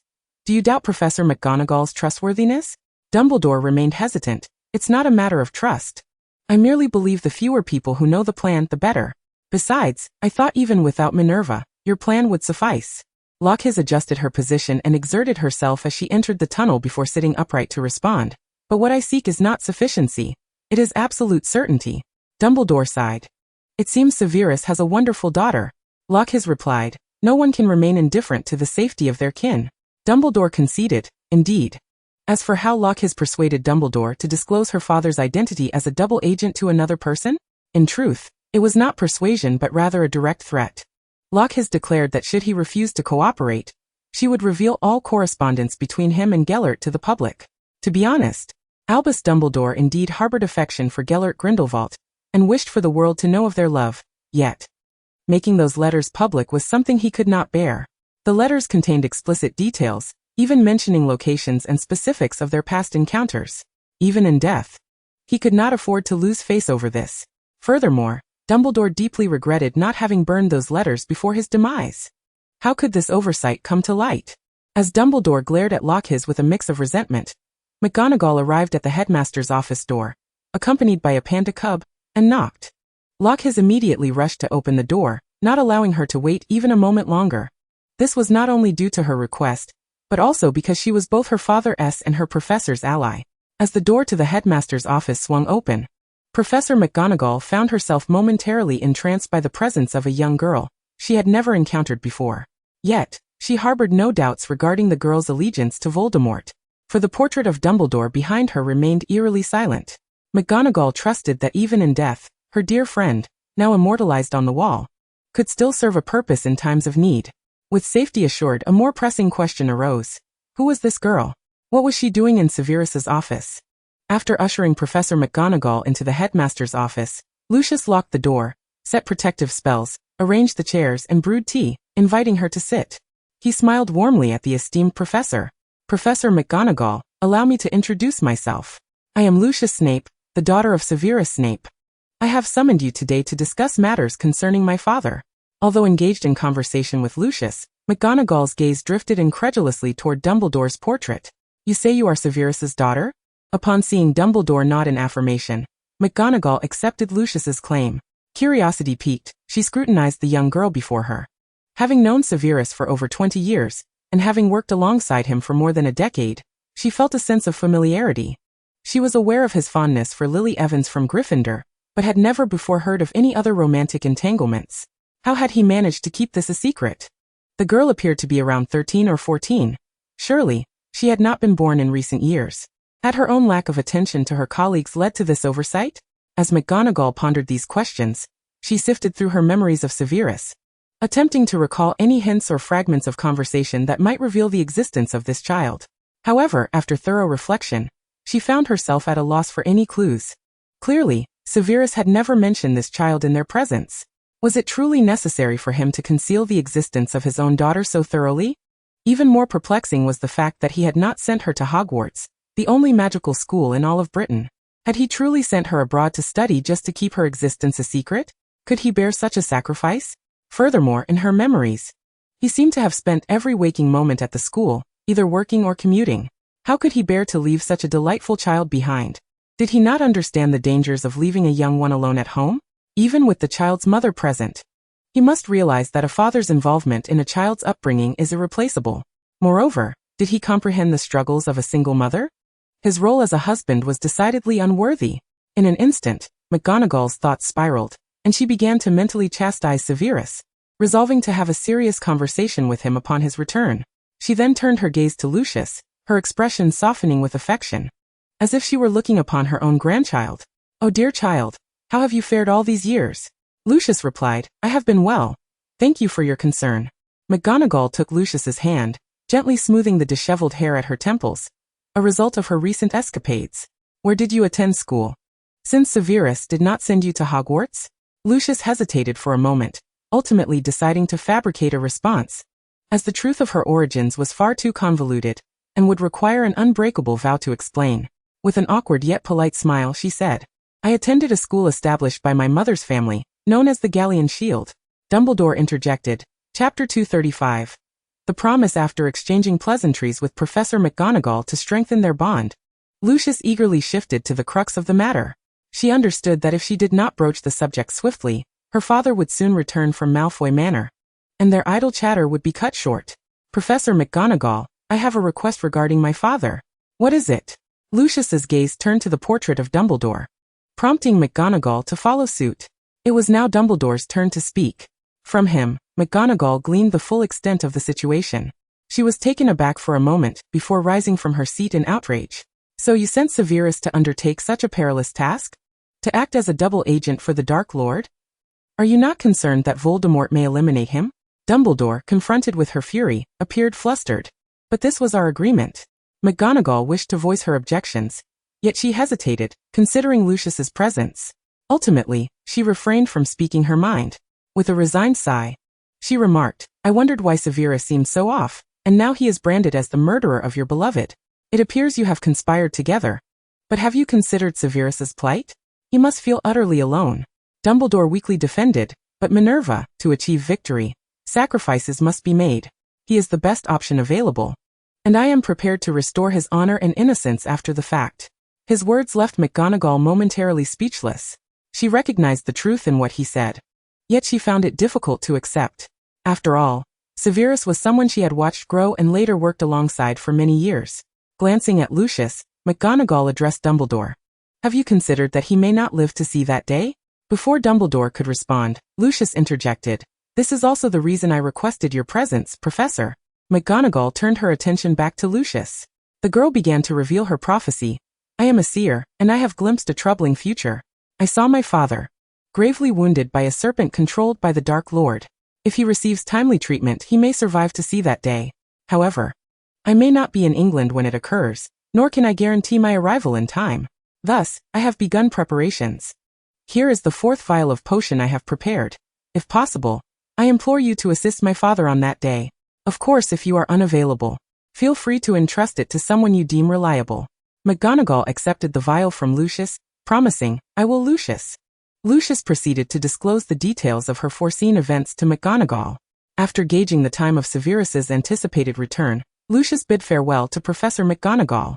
Before departing, McGonagall remarked, "Lucius, if you were to attend Hogwarts, I would award your house 5 points for your Patronus." Lucius replied with a smile, "Then you may grant those points to Slytherin.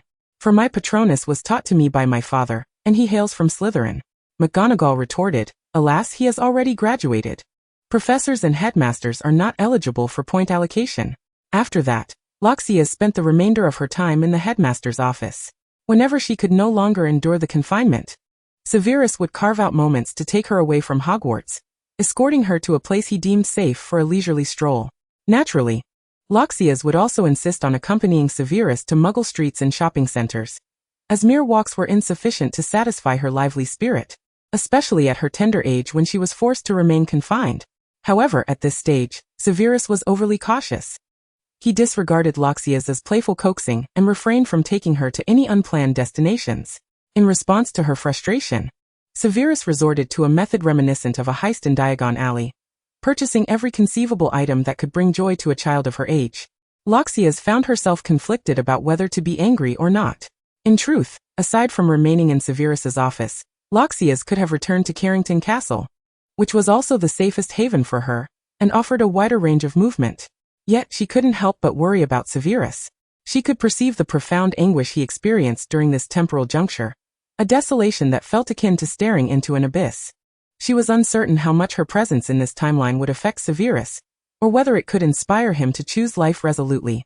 Ultimately, she resolved to stay by his side, engaging him in games of gobstones, wizard's chess, and coaxing him to teach her potions and defense against the dark arts. Hoping to distract him from the agonizing thoughts that plagued him, Loxias was unaware of how many cherished memories her actions might foster for Severus in this timeline. Yet she believed it was better than nothing. The fortnight swiftly passed, and without needing a reminder, Severus broached the subject. "It has been over half a month. You should be able to return now, shouldn't you?" Loxias nodded, her tone tinged with resentment. "It seems you are eager for my departure." Severus turned his head away.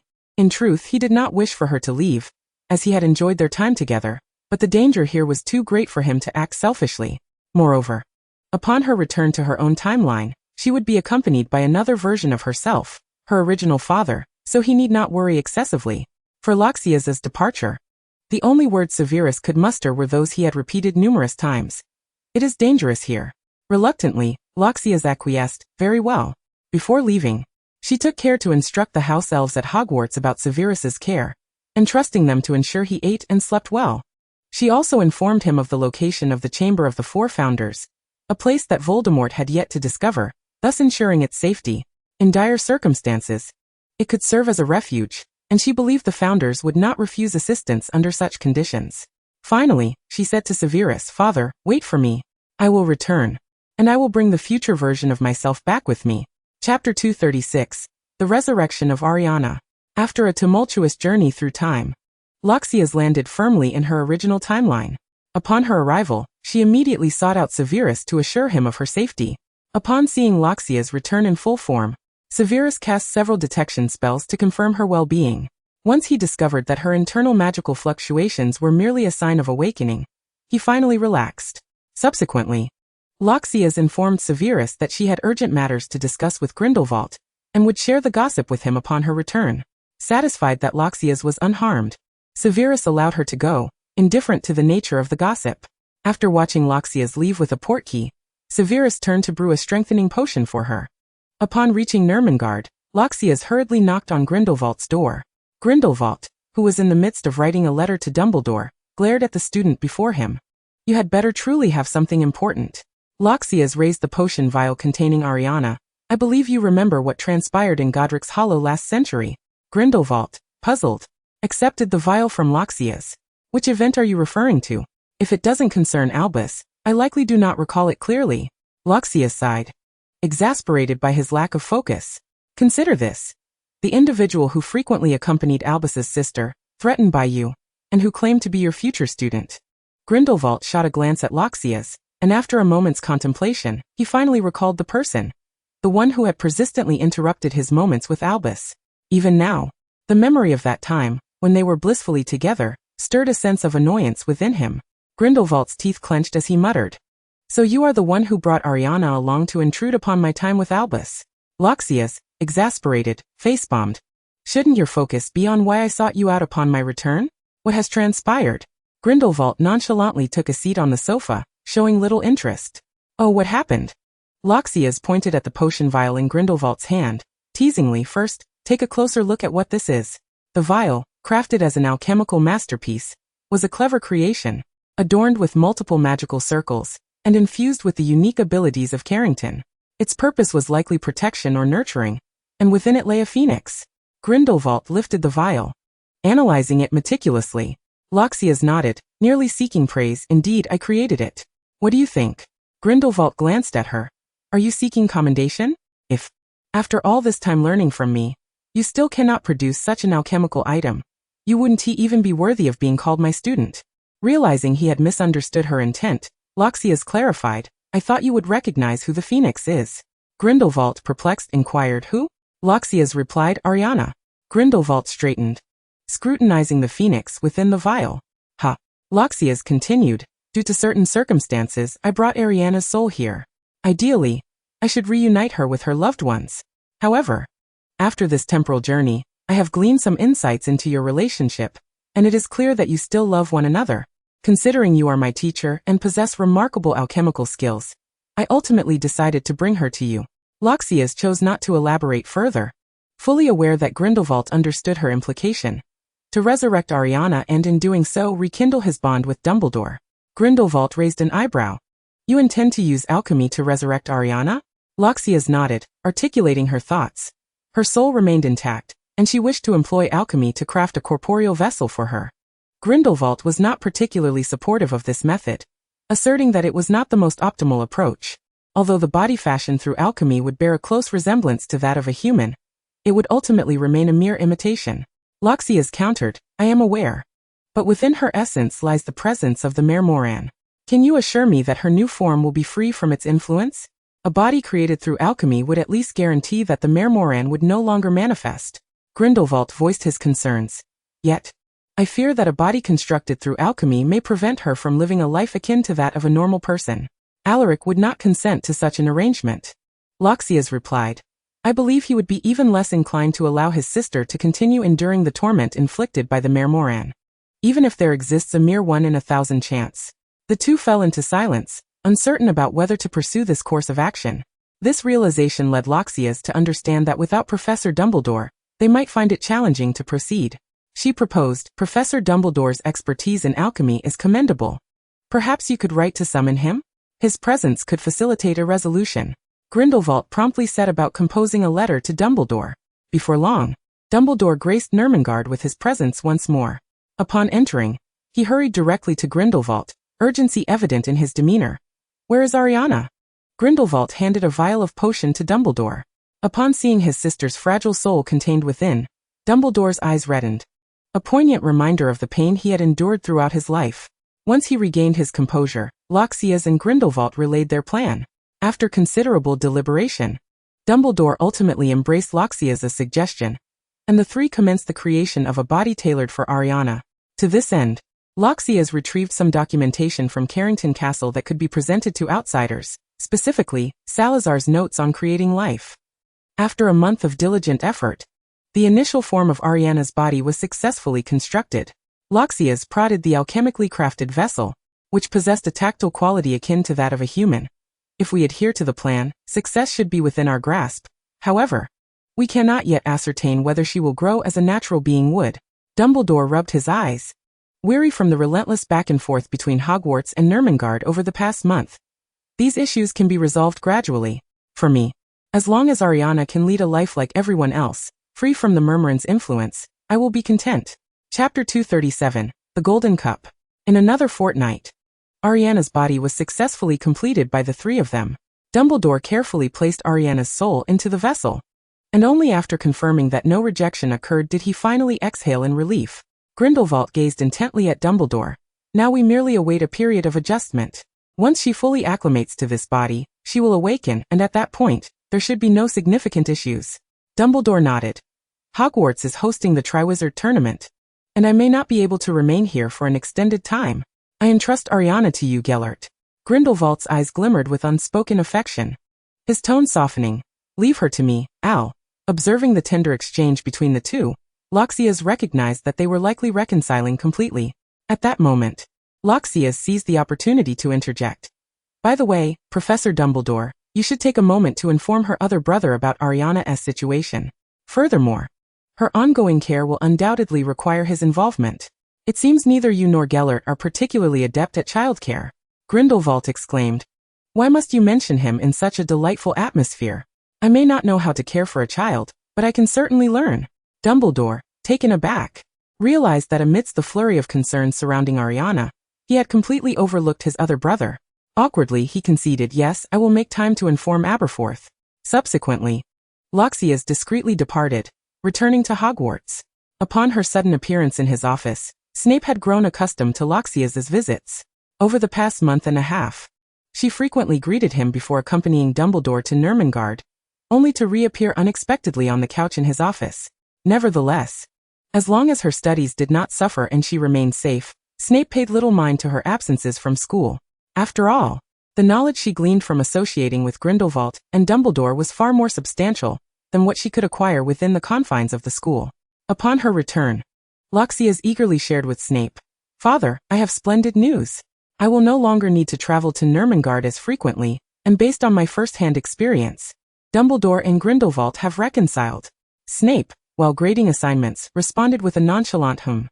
He felt no shock regarding the rekindled relationship of the two elder gentlemen, merely acknowledging that they had finally reached a resolution, which was no small feat. After mentioning Dumbledore and Grindelwald, Loxias recalled another timeline.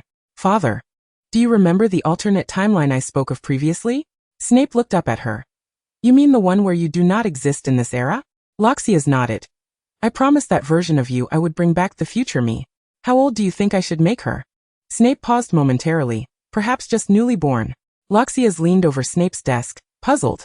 Why? Snape replied. Because I have always felt a sense of regret for not being able to raise you myself, missing many of your formative moments. In truth, Snape had another thought unvoiced. He had just begun to empathize with her situation, recalling his experience raising Loxias at the age of 3. Caring for a child allowed him to forget the turmoil within, as a busy mind cannot dwell on trivial matters. Loxias was momentarily taken aback. She too felt regret for not growing up alongside her parents. Yet she found herself reluctant to part with those who had become her family and the atmosphere of Hogwarts. What to do? It was a difficult choice. Why could she not effortlessly wield her time-bending abilities as a child, flitting between both worlds? She longed to have it all. Alas, today she was the greedy Loxias. That night, Loxias perused a letter from Regulus concerning the progress of acquiring Bella's vault. In an alternate timeline, she had successfully discerned the locations of all the Horcruxes, one of which, the Hufflepuff Cup, was concealed within Bella's vault. The vault's location dictated that a direct confrontation would be unfeasible. Clearly, the trio of saviors would take considerable time to act, and emulating Hermione's future endeavors would have to wait until Voldemort's resurrection. She considered that, since Voldemort had not yet returned, and the Ministry of Magic remained its avaricious self, she would instruct Regulus to explore the possibility of obtaining ownership of Bella's vault through the Ministry, whether by inheritance or other means. After all, were they not the purebloods most adept at such matters? Regulus's response at that time was that he could give it a try, and subsequently he reached out to Narcissa, voluntarily revealing to her that he was still alive.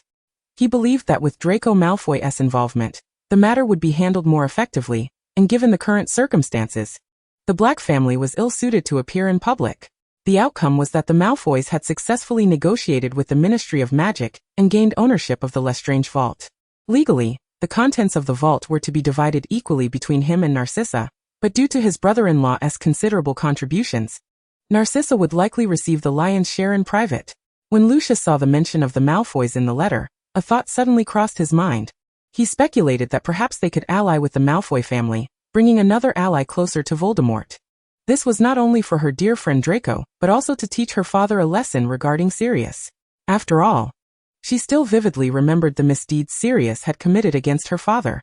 Thus, Lucius articulated her plan in her reply, suggesting that all siblings should nominally share the inheritance, and ensure that everyone knew it was Sirius who had taken the cup, thereby placing the blame squarely on him. Following the resurrection of the Dark Lord, it was clear that the Malfoy family would publicly align with that faction. Narcissa was decent, and Draco was her close friend, so they should not be pushed into dire straits. As for Sirius, he had long enjoyed the privileges bestowed by the Black family, while shifting all responsibility onto her. It was high time he bore some of the burden himself. Ultimately, once the Dark Lord returned, it was evident that Sirius was aligned with Dumbledore, and thus, he would have to face the wrath of Voldemort alone. Moreover, there was no need to worry about Sirius avoiding this predicament. He would be eager to eliminate Voldemort in order to avenge his brother. As for the Malfoy family, she would persuade them, as she was already planning to forge an alliance with them, relieving him of that concern. After completing her letter, Lucius contacted Gray to arrange a banquet and invite the Malfoy family, as she had matters to discuss with them. On the day of the banquet hosted by the Selwyn family, Lucius adeptly greeted Snape, informed him of her itinerary, and departed from Hogwarts. Master. Gray had been awaiting her arrival and bowed slightly upon seeing her. Lucius gracefully took a seat on the sofa, inquiring, "Is the banquet about to commence?" Gray reported, "Indeed. Most of the invited guests have arrived, but the Malfoys prefer to make a grand entrance, so they will likely arrive just on time." Lucius instructed, "Once the banquet begins, please invite Mr. and Mrs. Malfoy to join us here." "Understood. I shall proceed to the front, Master," Gray replied. After Gray left the room, Lucius rose from her seat, idly exploring the room. At her age, restlessness was an inherent trait. Ultimately, she was captivated by the picturesque view behind the curtains. The Selwyn family's castle was situated beautifully, with a scenic view of nearby mountains and streams. As it was spring, various small creatures emerged from their winter slumber to frolic outside, creating a vibrant tableau that Lucius found delightful. Thus, when the Malfoys, accompanied by Gray, entered the dimly lit room, they were met with a glimmer of light, at the end of which stood a young lady with a smile in her eyes. However, the striking image alone was insufficient to stir their thoughts or evoke any particular feelings. At that moment, Gray fulfilled his role by announcing Lucius's identity. "Master, the Malfoys have arrived." This announcement astonished both Lucius and Narcissa. They recognized the girl before them as a friend of their son. Yet why would the head of the Selwyn family refer to her as Master? Could she be Voldemort? With this realization, Lucius and Narcissa clasped each other's hands tighter, exchanging a glance filled with apprehension as their hearts raced and breaths quickened, as if they were about to confront death itself. Meanwhile, oblivious to their suspicions that she was Voldemort, Lucius turned to see the guests had arrived. She withdrew her hand, closed the curtains once more, and approached the Malfoys. At this juncture, Gray discreetly exited and closed the door behind him. Lucius greeted them with a smile. "Good day, Mr. Malfoy, Mrs. Malfoy. Although this is not our first meeting, please allow me to reintroduce myself. I am Lucius Carrington." Pausing momentarily for effect, Lucius continued, considering the history of the Malfoy family. "You must have heard of the Carrington family." Upon hearing Lucius's introduction, Lucius and Narcissa began to relax. Thank goodness she was not Voldemort. Lucius squinted slightly, silently adjusting his demeanor as he began to recall the Carrington family. Lucius was aware that he might need some time to recollect, so she took a seat beside Narcissa and poured her a cup of fine red tea. Narcissa glanced at her husband, and then regarded Lucius with a complex expression. This was a girl she had encountered several times and often heard about from her son Draco. Each interaction seemed to unveil a new facet of her character. Narcissa accepted the tea from Lucius, taking a symbolic sip before placing it back on the coffee table. To prevent any awkward silence, Narcissa initiated small talk, first expressing her gratitude to Lucius and Snape for rescuing her brother, and then discussing Draco with her. Narcissa also learned from Lucius that Draco had begun to experience feelings of infatuation. However, Lucius did not disclose the identity of the object of his affection, merely suggesting that the individual was a pureblood female, alleviating Narcissa's concerns. Narcissa acknowledged this, remarking that children of that age often behaved thus. She would not pry, provided the individual met the Malfoy family's standards of being pureblooded. The two ladies engaged in lively conversation, moving from matters of the heart to gossip, and from gossip to discussions of jewelry and dresses. Eventually, after a considerable amount of time had passed, Lucius finally unearthed the information regarding the Carrington family from the recesses of his memory. It was no wonder he had little recollection. It had been nearly 1,000 years since the Carrington family last interacted with the Malfoy family. Had it not been for the Carringtons' impressive display of strength back then, and the earlier records of the Malfoy family regarding the Carringtons, Lucius might have completely forgotten about them.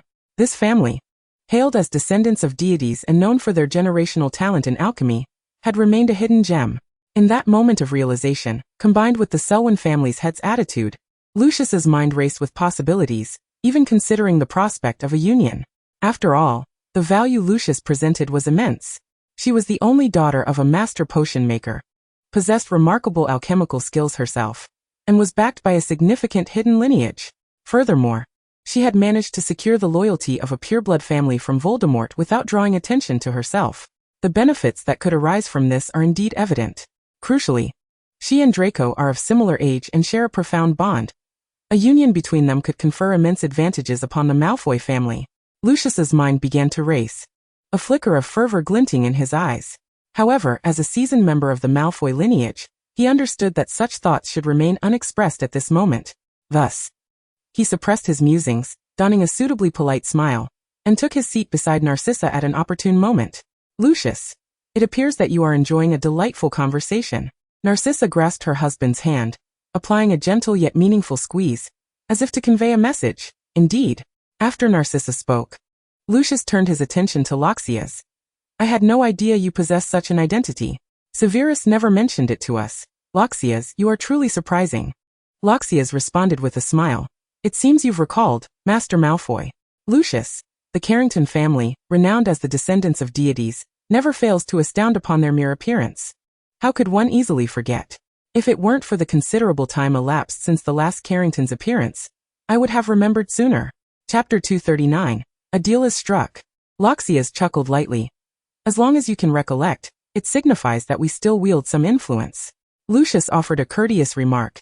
Indeed, I believe if not for your reticence, the wizarding world would undoubtedly acknowledge your esteemed presence.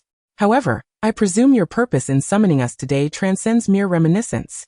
Loxias lightly tapped her index finger against the armrest, steering the conversation toward its core. Yes. Today I have convened you in my capacity as the head of the Carrington family, to discuss a matter concerning the future of the Malfoy family and the Dark Lord. Upon hearing Loxias's words, Lucius and Narcissa exchanged a look of astonishment, not only at her declared identity, but also at the topic she broached. Lucius instinctively glanced at the ring on her finger, which appeared strikingly similar to the emblematic ring of the Carrington family, recorded in the Malfoy archives. Lucius tentatively inquired, "What do you wish to discuss?" Loxias regarded Lucius with a tone that brooked no negotiation. "Before we proceed with the discourse, I require an unbreakable vow from you, ensuring that the contents of our conversation remain confidential from a fourth party, and that any information regarding the Carrington family remains undisclosed." Lucius felt a twinge of confusion. This seemed overly cautious. This is merely a discussion. Loxias asserted her authority as the head of the family. However, for the Dark Lord, this is not merely a discussion.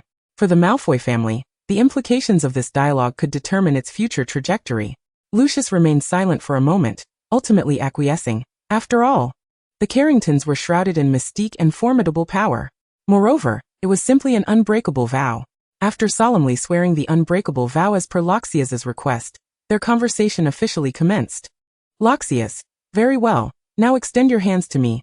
I wish to show you something. Lucius and Narcissa exchanged another bewildered glance, yet they extended their hands nonetheless. Subsequently, Loxias revealed to them what she intended for them to see.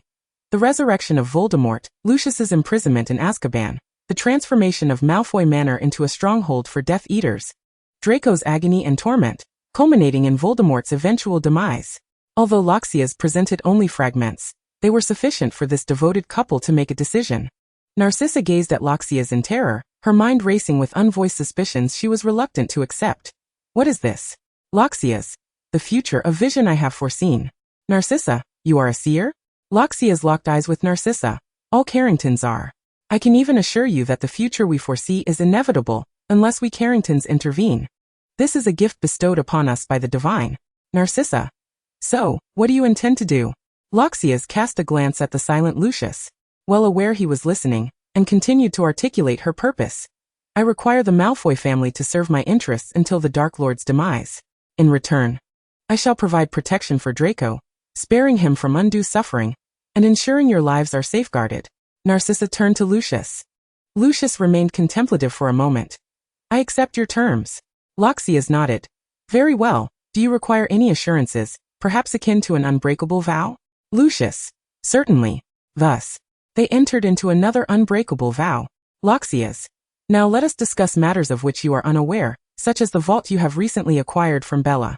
Lucius was taken aback. How do you know of this? Is it the ministry? I have employed certain measures to ensure their silence. Loxias did not conceal the truth. Oh. Regulus informed me. The idea for you to obtain Bella's vault was mine. Lucius could scarcely believe it. So Regulus has joined your ranks? Loxias pondered for a moment, more or less. Now on to the matter at hand. Do you recall the diary entrusted to you by the Dark Lord for safekeeping? The very one you later handed to Ginny Weasley? Lucius certainly recalled. It was a troublesome object bestowed upon him by Voldemort, imbued with dark magic. How could he forget? It had caused him considerable trouble with the ministry, which was precisely why he had passed it to the Weasley family. Lucius, I remember. What significance does that diary hold? Loxias elucidated. That is a Horcrux, containing a fragment of the Dark Lord's soul. Upon hearing this, Lucius tensed once more. Did this not imply that the Dark Lord would inevitably seek him out regarding the now-lost diary?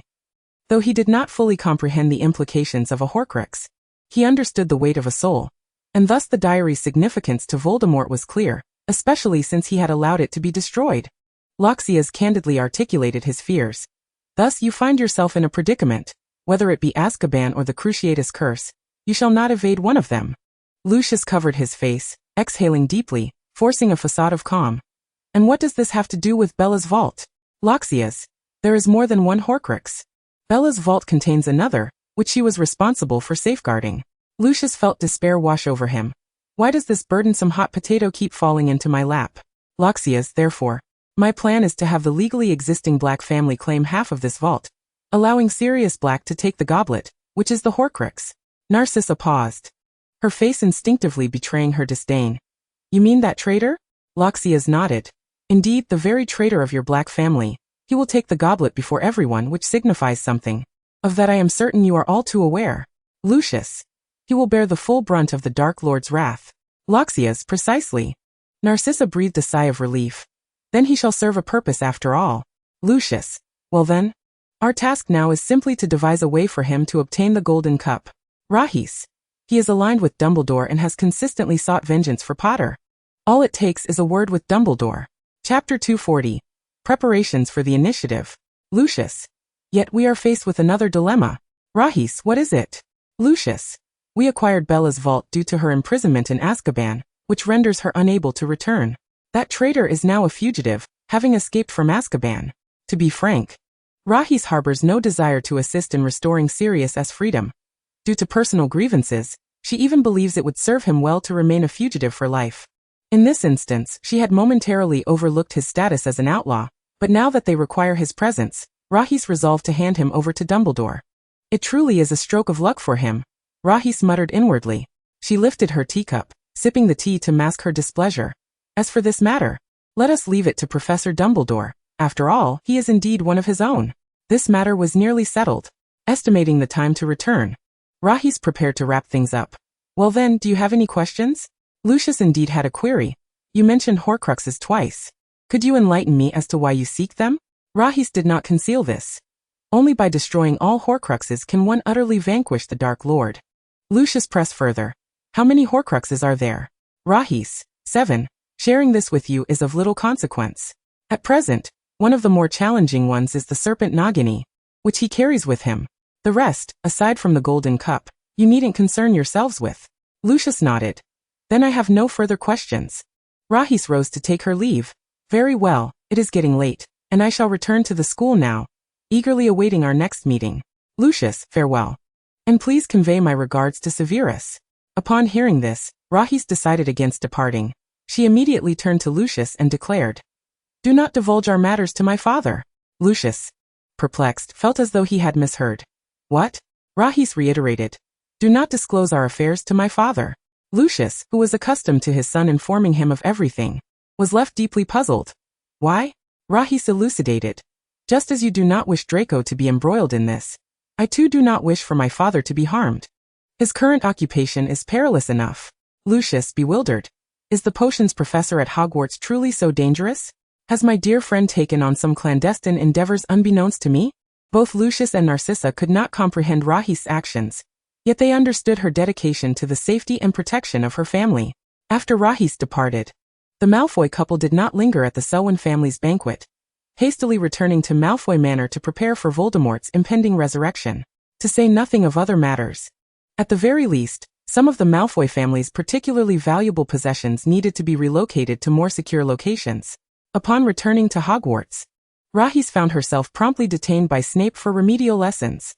During a lengthy period prior, she had been preoccupied with various tasks, neglecting her studies under Snape. Consequently, her proficiency in potions had stagnated. However, even with her stagnation, her progress and abilities surpassed those of her fourth-year peers. Beyond the remedial lessons, Rahis finally had the opportunity to focus her attention on the Triwizard Tournament. At this juncture, the tournament had completed its second round.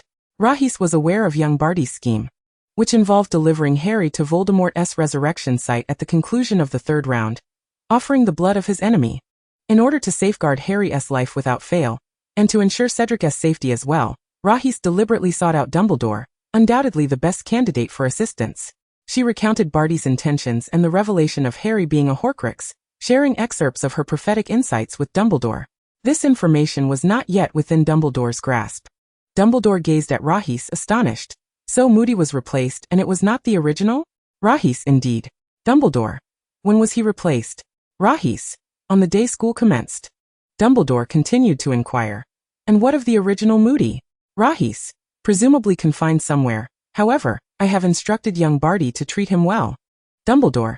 The Barty you refer to is the Death Eater Barty Crouch Jr., who perished roughly 12 years ago. Rahis. Yes, he has been my operative there all along.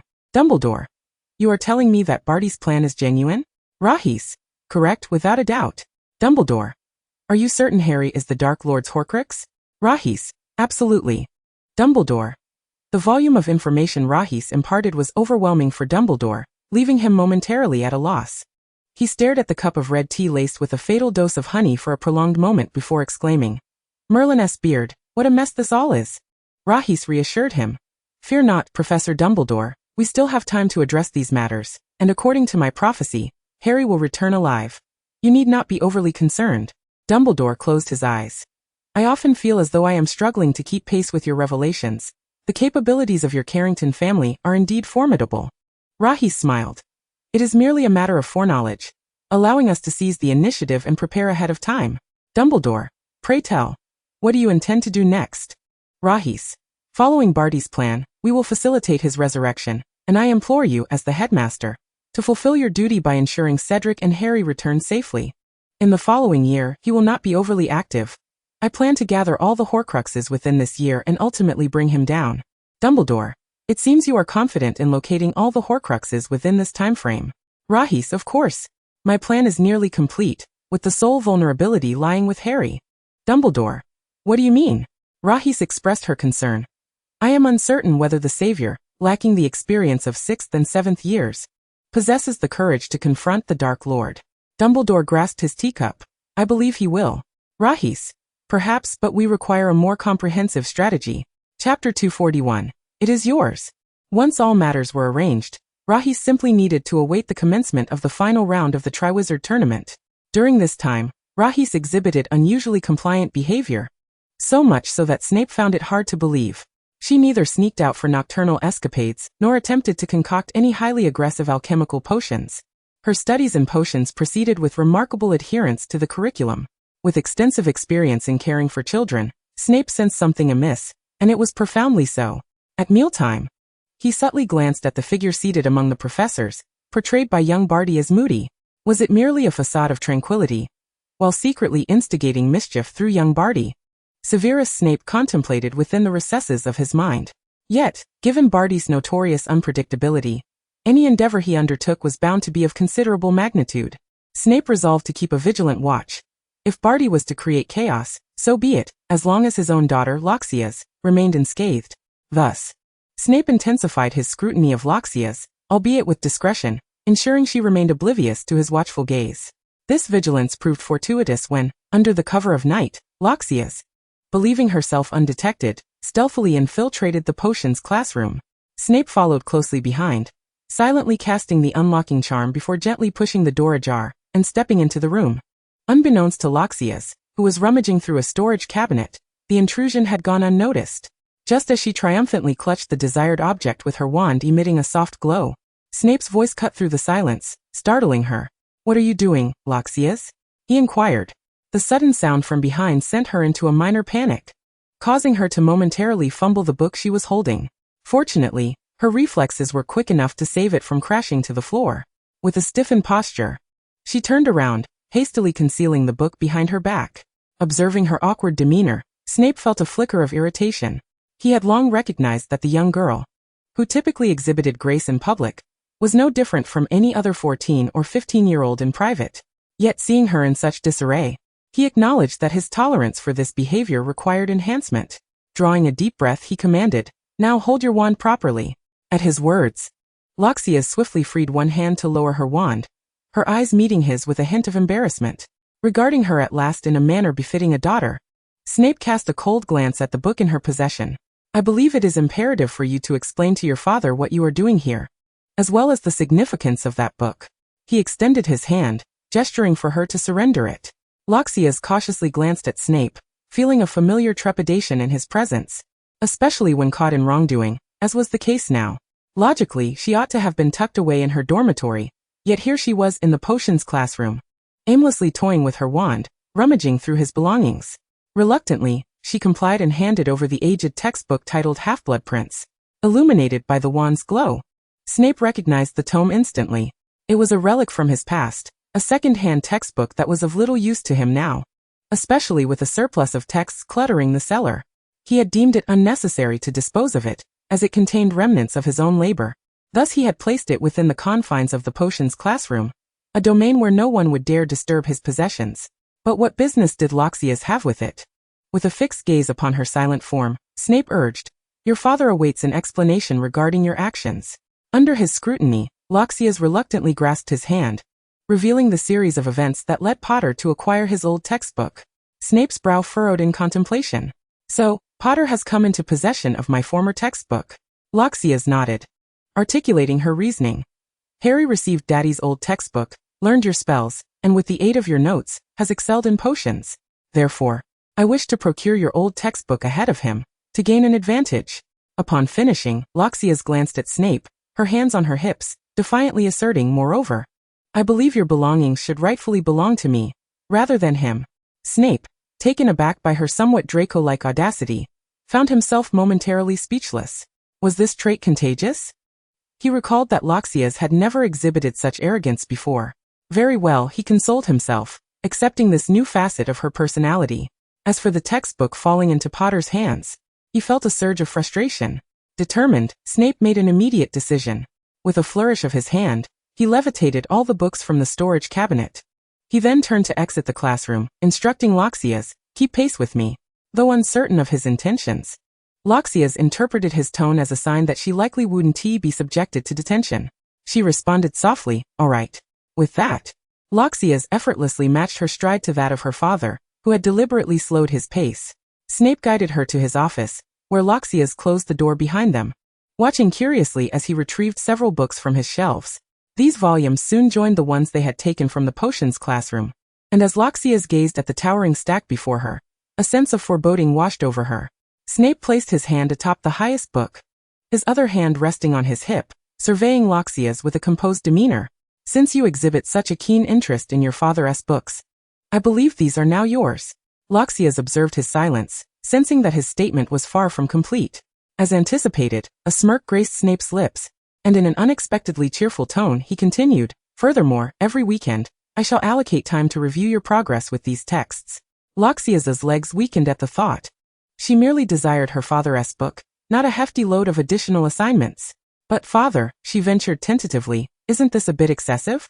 Snape crossed his arms, relishing the prospect of watching his daughter struggle amidst the academic sea that lay ahead of her. "I did not expect you to complete it all at once," he replied. In that moment, a fleeting thought crossed Loxias's mind. Perhaps it wouldn't be so terrible to pass the book on to Harry. However, Snape, keenly aware of her thoughts, fixed her with an unwavering gaze. "I trust one will not find my belongings in the hands of others, will I?" Loxias offered an awkward smile, assuring him, "I will study diligently and ensure that your efforts are not squandered, and that they will not end up in anyone else's possession." Satisfied with her promise, Snape nodded approvingly. Ultimately, he accompanied Loxias back to her dormitory, laden with the burden of her newfound studies. In the common room, Draco was so engrossed in reading fanfiction that he failed to notice the arrival of Severus Snape, who, having successfully secured next week's potion ingredients, was in a particularly buoyant mood, even managing to sleep a little better that night. Meanwhile, the lamenting Loxias had inadvertently harvested the resentful sentiments of her dear friend. The following morning, within the hallowed halls of Hogwarts, Draco cast a glance at Snape before turning to Loxias, who sat beside him, and inquired with a tone laden with grievance, "Why on earth did you sneak out for a midnight escapade without so much as a word to me? You must know that the headmaster has never failed to catch you on your nocturnal wanderings." At that moment, Loxias was struggling to eat her fried egg, weighed down by her pile of books. Yet upon hearing Draco's words she retorted, "Well, I've been caught by my father every single time, haven't I?" Draco rolled his eyes. "Are you seriously claiming that you've managed to evade the headmaster during your escapades?" Loxias paused to contemplate his words. Admittedly, her father had indeed discovered her every time. "Wait, why does he always manage to catch me?" she pondered. "Did he place a tracking spell on me? But I don't feel anything." As Loxias continued to mull over the implications, she found herself at a loss for answers, and decided to voice her dilemma. With a fork in hand, she asked Draco, "So Draco, why do you think my father is always able to pinpoint my nightly excursions?" Draco, taken aback, began to reflect. "Perhaps a professor has cast a tracking spell on you?" Loxias, somewhat exasperated, dismissed his theory. "No way, it's definitely not a tracking spell. I can sense when someone is attempting to cast a spell on me." Draco, however, was skeptical of Loxias's intuition, as he himself had never sensed any spells directed at him. "If it's not a tracking spell and no enchantments are on you, what else could possibly enable him to catch you every single time? Surely the headmaster hasn't he concocted some potion with such a peculiar function?" Loxias raised an eyebrow at Draco's suggestion. "That is a possibility." Draco clicked his tongue, and then mockingly retorted, "Have you left your brain behind somewhere? The efficacy of potions is limited. Do not tell me you've forgotten such a fundamental fact." Loxias bit down on her fork, casting a glance at Snape, who was enjoying his breakfast in high spirits. "But my father is precisely the kind of person who is patient enough to repeatedly administer potions on me, no matter how tedious it may be." Draco choked on his food. Well, he had to admit that Snape was indeed that type of person, capable of such relentless dedication.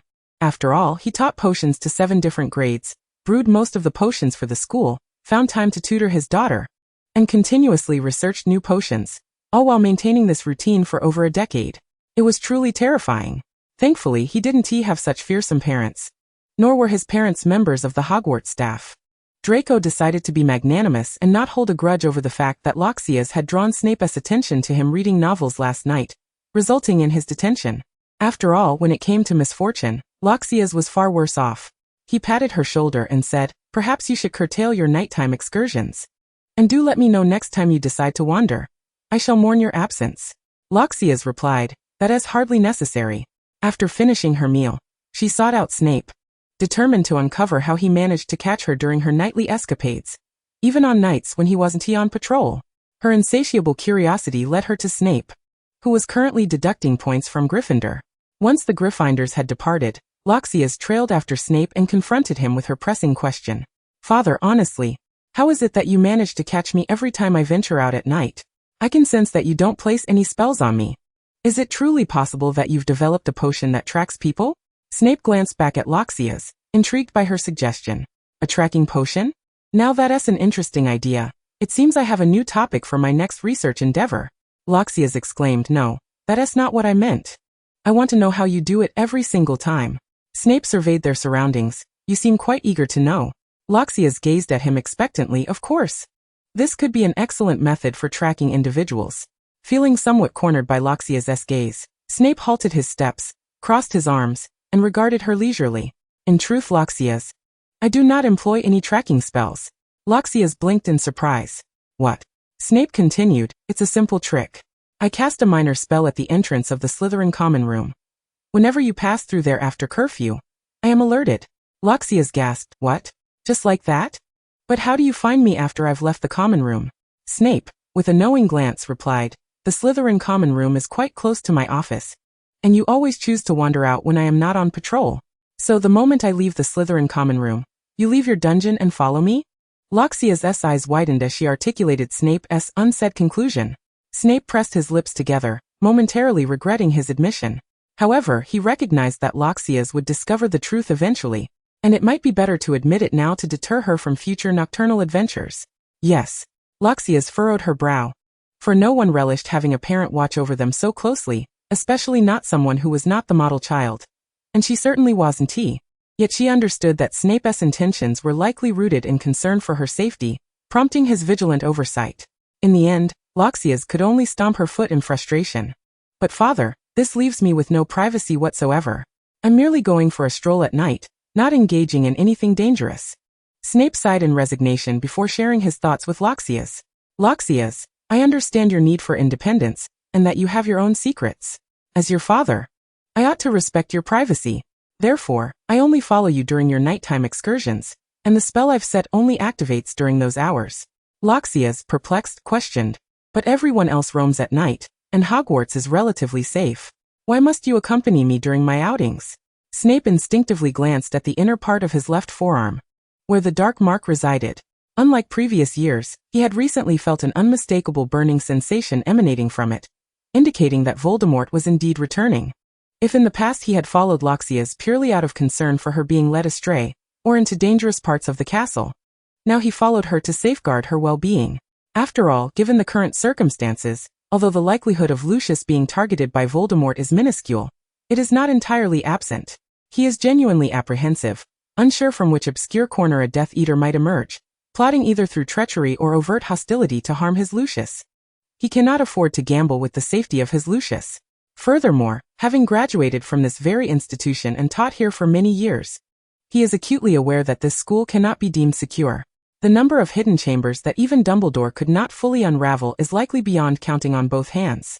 The presence of the basilisk, imprisoned for a millennium within these walls, and the occasional mishaps that send Gryffindors to the infirmary serve as compelling evidence of the inherent dangers within this school. Over the years, Hogwarts has been lauded as the safest place, not due to its impenetrability, but rather because the wizarding world is in disarray, leaving no refuge. With the most powerful white wizard, Dumbledore, stationed here, he dares not risk the possibility that Lucius might inadvertently stumble upon one of those chambers, where a Death Eater or some lethal remnant left by Voldemort might be concealed. Severus is aware that he may be overly concerned for Lucius's safety. Even if there exists a mere 1 in 1,000 or 1 in 10,000 chance, he cannot disregard it, for she is his only child. He has witnessed the myriad ways young witches and wizards can find themselves in the infirmary, as well as the brutality and unscrupulous nature of Voldemort. What harm is there in a little worry? Although he has contemplated forbidding Lucius from venturing out at night, or visiting any public places, or even confining her to a room in the cellar to keep her under his watchful eye, he understands that such thoughts merely stifle the natural exuberance of a child her age. At this stage in her life, she ought to be vivacious and carefree, engaging in playful antics with her friends and flourishing in her environment, rather than being confined to the cellar due to his anxieties. Thus, he has opted for a compromise.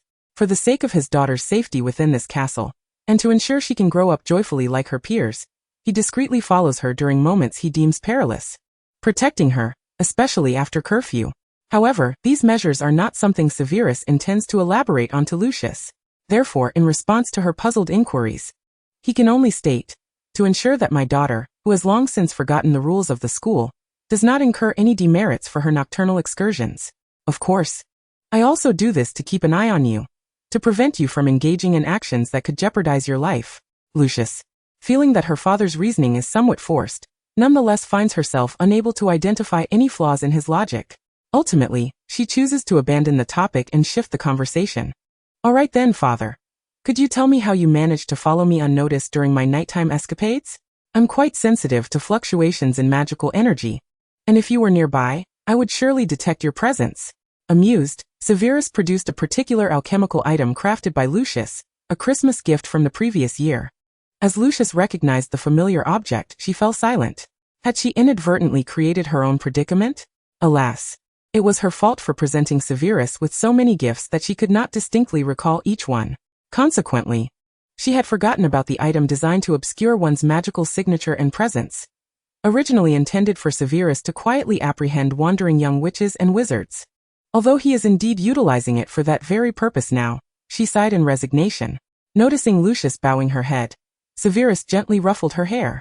Lucius, feeling his affectionate gesture, looked up at him. To be honest, father, I didn't intend for you to use this on me. Severus replied. But none of them are worthy of my attention as you are. Lucius pouted. Then I should simply come to you whenever I wish to explore at night, saving you the trouble of secretly following me. After a moment of thought, Severus conceded, that is not an unfeasible proposition. Lucius paused, and Severus, observing her less than pleased demeanor, redirected the conversation. All right, Lucius, it appears you have class this morning. If you don't hurry, you will be late. Chapter 244. The Resurrection of Voldemort. Soon, the third task of the Triwizard Tournament commenced. This time, Lucius opted to attend the event in person. She yearned to witness firsthand whether the future had altered due to her efforts. Seated beside Severus, she munched on snacks, attempting to hasten the passage of time through her incessant eating, thus alleviating the agony of anticipation. However, she chose to sit next to Severus rather than Draco, Hermione, or the Hufflepuff badger. As she indulged, Severus, ever vigilant and concerned for his daughter, abruptly confiscated her snacks. Lucius looked at him in confusion. Dad, what are you doing? Severus cradled her snacks in his arms and bit into one. Are you planning to forego lunch after consuming such an abundance of snacks? Having been lost in her own world, Lucius instinctively asked, is it too much? At that moment, Severus noticed something amiss with Lucius. He cast a glance at her abdomen. Do you not feel how full you are? Don't tell me it has run away. Lucius touched her stomach and acknowledged, well, I suppose I am full. Seeing her in this state, Severus's instincts urged him to inquire about the cause of her discomfort. As a father, it is his duty to remain attuned to the emotional well-being of his adolescent daughter. What is troubling you today? Something seems off. Lucius hesitated briefly before deciding to share the news she had kept from him for so long, realizing that if she did not tell him now, she might miss her chance. He is returning today. Severus instinctively thought of Voldemort. He glanced around, lowering his voice to ask, are you referring to the Dark Lord? Lucius nodded. It is he. Upon receiving this confirmation, Severus was momentarily stunned. He instinctively touched the inner side of his left arm, where the dark mark resides. Gripping his arm, he remained lost in thought before asking, did you know he was returning today when you informed me? Lucius nodded, placing her hand atop Severus's hand as it rested on the dark mark. Yes, but I chose not to tell you. His return is beyond my control, and I didn't want you to suffer undue worry and pain over it. Severus, upon hearing this, felt an urge to scoff. How could he possibly be distressed or tormented by such news? Why would she perceive her father as overly sentimental? However, the moment Severus Snape caught sight of the concerned expression on Loxias's face, the words that lingered on his lips were swallowed back. To be candid, he felt a flicker of sorrow and anguish. This was due not only to his apprehension for Loxias's safety, but also to the reawakening of his identity as a spy. Yet it was but a fleeting sentiment, a mere whisper of distress. Snape closed his eyes momentarily, adjusting his demeanor with a subtle shift. Upon reopening them, he gazed intently at Loxias, pondering whether her concealment of this matter might signify a broader tapestry of secrets hidden from him. With resolute clarity he inquired, have you concealed only the matter concerning your father? Loxias hesitated for a brief moment, her uncertainty not escaping Snape's piercing gaze. So, you truly have concealed matters beyond just your father, haven't you? He pressed, emphasizing the latter words, inducing a cold sweat to trickle down Loxias's spine. A sense of guilt washed over her, compelling her to avert her eyes from Snape's fiery stare. Indeed, the child had been up to mischief. He had initially surmised her intentions were merely to acquire his books, yet she had orchestrated something far more significant. As Snape observed Loxias, who dared not meet his gaze, a surge of ire welled within him. He coldly remarked, "Pray tell, my dear daughter, what else have you kept from your father?" Faced with his inquiry, Loxias deliberated and recognized that the matter of the Horcruxes must ultimately be divulged to her father. In contrast, other matters remained shrouded in secrecy. Fortunately, the only remaining Horcrux was Nagini, albeit a troublesome one. Oh, but wait, there was also Harry. Perhaps it would be wise to keep Harry's involvement concealed for the time being? Yes, best to remain silent on that front for now. After all, she had other secrets to guard, and too many debts do not weigh one down. Resolved, Loxias swallowed hard, confronting the irate Serpent King in the cellar. "Father, it seems this is not an ideal venue for our discussion." Snape cast a frosty glance at the onlookers surrounding them. "So once the Triwizard Tournament concludes, my daughter, you shall provide me with an answer, will you not?" he said, his smile devoid of warmth. Loxias returned a feigned smile. "I will, father." At that moment, Dumbledore appeared, accompanied by a disheveled Harry and Cedric, drawing the attention of all present, including Loxias and Snape. Ordinarily, Dumbledore should not have been there. Loxias and Snape were particularly eager to glean information about Voldemort from him. In truth, Snape already had an inkling of the answer, for just moments ago, he had felt an unprecedented burn from the dark mark on his arm, akin to sensations experienced over a decade ago. This indicated that he had indeed returned. Snape's gaze bore into Dumbledore, a compulsion to rush forth and demand answers regarding Voldemort's resurrection, and the nature of Loxias's clandestine dealings with him. Indeed, Snape had surmised that Loxias's secrets involved Dumbledore to some extent. After all, she had been frequenting the headmaster's office of late, and he could easily deduce that they had conspired together. Surely, they did not occupy Dumbledore's office merely to discuss Grindelwald, given the multitude of matters to converse about. Nevertheless, Snape restrained himself from confronting Dumbledore, recognizing that his position did not warrant such an approach. However, his reluctance did not preclude others from stepping forward. As Dumbledore emerged with Hogwarts' champions, Karkaroff, Maxime, and Minister Fudge approached him. "Dumbledore, what transpired? I recall that according to the rules, you should not have entered the competition grounds." Maxime exclaimed. "You have violated the competition's regulations, Dumbledore. The Hogwarts champion must be disqualified." Karkaroff added vehemently. The two representatives from rival schools voiced their discontent, followed by Fudge, who queried, "Speak, Dumbledore, what exactly has occurred?" Dumbledore hesitated, his gaze shifting to Harry and Cedric, who appeared somewhat disheveled and injured. "They are in distress. We must first escort them to the hospital," he stated. At last, the crowd's focus shifted to the two champions who had narrowly escaped peril. Madame Pomfrey rushed forward. "I shall take them to the hospital." Following her were McGonagall, Sprout, and the champions' loved ones. Cedric's parents enveloped their proud son, inquiring and comforting him, while Cho held his hand tightly, her eyes filled with concern. Harry was likewise surrounded by friends, Hermione and Ron, anxiety etched across their faces. To them, Dumbledore's intervention signaled that something perilous had transpired. Finally, they departed the competition grounds, heading to the hospital for a medical evaluation, leaving Dumbledore to face the others. He addressed the gathering, explaining, "Voldemort has returned. The trophy, transformed into a portkey by the disguised Barty Crouch Jr., transported them away. Sensing something was amiss, I intervened to bring them back." Each person present had their own interpretation of Dumbledore's words. Fudge, however, could not accept Dumbledore's claims. He was skeptical of Voldemort's revival, suspecting a conspiracy by Dumbledore to undermine his position as minister. Thus he was the first to speak up. "What nonsense are you spouting? Albus, he cannot possibly return. And listen to what you're saying. Barty Crouch Jr.? Everyone knows he perished in Azkaban over a decade ago." As the arguments erupted, Snape realized that the information he sought would likely remain elusive for the time being. Therefore, he considered seizing the opportunity to discern what secrets his daughter had concealed from him.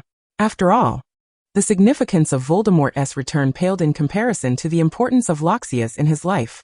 Rising from his seat, Snape resolved to escort Loxias away. "Come, Loxias. We shall not uncover what we seek here." Loxias glanced at Snape, understanding that he intended to take her away, using Dumbledore's preoccupation as an opportunity for her to confess her secrets. She cast a final glance at Dumbledore below, realizing there was no escaping this reckoning, and thus rose to follow Snape as they returned to the office in the cellar. Upon closing the door behind them, Snape regarded Loxias, who sat obediently before him. Now, my dear Loxias, enlighten me. What have you concealed from your father? Loxias cautiously glanced at Snape. I have been seeking the Horcruxes during this time, endeavoring to procure them. Snape recalled the concept of Horcruxes. You mean something akin to that diary? Indeed, replied Loxis. Snape narrowed his eyes at Loxis. Could you elaborate? Well, there are a total of 7 Horcruxes. Aside from the diary that has already been destroyed, 6 remain. 3 of them are in my possession, and 1 is under Dumbledore's control. Snape nodded, a flicker of surprise crossing his gaze. And what of the remaining 2? Share your thoughts. There are 2 more. One I plan to retrieve with Gellert this summer, and the other is in Voldemort's possession, which presents a bit of a challenge. So I've left it to little Barty and his crew. Snape took a deep breath, then, proceed to explain how you acquired those 3. Actually, obtaining them was not perilous. One was kept in a room of the Room of Requirement. Another was with Regulus's house elf, and the last one was also secured through Regulus's assistance. Loxis briefly recounted her methods of acquisition. To conclude, she added, rest assured, father, I did not place myself in danger. Despite hearing Loxis's words, Snape's fury remained unquenched. He harbored concerns for her safety, and was determined to shield her from any harm, unwilling for her to engage in perilous endeavors. He felt she had no need to conceal anything from him. Had she confided in him, he would not have obstructed her actions. Snape crossed his arms, gazing at Loxis. So, do tell, why did you choose to keep your father in the dark, especially when even Regulus was aware of your plans and participated in your actions? Loxis stiffened, her mind racing as she quietly explained, it's simply because I see how busy you are each day, and I didn't want to distract you. Upon hearing Loxis's justification, Snape's ire intensified. What did she mean by him being so busy? Did that imply he was unoccupied? Was Dumbledore not busy? Was Regulus not busy? Though it seemed Regulus was indeed unencumbered, this was not a valid reason for her to conceal such dangerous undertakings from him. Snape snorted. While your father is indeed quite busy, I still have time to assist you with these matters. Noticing Snape's displeasure, Loxis rose and sat beside him, tugging at his sleeve. I know you're concerned for my safety and wish to shield me from danger, but father, I worry for your safety as well. I've heard whispers of his cruelty. You are already a double agent, and bear the burden of the Dark Lord's Horcrux. It is best if you do not involve yourself. Loxis's words succeeded in alleviating much of Snape's anger. His child had refrained from informing him, not out of deceit, but out of concern for his well-being. Her worries were not without merit. Snape sighed, momentarily at a loss for how to address his daughter's actions, wishing fervently that if only he bore no dark mark, everything would be so much better. Let this be the last time, Snape declared. Then shall we retrieve the next Horcrux together, father? Loxis inquired. When? Snape asked. The day summer vacation begins. Chapter 246, Consultation. After their discussion, Loxis and Snape sought to consult Dumbledore regarding the situation and his opinions, but he was perpetually occupied. First he had to contend with Maxime and Karkaroff, then rescue the true Moody, who had been imprisoned by little Barty for an entire year, and ensure his safe placement. Even after grasping the truth, he still needed to confer with Fudge about Barty Crouch Jr. Following that, he had to console Harry and Cedric. Completing these tasks, Dumbledore then had to confront Fudge's skepticism. After 2 or 3 days of such tumult, Dumbledore finally found time to meet with Loxis and Snape. During this interval, Loxis had already utilized her abilities to witness the events of that day. As for why she had not chosen to use her powers earlier, if one had to explain, it was akin to the moment one awaits results for a crucial exam, too anxious to look at the score, relying on others to relay the answers. However, she had not anticipated that those privy to the answers would be busier than she had expected, and her yearning to know the outcome ultimately compelled her to peek. In Dumbledore's office, he regarded the father-daughter duo with a hint of weariness. It had been quite some time since the two had simultaneously graced his office. It seemed to have commenced when Loxis resolved to act without Snape's knowledge. Dumbledore sipped his overly sweetened coffee. Let us get straight to the point. Please bear with an old man. I've been quite busy and haven't slept for 3 consecutive days. Loxis nodded, diving directly into the matter. We are already aware of the events that transpired that day. Very well, let us skip that portion and discuss something else, Dumbledore replied. Voldemort won't make any significant moves for the time being. The only concern is the Dementors. I suggest that the Patronus charm be made a mandatory subject for all students, including the younger years. Snape furrowed his brow slightly at Loxis's suggestion. Why do you believe the younger students can master the Patronus charm? Some graduates struggle with it. They are not all like you. Loxis shrugged, but father, We cannot allow them to be defenseless in the face of dementors. Learning is better than ignorance, and teaching is better than neglecting to do so. Dumbledore appeared to concur with Ruxy's sentiment. That is a commendable suggestion. I believe we must give it due consideration. As for the next academic year, I will most likely be unable to attend Hogwarts. I will have my people keep an eye on Slytherin for you. Snape turned to Ruxy, somewhat astonished. You won't be returning to Hogwarts next year? There is a high probability, but it is not yet confirmed, which is why I did not mention it to you. Father, I will strive for my educational pursuits. Snape frowned. Why? Ruxy sighed. Because those ancestors hanging on the wall can, under certain circumstances, still exert control over me, confining me to the castle. Contrasting Ruxy's resignation, Snape felt a modicum of relief, for this also signified Ruxy's absolute safety, alleviating his worries about Voldemort posing any threat to her. As long as his child was safe, he had no objections. Regarding the OWLs, Ruxy's family legacy was substantial. Not taking them would not be a hindrance. Regardless of her qualifications, she would master the necessary skills. His sole concern lay in not being able to oversee her progress directly, unable to ensure her academic advancement. Just from the possibility Ruxy had mentioned, Snape pondered a multitude of scenarios. Observing Snape's slightly uplifted mood, Ruxy quipped, Honestly, Father, are you secretly pleased that I might not return to Hogwarts? Snape subtly shifted in his seat. You misconstrue my feelings. Prove it. Look me in the eye while you speak, Ruxy challenged. Witnessing the playful banter between the father and daughter, Dumbledore chuckled, the atmosphere in the office brightening considerably. Oh, it appears your family dynamic is rather pleasant. Far better than my own, Dumbledore remarked. With a hint of playful knowledge, Loxis jested. Is Abufus still bickering with the headmaster and Gellert every day? Even Ariana cannot temper your disputes? Dumbledore replied. Can you fathom why I seldom smile? To which Loxis responded. I am naturally inclined to laughter. In a cheerful summation, Loxis concluded. That is about all I wished to convey. Dumbledore then inquired. Very well, Severus, what news from your end? Severus Snape glanced away, seemingly reluctant to meet Loxias's gaze. In a few days, I shall likely report to the Dark Lord, and I can feel the dark mark searing, urging me forth. Upon hearing this, Loxias cast a displeased look at Snape and shot a reproachful glare at Dumbledore. Dumbledore awkwardly touched his nose. Thus, I must trouble you, Severus. Should you require anything, do not hesitate to ask. I shall endeavor to assist you as best I can. Snape replied, if you could alleviate some of my workload, your old professor would be immensely grateful. Dumbledore paused, momentarily perplexed by Snape's implication. But during the summer, you are not required to work, are you? Snape scoffed. Is my role as a double agent confined solely to this summer? Dumbledore, feeling the awkwardness, took a sip of his coffee. Indeed, it was bitter. Perhaps honeyed tea would have been preferable. He pondered if he had experienced an excess of embarrassment today. Resolving to change the subject, Dumbledore remarked, according to Fudge's stance, the Ministry's forthcoming actions will likely align with Loxias's predictions. Thus, next academic year, aside from the Dark Lord, we may also need to contend with the Ministry. Snape asserted. I believe, given your capabilities, Headmaster Dumbledore, managing the Ministry should pose little challenge. Loxias interjected, indeed. Or we could simply join forces and orchestrate a change in the Minister of Magic. What do you say? Dumbledore shook his head. The appointment of a Minister of Magic involves multifaceted considerations. It is not a matter that can be resolved with a mere statement. Moreover, we currently lack a suitable candidate and cannot guarantee that the next minister will not be one of theirs.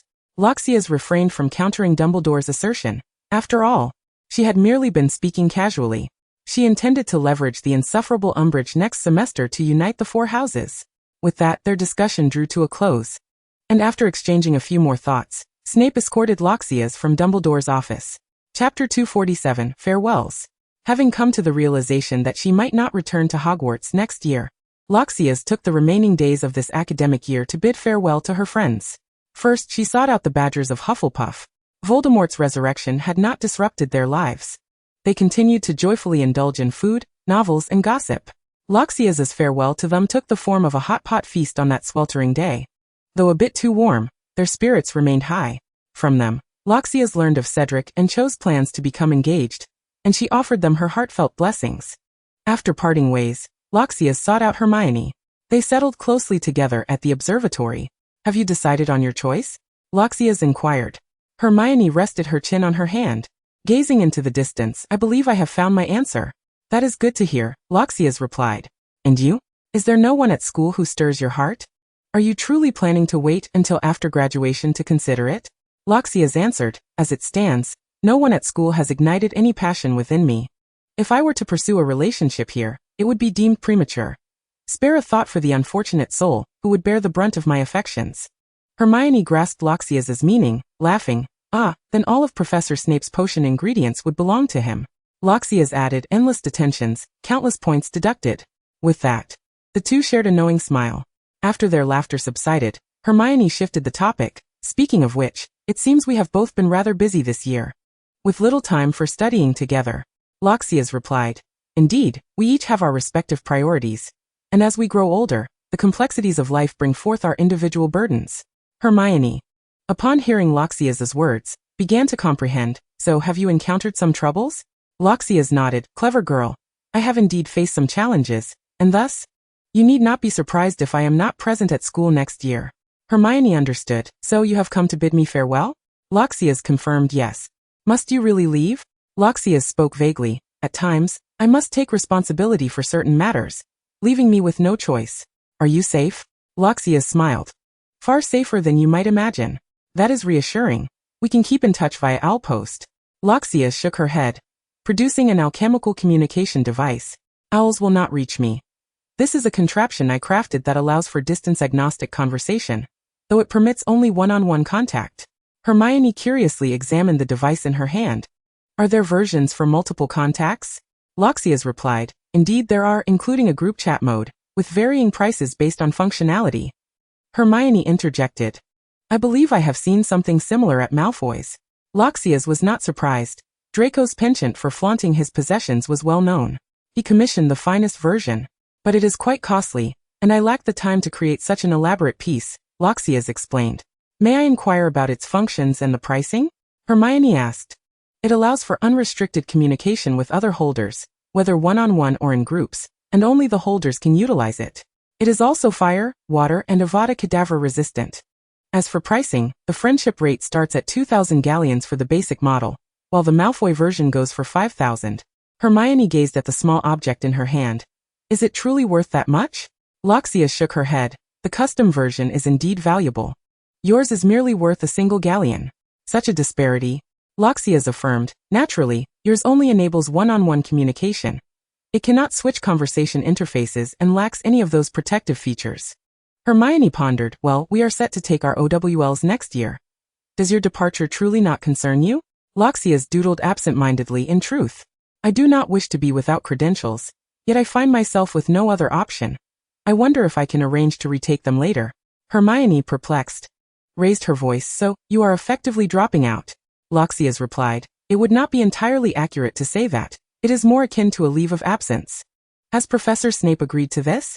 He seems quite invested in your academic performance. Loxias chuckled. Yet he prioritizes my safety above all. Hermione queried. Is it because? Loxias nodded, conveying her answer in silence. The two continued discussing academic matters for a considerable time, until curfew approached, at which point they exchanged goodnights and parted ways. After bidding farewell to Hermione, Loxias turned her gaze towards her fellow Slytherins, ultimately resting it on Draco. She decided to be forthright. Draco stared at Loxias in disbelief. What? You're not coming back next year? Did the headmaster agree to this? Loxias nodded gracefully, taking a sip of her coffee. Indeed. Draco pressed on. But what about your OWLs? Loxias replied. While I do desire to take them, as it feels rather incomplete to lack a diploma, if I cannot sit for them, then so be it. Draco felt a pang of reluctance towards Loxias. After all, she was his partner in meals and in novels. How would he manage without her? Observing Draco's discontent, Loxias consoled him.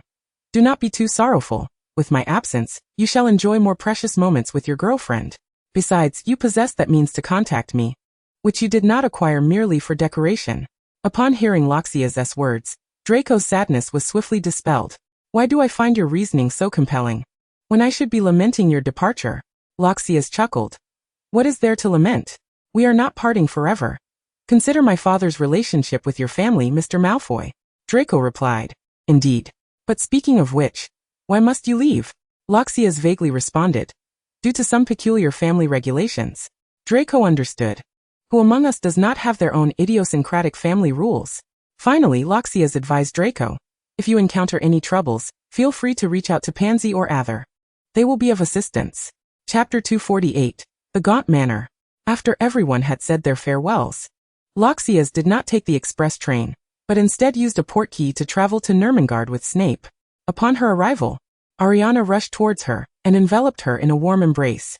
Loxias caught Ariana. You seem to be recovering splendidly. Ariana beamed like a little sun. Of course. It's just that Albus and Aberforth are overly cautious, treating me as if I were a porcelain doll. By the way, Loxias, why have you taken so long to visit? I have missed you so much. Suddenly, Ariana's tone shifted as she tugged at Loxias's sleeve, playfully. Loxias smiled in response. I have been quite busy, but rest assured, I will visit you more often from now on. Then Loxias introduced the two parties to each other. By the way, let me introduce you. This is my father, Severus Snape.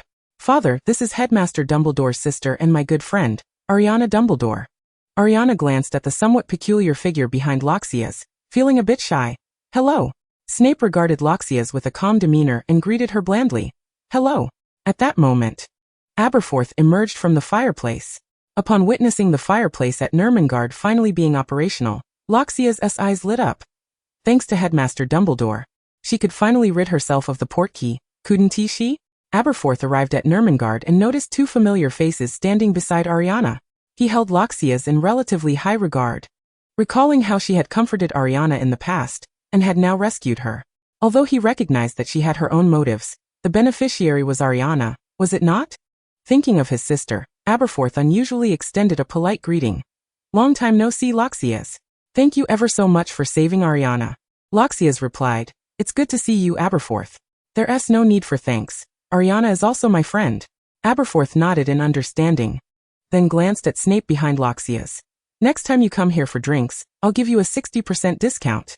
Snape, recalling Loxias's drunken escapade from 2 years prior, retorted without hesitation. As long as you do not serve my daughter any alcoholic beverages. Ariana looked at Aberforth in disbelief. Brother, didn't you say that minors cannot drink alcohol? Why would you offer Loxias a drink? Aberforth shot Snape a glare, then turned to Ariana with a gentle expression. It was not intentional. That time was an unfortunate mistake. You know, Ariana, people occasionally make minor errors without realizing it.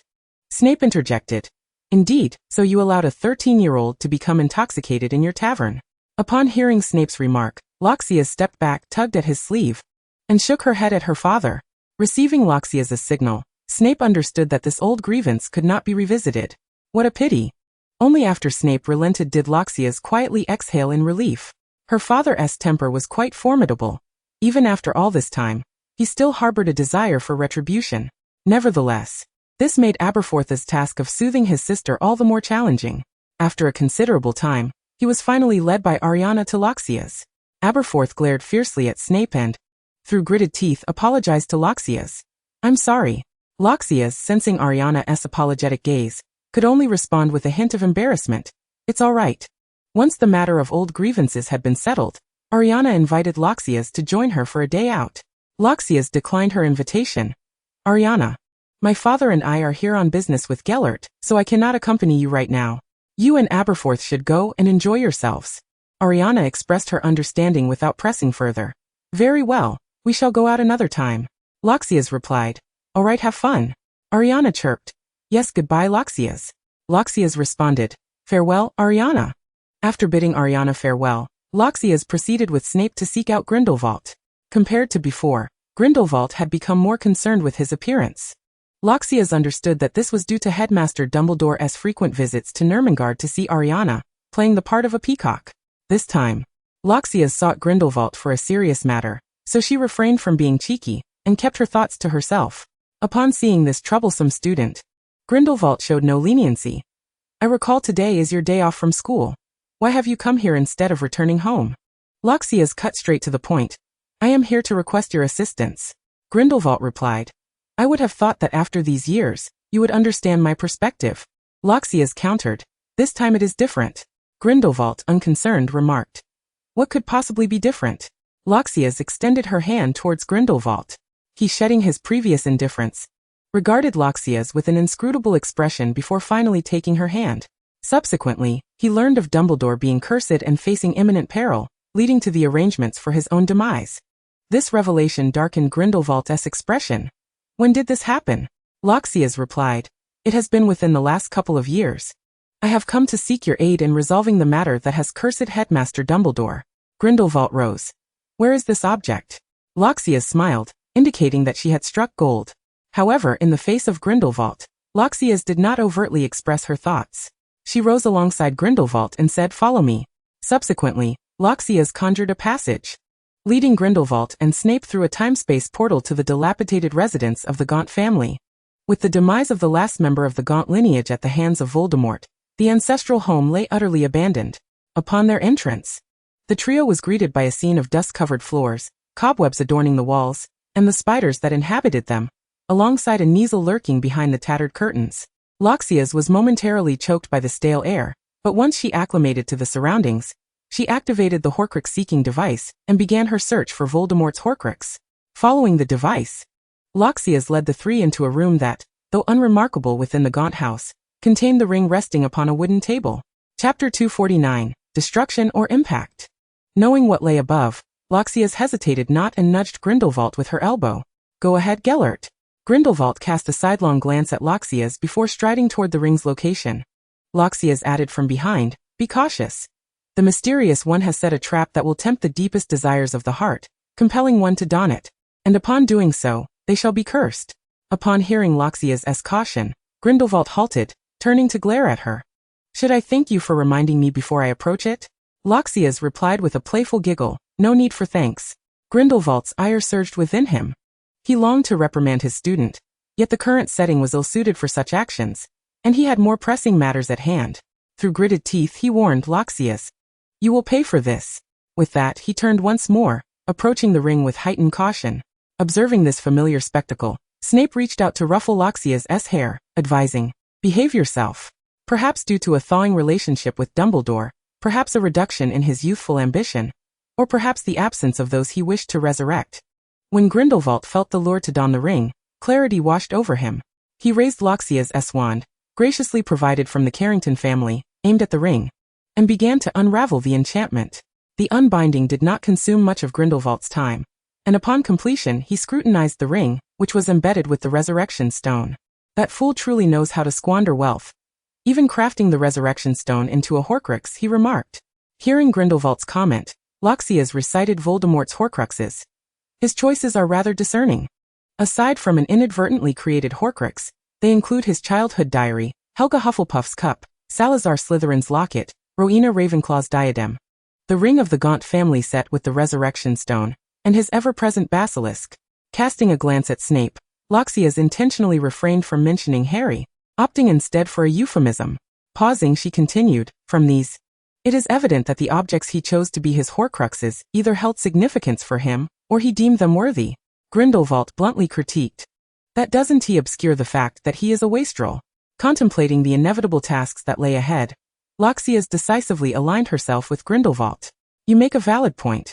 She concurred, then handed over the basilisk venom. What is this? Grindelwald inquired.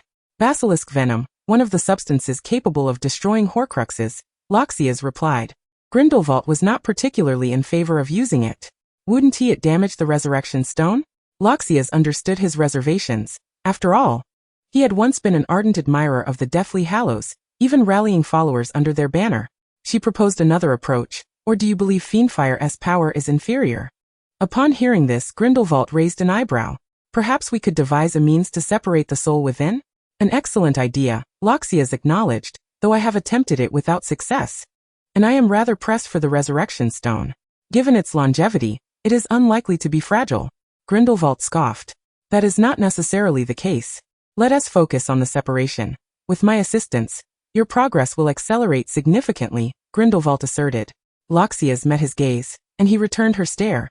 Both seemed unwilling to relent. Meanwhile, Snape observed the exchange between the two, choosing to remain an objective spectator. Ultimately, it was Loxias who capitulated. Very well. Let us set Christmas of this year as our deadline. Grindelwald pocketed the ring. Agreed. Then I shall rely on you to frequent Carrington Castle, Loxias added. Grindelwald was decidedly displeased. Why can't you come to Nurmengard to find me? Loxias shrugged. If you remember that Ariana resides in Nurmengard, you must understand that our endeavor to separate the Dark Lord's soul will create quite a stir. Grindelwald conceded, Nurmengard does indeed have its merits. Loxia successfully persuaded Grindelwald. Fully aware of the reasons behind Dumbledore's frequent visits to Nurmengard, though he was loath to admit it, the truth remained that Dumbledore was not there to reconcile with him. He was solely concerned for his sister. As for why he was able to keep Ariana there despite having two brothers, it was simply because of his unparalleled skill in alchemy and the ample time he could devote to her constant care. Otherwise, Aberforth would have never allowed Ariana to remain at Nurmengard. He was well aware that Aberforth had been fervently studying alchemical knowledge during this period, intending to supplant him and thereby eliminate any reason for Aberforth to visit him, thereby severing his bond with Albus. If alchemy were so easily mastered, there would be far fewer masters of the craft. Of course, this little rascal was the exception. He would not provide Aberforth with such a significant advantage at this crucial juncture, thereby jeopardizing Ariana's presence and reducing Aberforth's visits to Nurmengard. What was a couple of additional trips to Carrington Castle? It was hardly a burden after all, his health was satisfactory, and he was not incapable of travel. Grindelwald clicked his tongue, having come to terms with it, yet still feeling a twinge of discontent. All right, the matter is finally resolved. I assume neither of you wishes to linger in such a dismal environment any longer. We should take our leave, Loxias declared. With that, the three traversed back to Nurmengard through Loxias' portal. Before departing, Loxias cast a final glance at the decaying Gaunt residence. Upon their return to Nurmengard, Loxias recalled her earlier jest with the Gaunt family, seizing the moment while Grindelwald was yet to remember it. Immediately, Loxis and Snape traversed through another passage she had uncovered, returning to Carrington Castle. Chapter 250, The Meeting. Shortly after Loxis and Snape's return to Carrington Castle, Snape departed once more, making his way back to Spinner's End. However, this time, Loxis did not accompany him, for Snape was to set off to meet Voldemort. Loxis was well aware of her father's prowess in confronting Voldemort, yet her concern for Snape lingered. In her prophetic visions, she frequently witnessed Voldemort employing the Cruciatus Curse, with Death Eaters often comprising half of his targets. It was likely that Snape would not escape the same fate this time. Loxis's desire to eliminate Voldemort had reached its zenith. Seizing the opportunity presented by Snape's absence, Loxis summoned all her allies from Voldemort's faction to convene a meeting within Carrington Castle. This was the first occasion for Pansy, Barty, and Lucius to step into this ancient castle, older even than Hogwarts. Had it not been for Loxis's authorization, they would not have been permitted entry. Lucius couldn't help but marvel at the legacy of the Carrington family. Though less ostentatious than the Malfoy lineage, the castle was adorned with priceless artifacts, exuding an aura of antiquity and enigma. What astonished him most, however, were the walls adorned with portraits of Carrington ancestors, several of whom were renowned figures, far surpassing the stature of ordinary families. The only blemish in this wizarding stronghold was the presence of Muggle light bulbs and appliances, an utter disgrace for a pureblood family. Wait. It seemed they were not even a pureblood family. Guided by Gilly, they entered a conference room and took their seats. It was then that Lucius finally recognized all his colleagues present. Aside from the Selwyn and Parkinson families, there were also Barty Crouch, Voldemort's right-hand man, and Severus who, though absent from the meeting, undoubtedly belonged to this faction. This faction, along with the Black and Malfoy families, raised Lucius's concern about Severus's daughter, suggesting they might be undermining Voldemort's stronghold. How many capable Death Eaters remained? Indeed, as his daughter Cece had said, their little dragon was unworthy of her. Alas! Why couldn't their little dragon be more ambitious? He was so close yet unable to seize the opportunity. As Lucius lamented internally, he engaged in pleasantries with the others. Once everyone was settled, Loxis punctually entered the conference room. Taking her place at the head of the table, she addressed the assembly. Good morning, everyone. Today's agenda is to devise a swift resolution to the Voldemort dilemma. Upon hearing Loxis invoke Voldemort's name, Lucius felt a jolt of apprehension. He cautioned Loxis. The Dark Lord has placed a curse upon his name. You. Before Lucius could finish, Loxis interjected. There is no need for undue concern. Here, we may freely utter his name, as this space is insulated from the outside. Lucius replied, Isn't that a reckless provocation? Loxis continued, Now let us review our past accomplishments. Through our relentless efforts, we have secured control over 6 of the Horcruxes. Only Nagini remains, and with her, we will achieve a significant victory. Barty chimed in, So, our next target is Nagini, correct? Loxis affirmed, Indeed. Barty added, I have been monitoring Voldemort and Nagini. They are inseparable, even when he retires to his chambers for rest. Loxis regarded Barty, recognizing his ambition, and decided to solicit his thoughts. Barty, do you have any ideas? His eyes sparkled with fervor, and he eagerly suggested. I could attempt to poison Nagini's food with a slow-acting toxin, or place a curse upon her to ensure her demise at a specific moment. Alternatively, we could collaborate with the Order of the Phoenix, feigning conflict to create chaos, allowing me to strike her down with the Avada Kedavra, thus framing the order for her death. Barty shared several strategies in rapid succession, glancing at Loxis with an expectant expression. The others were taken aback, realizing they had never seen this side of Barty before. It became clear why he was valued on both Voldemort's side and Loxis's. His talent was one aspect, but more importantly, he was assertive and consistently sought to showcase his capabilities. Having a colleague like him certainly added to their pressure. Loxis, however, dismissed Barty's proposals. None of those will suffice. The only known methods for destroying Horcruxes are the venom of basilisks, fiendfire, and Godric Gryffindor's sword. Moreover, whether basilisk venom would affect Nagini remains uncertain. Barty appeared momentarily taken aback by these limitations, but quickly devised another plan. Then Master Loxis, what if we sought Godric Gryffindor's sword, and had the Order of the Phoenix seize it amidst the chaos to slay Nagini? Of course. We would also provide necessary support to restrict her movements. Loxis considered, that is worth exploring. As the meeting evolved into Barty's personal showcase, Gray, feeling restless, seized the opportunity to interject a question to bolster his presence. However, we have no idea where Godric Gryffindor's sword is. It has not been seen since leaving Hogwarts. Loxis candidly replied, in fact, it is currently in my possession. Her words drew the attention of all present, who were astonished to learn of the extensive treasures within their leader's vault, even including Gryffindor's sword. Under their scrutinizing gazes, Loxis felt somewhat uneasy. It was originally housed within the Sorting Hat. Godric and Salazar, seeing my distress over not being able to bring the sword to Hogwarts, lent it to me as a consolation. I promised to return it upon graduation. Gray found Loxis's explanation somewhat acceptable, as his family had long been aligned with the Carringtons, and had some knowledge of their lineage. Being a frequent visitor to Carrington Castle, he was also aware of the several portraits that had recently adorned its walls. Chapter 251, Staying Home. Yet this knowledge was limited to Gray. The others were entirely unaware.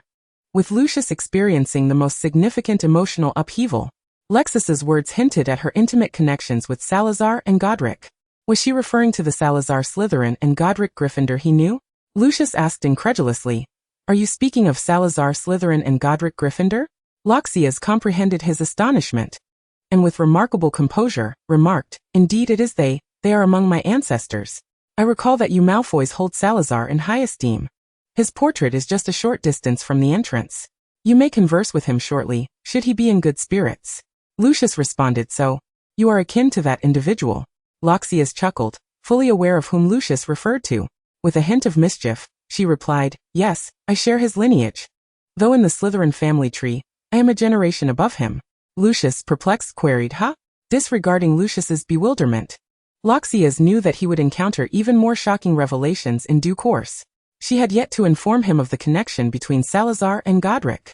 Anticipating that Lucius would soon attempt to ingratiate himself with Salazar, thereby uncovering the latter's relationship with Godric, she mused that he would likely be taken aback by the revelation. Returning to the previous topic, Loxias continued, The sword of Gryffindor is no longer an issue. I shall return it to its rightful place. Next, we can proceed with the plan proposed by young Barty. As Loxias transitioned seamlessly into the new discussion, Lucius experienced a momentary disorientation. He pondered what sort of partner his junior had chosen to sire such a child. By the time Lucius regained his composure, their conversation had shifted from the annihilation of Horcruxes to Voldemort himself. Pansy remarked, having resolved the issues with the Horcruxes, we now need to devise a means to eliminate Voldemort. However, he possesses formidable power. We can only rely on our wits.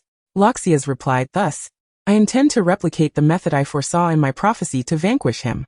I have already reached a consensus with Professor Dumbledore on this matter.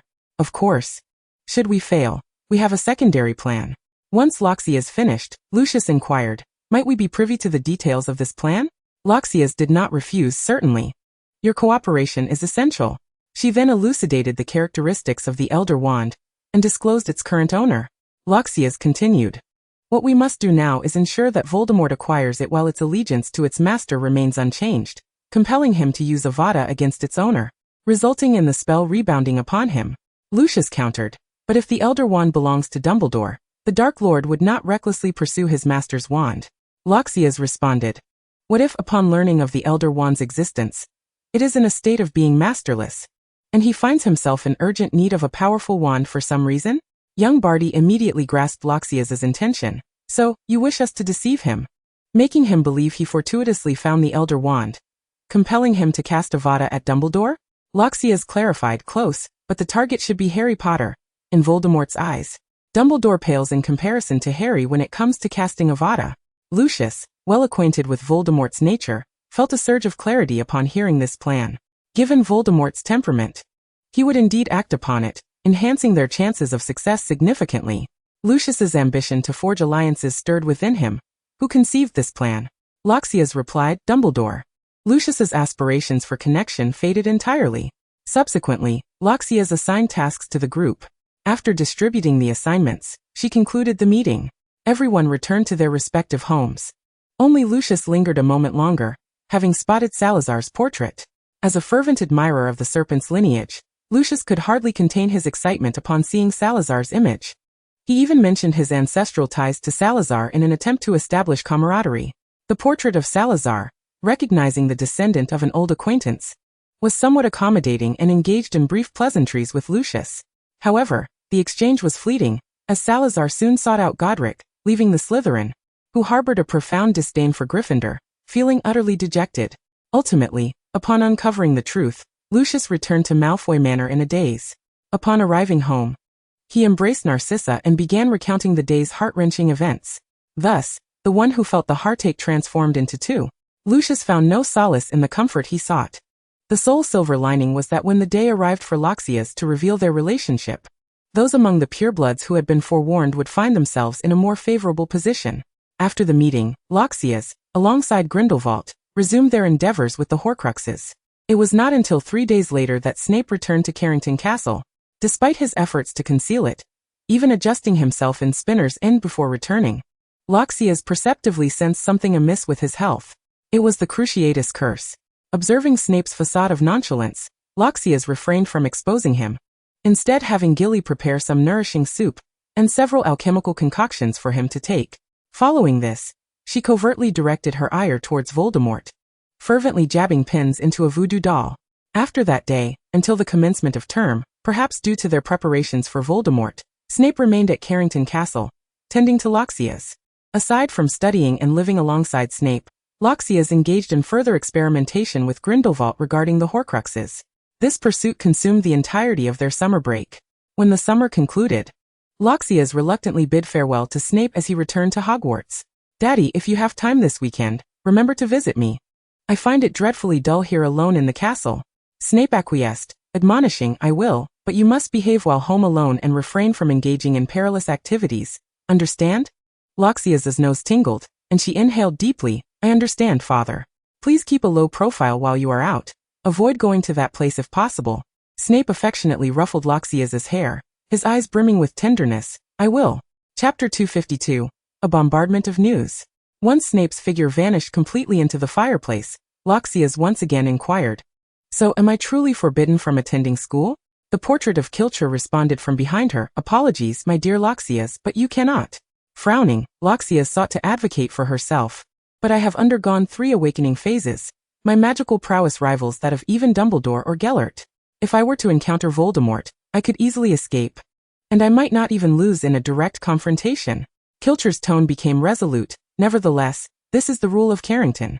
After stating this, his tone softened. Loxias, we are all aware that you possess considerable ability now, but you are the only Carrington left. We cannot gamble with your safety. Moreover, you must consider Louise and the others. Upon hearing Kilcher's words, Loxias turned her gaze towards the other ancestors. They either closed their eyes in pity, shook their heads in disapproval, or expressed indignation on her behalf. Each ancestor exhibited their own emotions. Yet Loxias could infer from their expressions that more than half disapproved of her returning to Hogwarts. Realizing the futility of attending the 5th year at Hogwarts, Loxias let out a resigned sigh and retreated to her room. As night fell, nestled in her quarters, she received several text messages. Observing the incessant vibrations of her communicator, Loxias reluctantly picked it up to check. There were messages from the CP group, as well as from Hermione, Draco, and Snape. The first message she opened was from Snape. Father, everything is as usual at school. Father. However, during the opening feast, the Sorting Hat issued a warning. It seems it is no longer merely a relic of the founders. Father. This year's defense against the dark arts professor is even more outrageous than the previous ones. Upon seeing her, I began to question Dumbledore's taste and judgment. Father, I finally comprehend why you referred to her as the pink toad. Father, at the sight of her, I thought you would find your decision to take a leave of absence to be remarkably prudent. Father, additionally, stay well at home. I shall return to see you this weekend. Father, if you truly do not wish to study, you may watch television or invite Regulus to join you in a game of cards with Gilly. I am certain Regulus, also confined to home, would not decline your invitation. Father, and remember to eat well at home. Do not faint from hunger as you did before. I shall have Laco keep an eye on you. From Snape's messages, Loxias discerned his concern for her, fearing she might struggle with her solitary leave of absence. Yet, some of his phrasing struck her as rather awkward. After reading Snape's messages, she promptly replied, Loxias, I understand, Father. I will be sure to take care of myself at home and eat properly. Loxias, do not dwell too much on Salazar's words. That incident was an accident, and now that I am at home, aside from Gilly and Laco, there are so many portraits watching over me. How could I possibly neglect my meals? Loxias, Father, please remember to eat well at Hogwarts. Do not stay up late. And make sure to exercise. Do not let my absence lead you to be reckless. Loxias, if you return this weekend and I detect that your health is below par, do you believe I would hesitate to ground you and prevent your return to school? Loxias, moreover, keep your distance from Umbridge. You cannot fathom how insufferable she is. She has become the equivalent of the vile Professor Black in the hearts of our generation of young witches and wizards. Loxias, and refrain from brewing Veritaserum for the time being. Otherwise, it would merely serve her purposes and be a futile endeavor. After responding to Snape, Loxias opened Hermione's chat page, where she found a plethora of messages from her. Hermione, the moment I arrived at school, I searched for your presence. It was only through Professor Snape that I confirmed you are on leave and not attending. Hermione, I had hoped to tell you this in person, but it seems this is the only way left to convey the message. Hermione, I have become the head girl. Hermione, the sensation of being head girl is simply marvelous, though our male head boy is Ron, and I hope he does not hinder my efforts. Hermione, I believe had you not taken a leave of absence, you would have been the Slytherin head girl, given your remarkable abilities. Hermione, the only concern I have is regarding our new defense against the dark arts professor, Umbridge. The one I mentioned previously from the Ministry of Magic. She is utterly detestable, interrupting Dumbledore during his speech, which was dreadfully rude. Hermione, with her in charge, I truly question how much I will learn in this year's defense against the dark arts class. Hermione, honestly, throughout my years at Hogwarts, I have spent most of my time self-studying for the defense against the dark arts, which is hardly reliable. Loxias, congratulations on becoming head girl. Loxias, as for the Slytherin head girl, I am not particularly interested. Loxias, you know I am not obsessed with power, and the responsibilities of a head girl seem burdensome to me. Loxias, you need not worry about the defense against the dark arts class. In my vision, you will learn quite a bit this year. Loxias, regarding Hogwarts' defense against the dark arts professor, she indeed presents some rather unreasonable challenges. You shall adapt.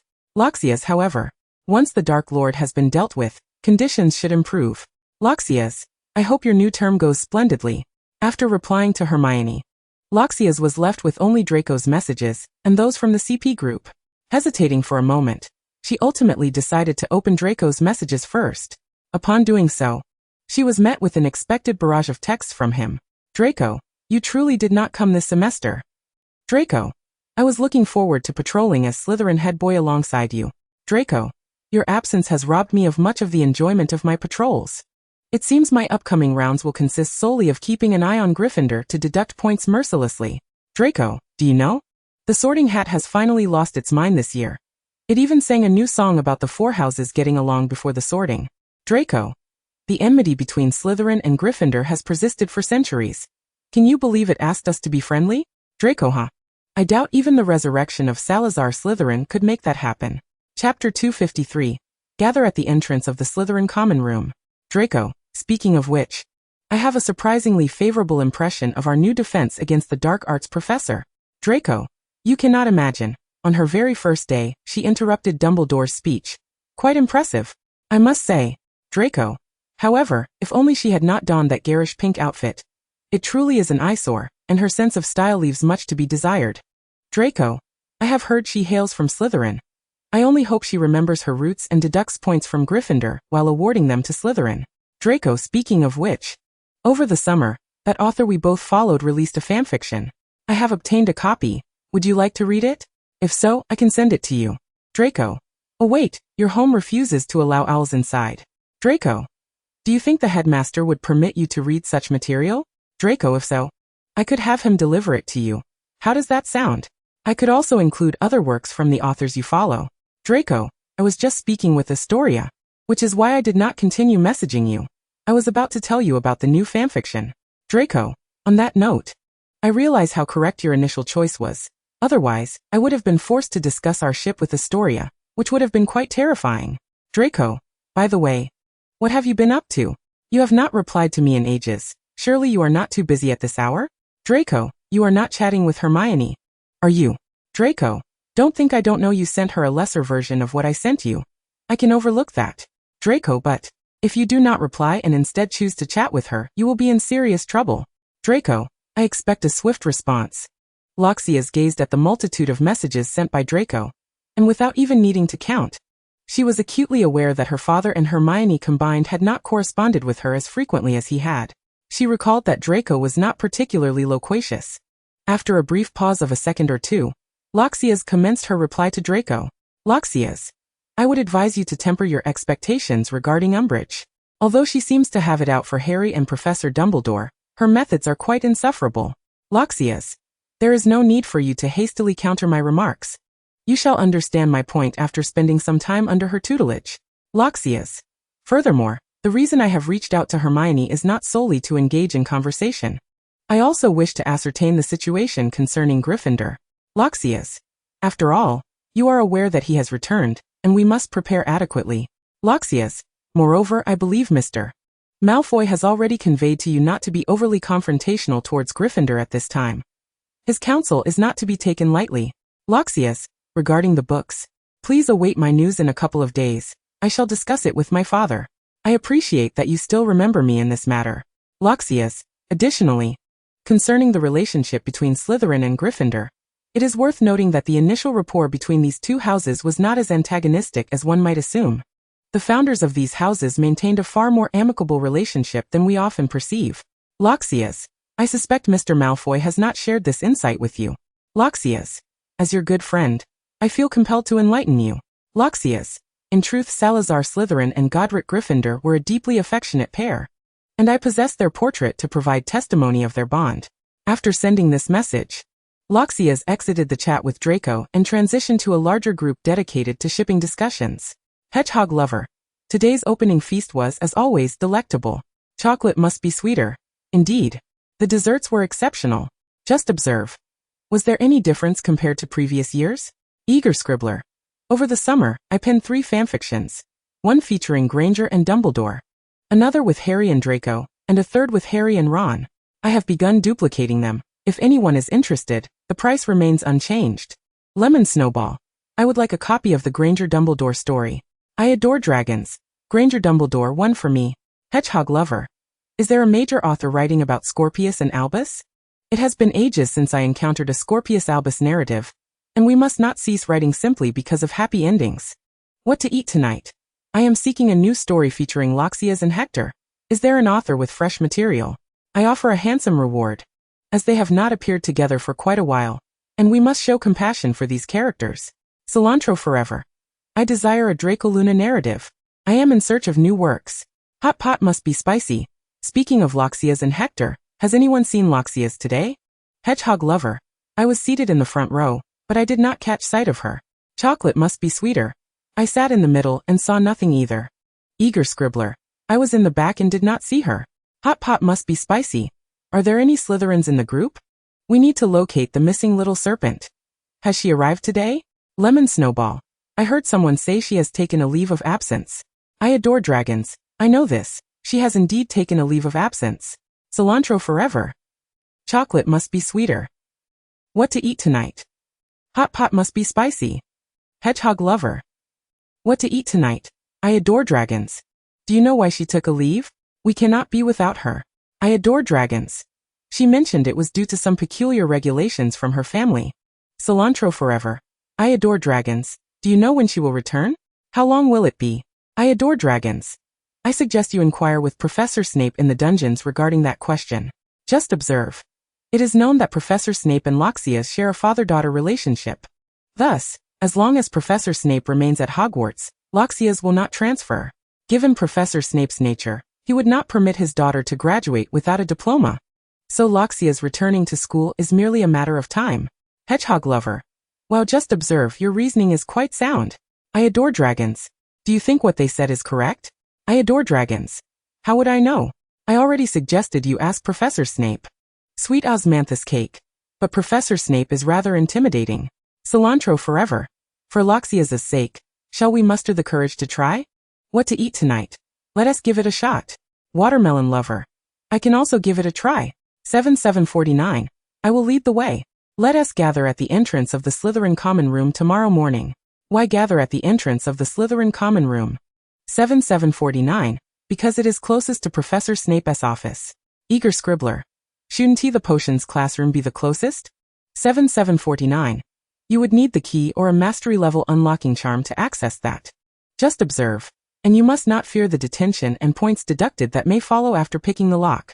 I am a panda. In truth, you need not go to such lengths if you recall my presence in the group. Finally keeping pace, Loxia's chimed in the conversation. Sweet osmanthus cake. It's Loxia's. Eager scribbler. Why can you speak in the group while not at school? Hedgehog lover. It's Loxia's.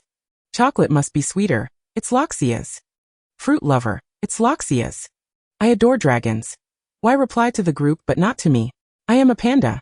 Hello everyone. Thank you for your concern. Hot pot must be spicy. It's Loxia's. I am a panda. The device I possess is a complete version, boasting a strong signal that works throughout Europe. 7-7-49. I want one. Hot pot must be spicy. It's Loxia's. Just observe. I want one too. Chocolate must be sweeter. It's Loxia's. Cilantro forever. I want one too. I am a panda. Draco, I have responded to you. Before you reply in the group, switch pages to check. Eager scribbler. You can switch pages? I want to do that too. I am a panda. The cost is yet to be finalized. The lowest friendship price is 2,000 galleons. Why not try? What about the best version? Eager scribbler. Not expensive. I want one. I am a panda. The friendship price is 5,000 galleons. Just observe. Where do you acquire so much gold? Eager scribbler. I earn it from writing. Group notification. Just observe has changed their name to Must Read and Write Too. Must read and write too. If it's that profitable, I shall start writing as well. Fruit lover. I want 6 at the 5,000 galleon tier. Why not try? I want 3 at the 5,000 galleon tier. Cilantro forever. I want 2 at the 2,000 galleon tier. 7-7-49. The wretched wealthy. I am a panda. Thank you all for your affection. But I am on leave from school and cannot attend at present.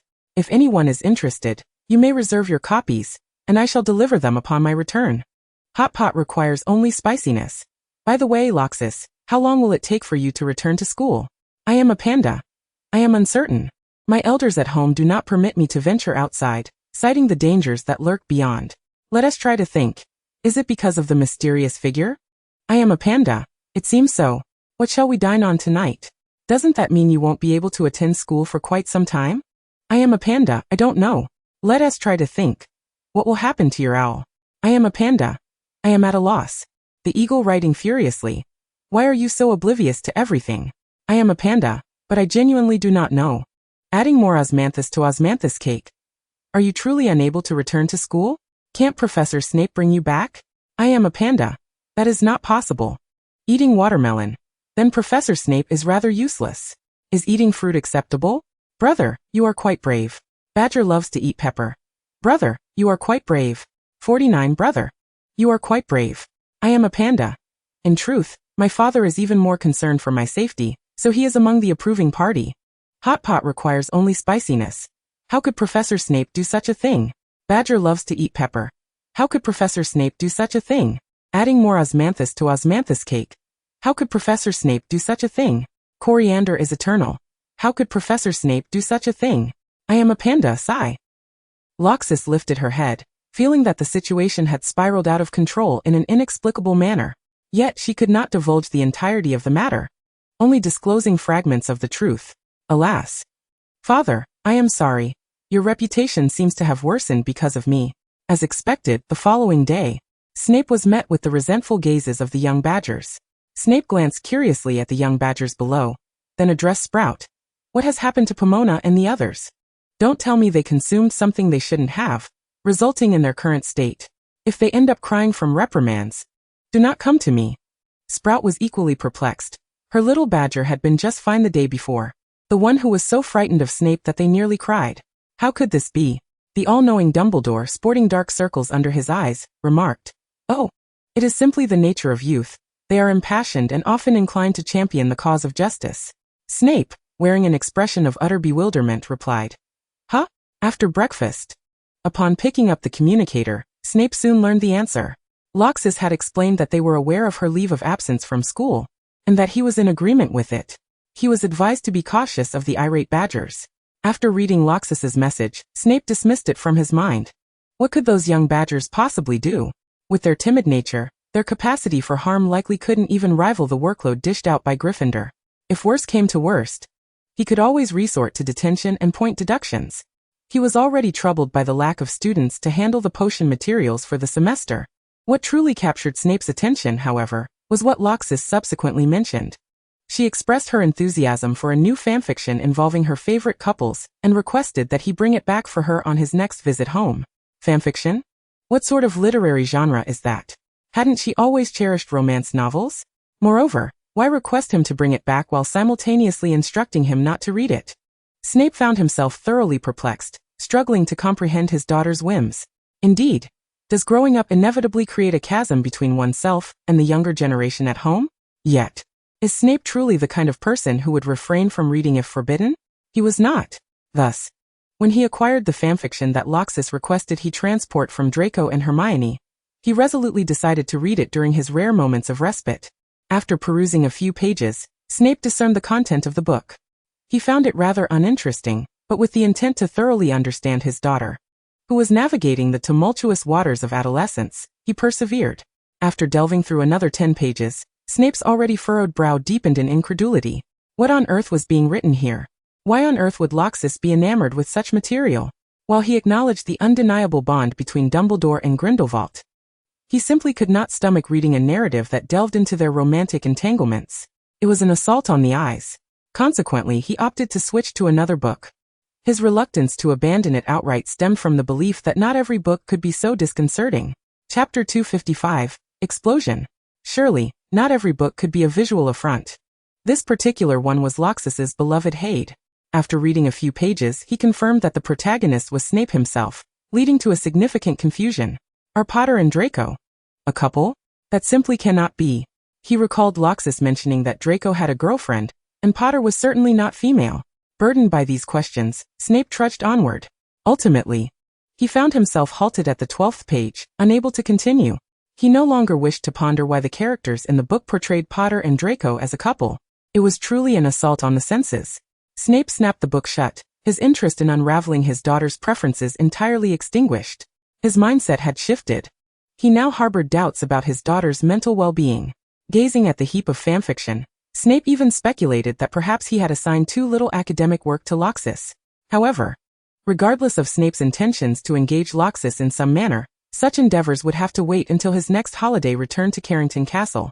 For if not face-to-face, even if Snape wished to be stern, Loxis could easily dismiss it as though nothing had occurred, given the barrier of a screen. After all, on numerous occasions, written words fail to convey the full depth of meaning embedded within spoken language. Meanwhile, prior to Snape's return, Loxis was immersed in her own little world at home. Whether engaging with Grindelwald over the intricacies of separating Voldemort's soul fragments, watching television, or chatting with her classmates via the communicator, she certainly carved out time for study. Yet, the time allocated was minimal, entirely approached with an air of mere task completion. She had unwittingly embarked on what resembled her anticipated post-graduation retirement life. Each day after lunch, Loxis would dedicate over an hour to responding to messages. This is the chat interface with Snape.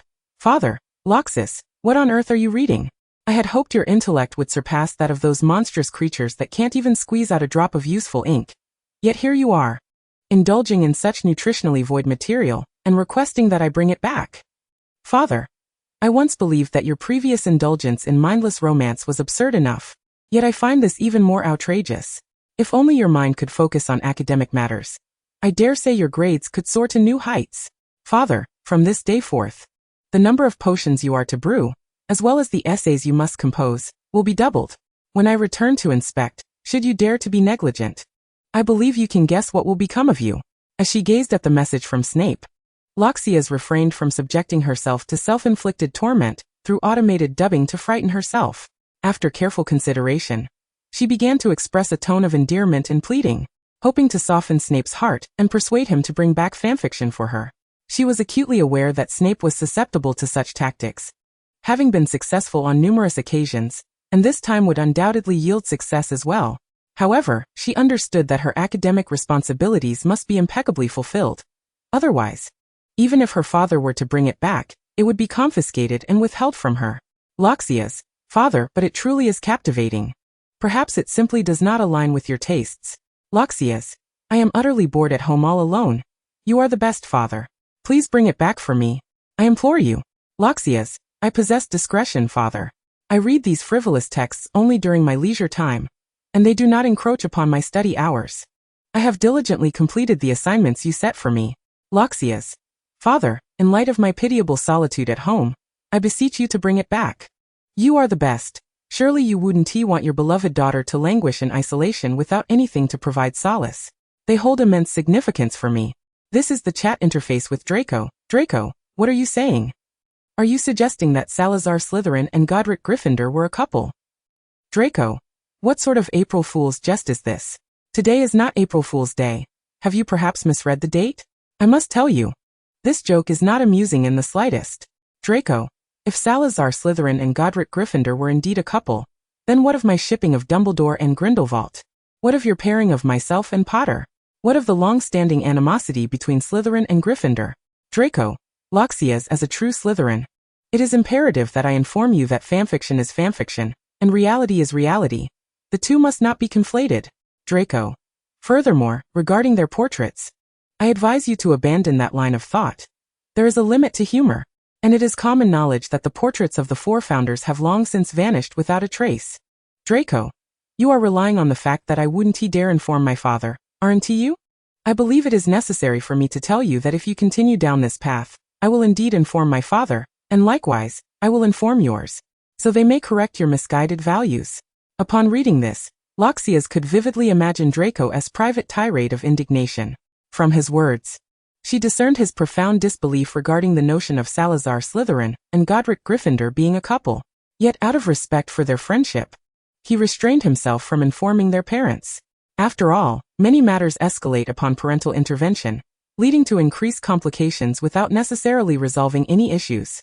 Ultimately, in gratitude for his kindness, Loxis decided to escalate the matter. Loxis, I sincerely appreciate your consideration for our friendship and your reluctance to escalate the situation. However, I must clarify that I am not deceiving you, nor is this a result of me misremembering the date of April Fool's. Loxis, in fact, you are not forbidden from informing Mr. Malfoy, for he has already visited my home and heard Salazar and Godric's acknowledgement firsthand. Loxis, as for my father, he has been aware of this matter for several years now. Loxis, by the way, the reason I possess their portraits is that I, like the Dark Lord, am a descendant of both Slytherin and Gryffindor. Loxis. However, in the case of the Gaunt lineage, due to certain circumstances, their Gryffindor heritage has become exceedingly diluted, and for various reasons, the true family tree rests with me. Over time, they have forgotten their lineage. Loxis, additionally, while I am unclear about the nature of your pairing with Harry, I am decidedly certain that the Dumbledore and Grindelwald pairing is indeed genuine. Chapter 256. What to do about the owl. Loxis. Moreover, based on my insights from the grapevine, after my relentless efforts, they are on the verge of reconciling. After sending the message to Draco, Loxis could not suppress a smile, She could already envision Draco's incredulity upon reading her words. He would undoubtedly be in disbelief and, with the intent of teaching her a lesson, inform his father. Subsequently, he would receive a definitive answer from his father, leading him into a prolonged period of existential doubt, particularly regarding the veracity of her claims about Dumbledore and Grindelwald.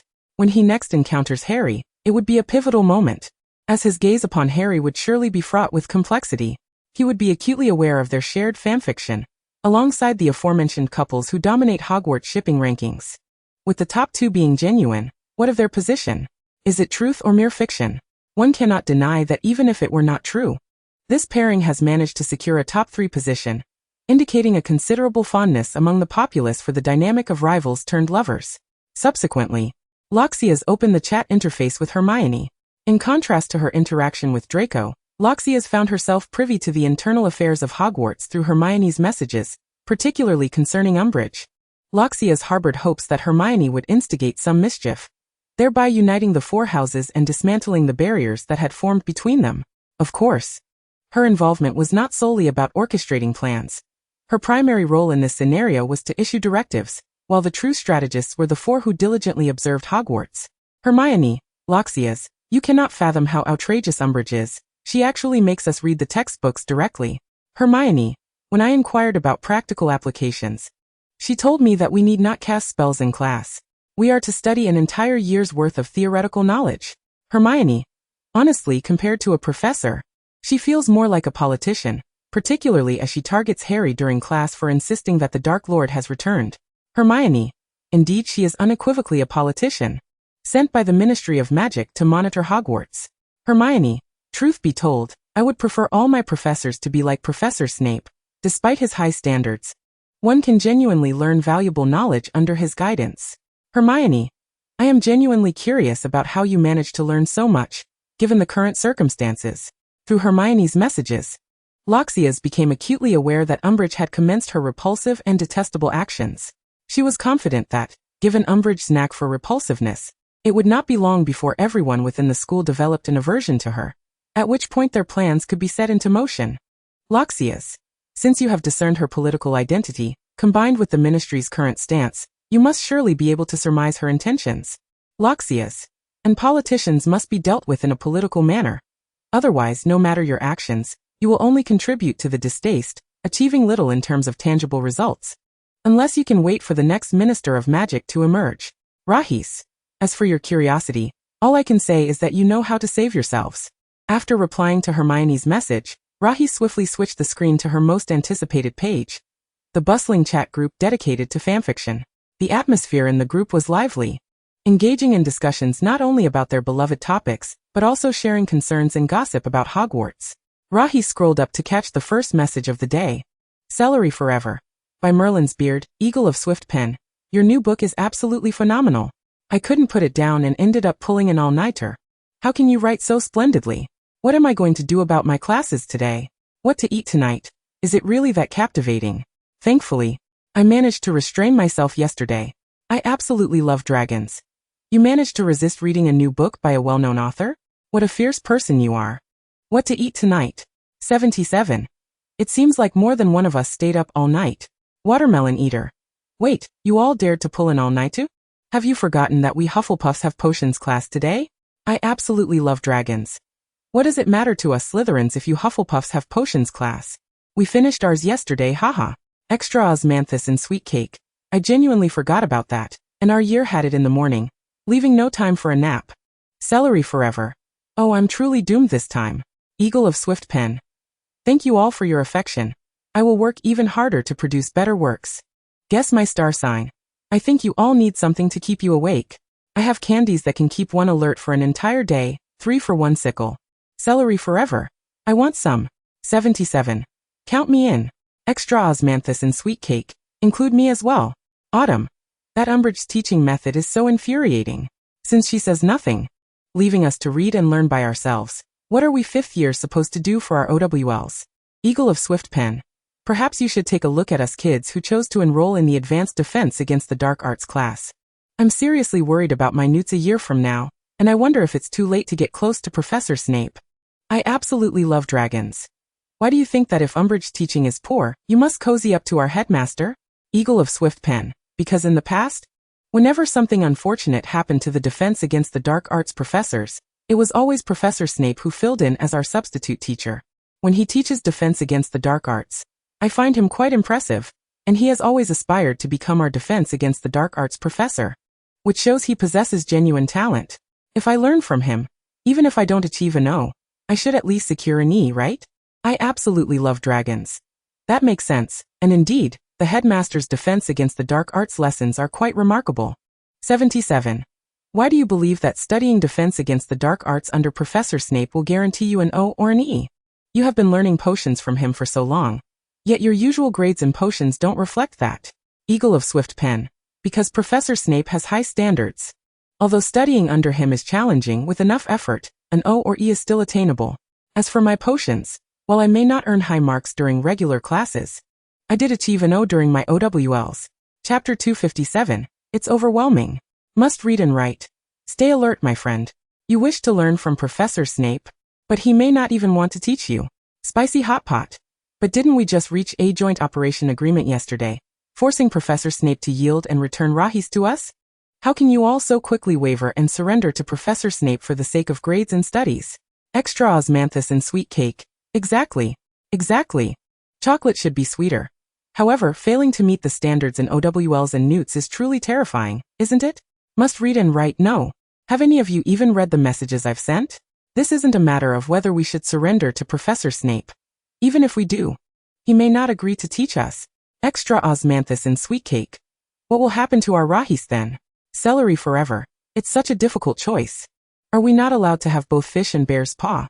I absolutely love dragons. Wait. Why do you think Professor Snape would be willing to teach you?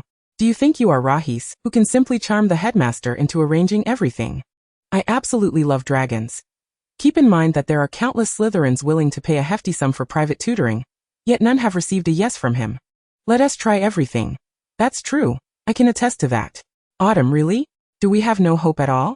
I absolutely love dragons. If you were Rahis, you would definitely have hope. Must read and write. So does that mean that all the messages I sent earlier went unread? Eagle of Swift Pen. I read them. I think everything you all said makes perfect sense. My hope has been utterly shattered. Damn Umbridge. Damn the Ministry. Watermelon Eater. So, does this mean we no longer have to struggle between the two choices? What to eat tonight? It seems so. Extra osmanthus and sweet cake. Woohoo. We no longer need to hesitate or second-guess ourselves. 77. Yes, our OWLs and their newts in Defense Against the Dark Arts are completely finished. Must read and write. But those are OWLs and newts. Are you really giving up so easily? Must read and write. Speaking of which, why don't you all consider other options, like continuing with the previous plan to force Professor Snape to return Rahis to us? Watermelon Eater. Huh? Extra osmanthus and sweet cake. Huh? Loving badgers. Huh? Must read and write. Have you forgotten that Rahis previously held a potion study group for us? Eagle of Swift Pen. Are you suggesting that we have Rahis return to conduct a study group for Defense Against the Dark Arts? Must read and write. Exactly. Truly. You are a Ravenclaw, quick-witted. I absolutely love dragons. So, are you implying that the rest of us from other houses lack intelligence? Is it okay to eat fruits? Brother. That is precisely what he means. Loving badgers. How can you say that? Chocolate should be sweeter. How can you say that? 77. How can you say that? Must read and write. They may have said it, but 77, you have gone too far. You aren't even within my range of verbal attack, alright? 77. But there's no rule saying I can't stand up for the students from other houses. Celery forever. Speaking of which, why must we wait for Rahis to return to establish a study group? Can't we form one ourselves? Must read and write. We can create our own group. But if we encounter questions we can't solve, who will we ask? Umbridge? What to eat tonight? Even if we ask her, will she answer our questions? Must read and write. Whether or not she answers our questions is one thing. I believe the more pressing issue is that she might not even know the answers herself. 77. It's not impossible. Rahis' importance has peaked at this moment. Autumn. Thanks to her, we have the support of Professor Snape behind her. Must read and write. Indeed. If we can't ask her, we can always turn to Professor Snape, and the problem will be resolved. Upon reaching this juncture, Loxias fell into contemplation. Was her role merely to bridge the gap between her father and her classmates? Surely, they could directly approach her father, who would not refuse to respond to their inquiries. A man as obstinate as he was soft-hearted would undoubtedly provide answers if informed that Umbridge was disregarding their legitimate requests for academic assistance. They had heard of his formidable prowess in defensive dark magic, rivaling his expertise in potions. Although he might unleash some sharp retorts, he would certainly address their uncertainties. However, their questions could not be overly simplistic, lest her father perceive them as a nuisance. Furthermore, what was the nature of the so-called cooperative combat agreement they had mentioned? Were they uniting to confront her father, with the aim of compelling him to escort her back to school? Perhaps she would delve into that matter later. She could not afford to fall behind in the group's discussions. I am a panda. In truth, you need not await my return. As suggested earlier, you might establish a cooperative tutoring session. Any questions arising within that context can be deliberated in the group. Should answers remain elusive, you can consult my father, Professor Snape, who will surely assist you. Eating fruit, is it good? Wow. A panda has finally emerged. Wishing to see and write. The issue is, even if Professor Snape is willing to address our queries, we dare not face him alone. His sharp tongue can be quite fearsome, and we need you. Tonight. What to eat? Indeed, Loxias, we require your presence. Coriander, eternal deity, we need you. Chocolate, sweeter still, we need you. I am a panda. In that case, you may approach my beloved Draco, and have him inquire with my father.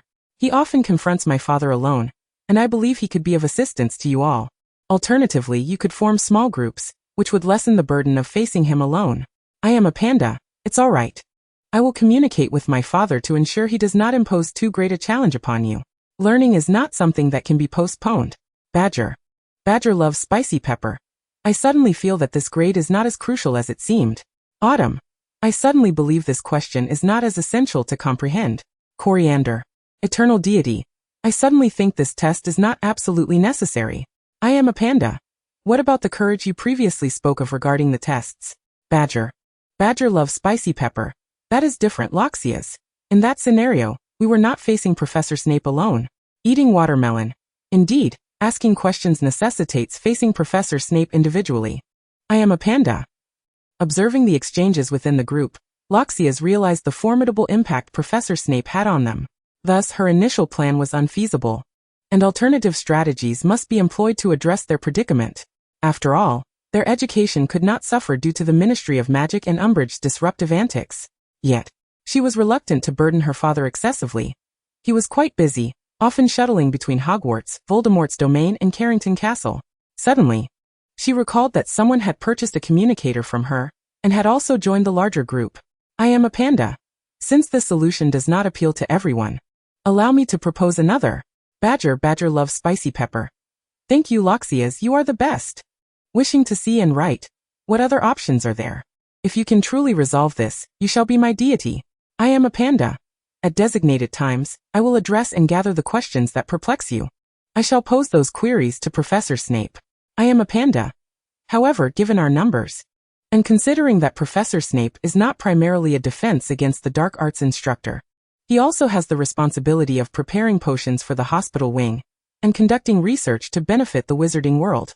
He is exceedingly busy, hence we cannot rely solely on him for our defense against the dark arts studies. I am a panda. This group chat was initiated by me.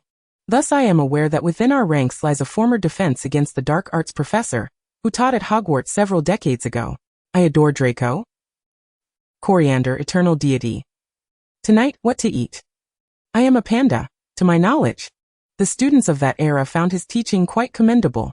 I will reach out to him, and you may pose your remaining questions at specific times. I trust he will be more than willing to assist. I am a panda. His nickname is Lemon Snowball. Having sent this message to the group, Loxias switched interfaces to contact Dumbledore. This matter needed to be discussed with the principal himself. However, she was confident that Dumbledore, as the headmaster of Hogwarts, would not turn a blind eye. After all, he bore a degree of responsibility for the current situation. Having appointed Umbridge as the defense against the dark arts instructor at such a critical juncture, could he not withstand the pressure from the Ministry of Magic? Moreover, in all honesty, with Voldemort resurrected, if these young witches and wizards failed to acquire knowledge in defense against the dark arts, they would be left utterly defenseless against any infiltrating Death Eaters. Loxias, Headmaster Dumbledore, are you there? Loxias. I know you are present, Headmaster Dumbledore. Do not remain silent. Loxias. Very well, I shall get straight to the point. Loxias. I trust you have not missed my messages in the group, having been observing from the sidelines. What do you think of the task I've arranged for you? Dumbledore. I must sincerely express that it is rather unsatisfactory. And have you forgotten that I am the headmaster? Loxias. That is precisely why I believe it is essential for you to allocate time to address the students' inquiries. Loxias.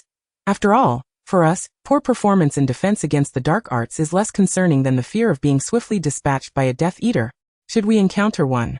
Dumbledore. The situation does not yet appear to have reached the extreme you suggest. Loxias. Yet if it were to escalate to that level, it would be too late, and I am certain you would not wish for the casualties to be so severe. Moreover, being a man of great wisdom, I am confident you would be eager to enhance the students' abilities. Loxias. Furthermore, you are the one who brought Umbridge into this situation. You must take responsibility for your actions. Dumbledore. Oh Loxias, you must understand that as headmaster, I am exceedingly busy, and truly do not have the time to respond to every inquiry. Dumbledore. Moreover, Umbridge was not someone I wished to admit. She was forced upon me by the ministry. Loxias. But if you truly desired it, could the ministry really impose someone upon you? Lockhart. As for your busyness, I do not deny it. However, I believe the safety of everyone, as well as their academic pursuits, is of paramount importance, a duty you ought to uphold, is it not?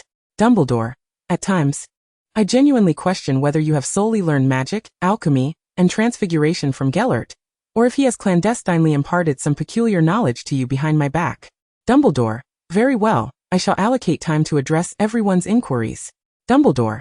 I can only hope that after so many years away from teaching, I will be able to satisfactorily respond to all questions posed. Lockhart. How can this be possible? You are the greatest white wizard in the world, as well as the most powerful. If you cannot answer their questions, who else could? Dumbledore. All right, no need for flattery. I shall once again assume the role of defense against the dark arts professor, hoping I do not completely botch this responsibility. Lockhart. If you truly find yourself overwhelmed, you could always pass the baton to Gellert.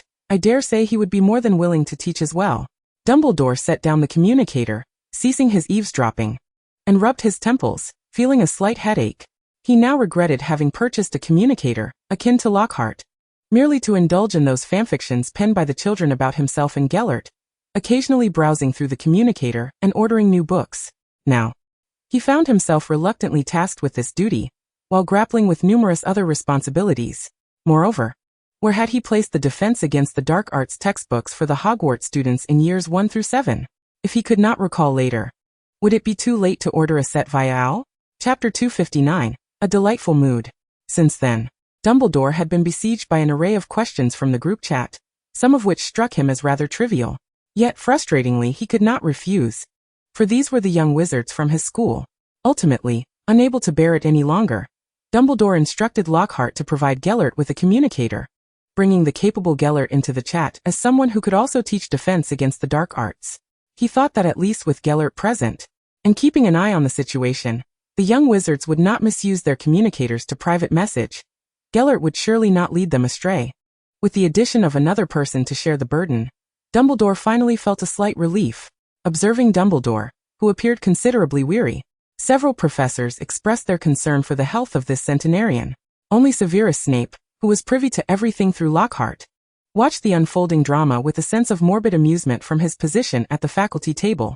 Such a rare spectacle was not to be missed. Snape, savoring dumplings and sipping soy milk, found himself thoroughly pleased by Dumbledore's less-than-ideal predicament. Of course, his pleasure stemmed not only from Dumbledore's situation, but also from the fact that tomorrow marked the beginning of the weekend, granting him a rare respite. He would finally return home to check on his offspring left behind, wondering how they fared alone in the house, and also reclaim the pile of garish books temporarily residing in his bedroom. It had not been easy cohabiting with those bizarre items for such an extended period. Yet, this delightful morning was abruptly disrupted by the arrival of a pink-clad figure. Unlike his fellow professors, who engaged in conversation and occasionally cast glances toward the Slytherin table with a hint of schadenfreude, Snape was the first to notice Umbridge entering the great hall. With an impassive expression, he set down his chopsticks and elegantly wiped the soy milk from the corner of his mouth. Snape, this is truly a dreadful morning. No one was aware of Snape's internal shift from delight to discontent, save for Flitwick, who sat nearby and overheard his remark. Flitwick turned to glance at the tall young man he had watched grow, previously observing that he had changed considerably since becoming a father, no longer appearing so brooding. Yet now it seemed he had not changed at all. Perhaps the absence of Lockhart had robbed him of his good disposition? That simply would not do. Thus, with the intention of showing concern for his colleague, Flitwick patted Snape's arm. Flitwick, Severus, we cannot be so downcast so early in the morning. Snape glanced at Flitwick and then at the approaching Umbridge. Had it not been for her presence, his mood would have remained splendid. Flitwick, noticing Snape's gaze fixated on the long table, assumed that Snape had spotted the young wizards causing mischief, the very source of his foul mood, and followed his line of sight. Flitwick. Oh, what a truly dreadful morning. Soon enough, this melancholic sentiment began to spread like wildfire among the faculty, the atmosphere around the professors growing somber in an instant. Meanwhile, Umbridge strode in with her head held high, a greasy smile plastered across her face as she approached the faculty table. Snape, already soured by her arrival, had no desire to linger a moment longer, let alone exchange pleasantries with Umbridge. Seizing the advantage of his position at the edge of the table, he swiftly rose without hesitation. Snape, I've finished eating, everyone. As soon as the words left his lips, the others could only witness his silhouette vanishing through the entrance to the staff corridor, the door closing behind him with remarkable speed. The other professors attempted to emulate Snape's hasty exit, but they were too late, for Umbridge had already reached their vicinity. After classes that day, Snape departed with his belongings, eager to retreat home, wishing to avoid any encounters with bothersome creatures or the pink toad. Speaking of that pink toad, he found himself unable to look at anything pink without discomfort. Fortunately, his child Lockhart had grown to dislike the color. Otherwise, upon returning home, he would have been met with a house filled with shades of pink, which would have truly been unbearable. Upon arriving at Carrington Castle, Snape found Lockhart clad in pajamas, her hair tousled, joyfully munching on crisps purchased from a Muggle supermarket while clutching a communicator, her face occasionally breaking into a mischievous grin. For reasons unknown, Snape began to suspect that Lockhart had perhaps become a bit daft from spending too much time alone at home. Lockhart, Severus. Lockhart instinctively turned at the sound of her name. Upon seeing Snape, she promptly discarded the crisps and communicator, rushing toward him with the exuberance of a young child spotting a parent. Lockhart, Daddy. Just as Lockhart was about to embrace him, Snape halted her. Lockhart, what's wrong? Daddy? She asked, confusion evident in her eyes. Snape cast a glance at the remnants of the crisps in her hand. Lockhart immediately understood his implication. Awkwardly hiding her hand behind her back, though she neglected the crumbs clinging to her mouth, Snape gazed at her, feeling a headache brewing. He truly had not anticipated that Lockhart could manage to exist in such a state when left alone. She was, after all, such a refined child at school. It seemed that leaving her unsupervised at home had been a grave error. Snape let out a resigned sigh. There's something at the corner of your mouth as well, exclaimed Loxias. I'll go wash up right away. Immediately, Loxias dashed off to cleanse her face and hands.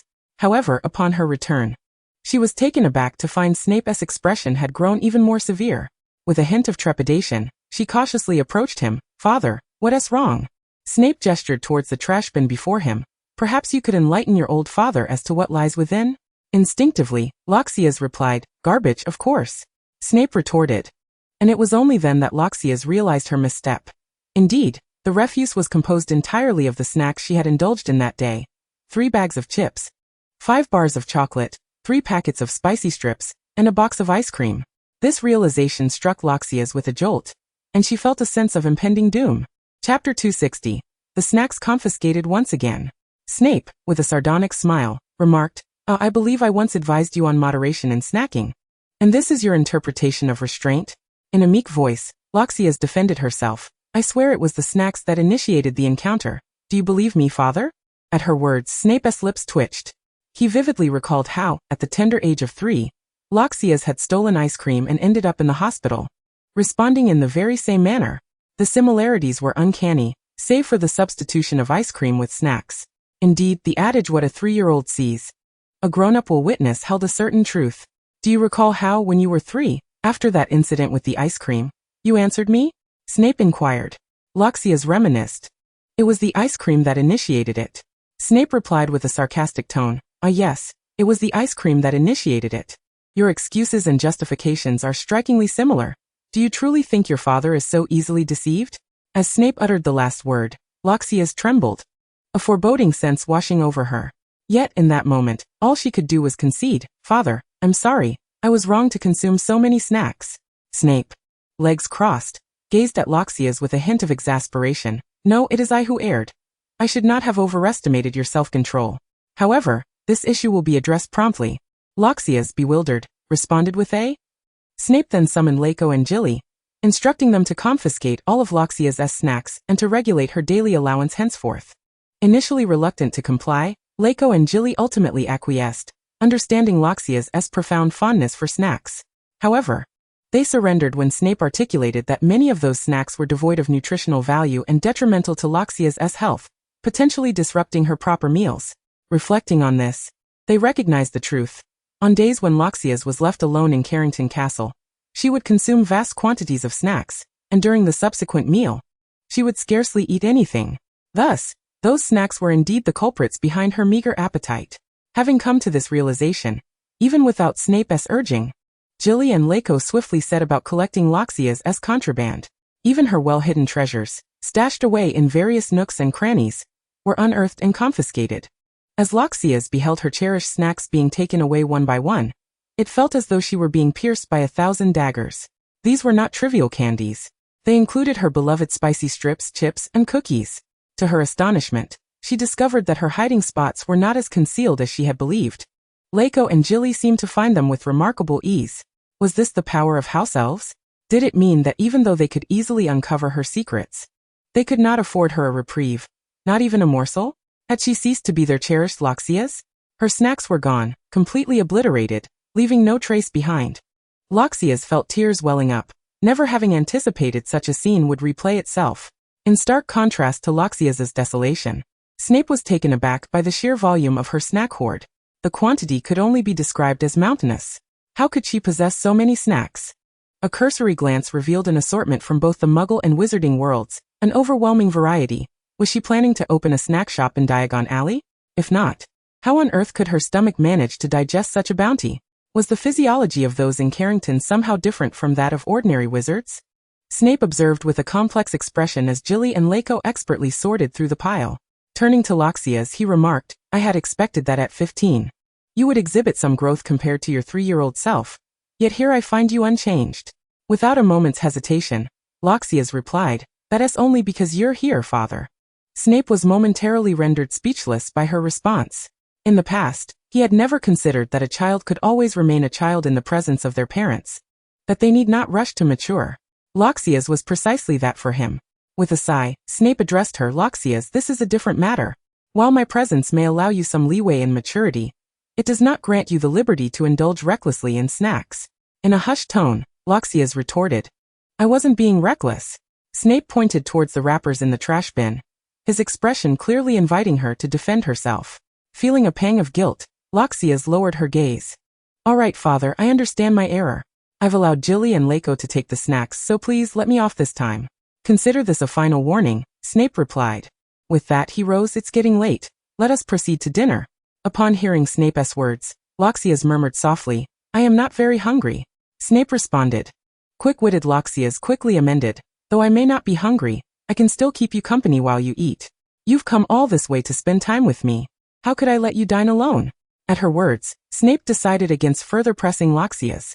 Together, they made their way to the dining room, where dinner had been prepared in advance, enhanced by a charm that would maintain its warmth and flavor. During the meal, Loxias, eager to sustain the atmosphere, made an effort to initiate various topics. "Father, how intense do you think the collective disdain for Umbridge has become?" "Snape. At the very least, not a single professor harbors even the slightest affection for her."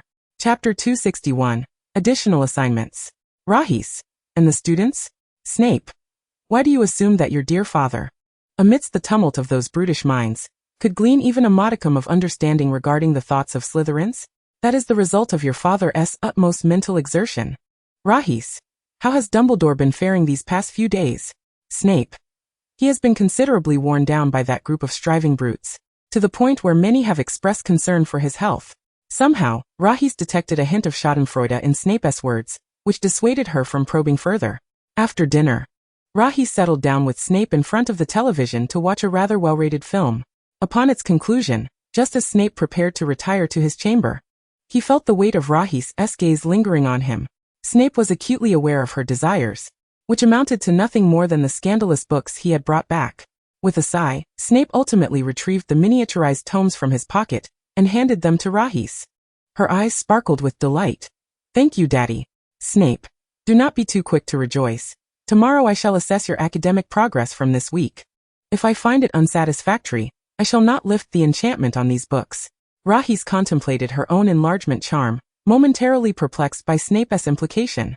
Yet, as her gaze fell upon the miniature volumes in her hands, the realization dawned upon her. This was no mere shrinking charm. It was interwoven with multiple counter-enlargement spells. In essence, Snape had placed an exceedingly intricate lock upon these books. A cursory glance revealed that, while she could potentially pick the lock, it would demand considerable time. Rather than spend that time on lock-picking, she could instead launch a surprise attack to prepare for her father's assessment, especially since she had not entirely neglected her studies during the week. At the very least, she had completed all the assignments her father had given her before his departure, and she had not cut corners. Nevertheless, recalling Snape's actions, Rahis pouted with displeasure. "Daddy, you did that on purpose, didn't you?" With arms crossed, Snape regarded her with a calm demeanor, showing no intention of concealing his motives. He was fully aware of how much she had neglected her studies while home alone. Snape offered Rahis a definitive response. "Indeed, Rahis." Observing Rahis's discontent, Snape continued, "Rahis, if you recall, you are now in your 5th year, and are to face the OWLs this year. I believe you ought to devote more of your time and energy to your studies rather than other pursuits." Rahis, somewhat perplexed by Snape's urgency, replied, "But I've taken a leave of absence." "Snape, I am certain you would not wish to be lumped in with your current lower-year classmates. So I have arranged with Dumbledore for you to sit the OWLs directly in the year of the Dark Lord's disappearance, alongside your present classmates for the Newts." "Rahis, what can I say but that you truly are my dear father?" Rahis's lips twitched. "I truly appreciate your consideration, father." "Snape, no need for thanks. It is merely my duty as your father. I hope that tomorrow's assessment will not leave me disappointed in your subjects."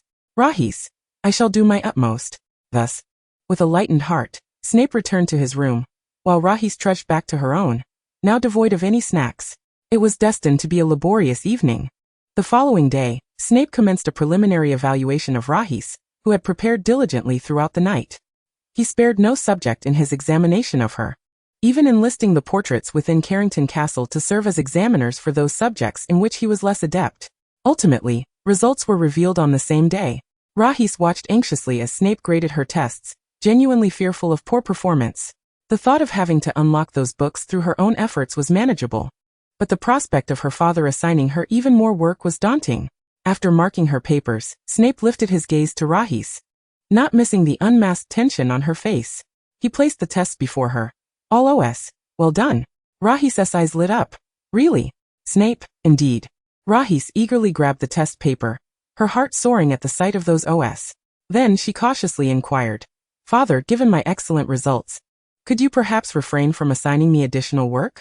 Without a moment's hesitation, Snape declined.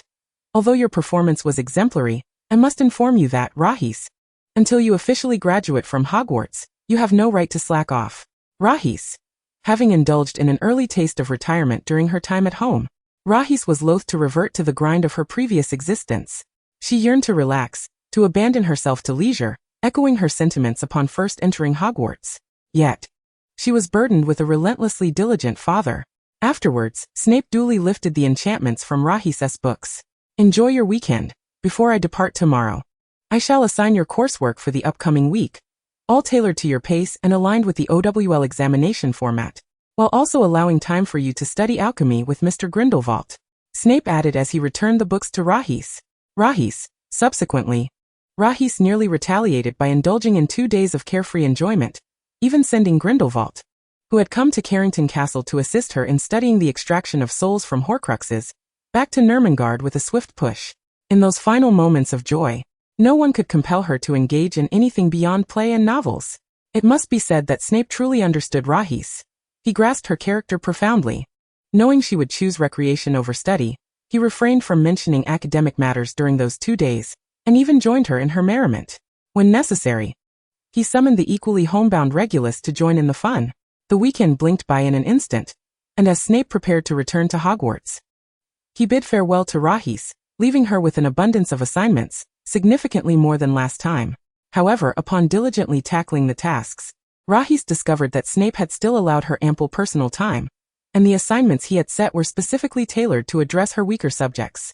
Remarkably, he had not assigned her any homework from the Defense Against the Dark Arts class. Chapter 262, 5 Pleasures.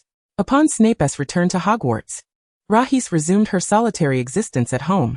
The difference now was that she faced an increased workload and had no longer the luxury of an abundance of snacks. This transformation rendered her life exceedingly monotonous, yet the assignments provided a sense of fulfillment. Each day commenced with a fresh set of tasks awaiting her attention. The only thing that could alleviate her monotonous existence, aside from the conversations on her communicator, was the fanfiction her father brought her upon his weekend returns. Loxias had to concede that the authors had truly excelled this time. She found herself utterly unable to stop reading, often staying up all night simply to finish the stories without a trace of regret. The sole consolation was that, as she was not at school, rising a bit later would not have significant repercussions. On this particular day, after completing her studies, Loxias opened her communicator and, as usual, clicked on Severus's message interface. Severus, I hope you are diligently studying at home, adhering to the schedule I set for you. Upon my next return, I will conduct a surprise inspection. Should you fail this assessment, everything I brought back for you will be confiscated. Severus. Additionally, I heard from Gilly that you stayed up all night after my departure. While I am unaware of what you occupied yourself with, I am certain it was not studying. Even if it were, you ought not to keep such hours. Severus. I trust you are aware that staying up late is not a commendable practice, given that you have often lectured your old father on this very topic. Severus. Thus, your father wishes to receive no further notifications regarding your nocturnal activities, and I believe you can manage this. Severus. I can only assume, my dear Loxias, that you do not wish for your father to greet you with a detection spell upon his return, correct? Reading Severus's screen filled with concern and admonitions sent a chill down Loxias's spine. She was utterly convinced that should she stay up late one more time, she would face her father's stern consequences. It was perplexing indeed. She had securely locked all doors and windows and ensured that Gilly and Laco were sound asleep. How had they discovered her? Furthermore, upon discovery, should they not have simply persuaded her to refrain from such behavior? Why had they gone straight to informing her father? This leap left Loxias utterly bewildered. However, she had no choice but to assure Severus that there would be no repeat of her transgressions. Loxias, I will, father. Whether it involves the assignments you set for me or avoiding late nights, I shall see it through. Rest assured.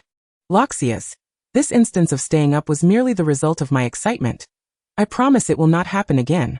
Loxias, and please, father, do remember to take care of yourself. Eat and sleep at appropriate times. Do not think I am unaware of your own late nights at school last week.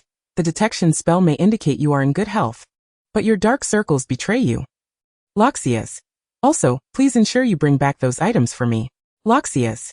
I find myself quite lonely at home, and unlike you, I cannot dedicate every moment to study. Those stories are truly my lifeline for passing the time and enriching my mind. After responding to Severus's messages, Loxias wasted no time in opening Draco's chat interface.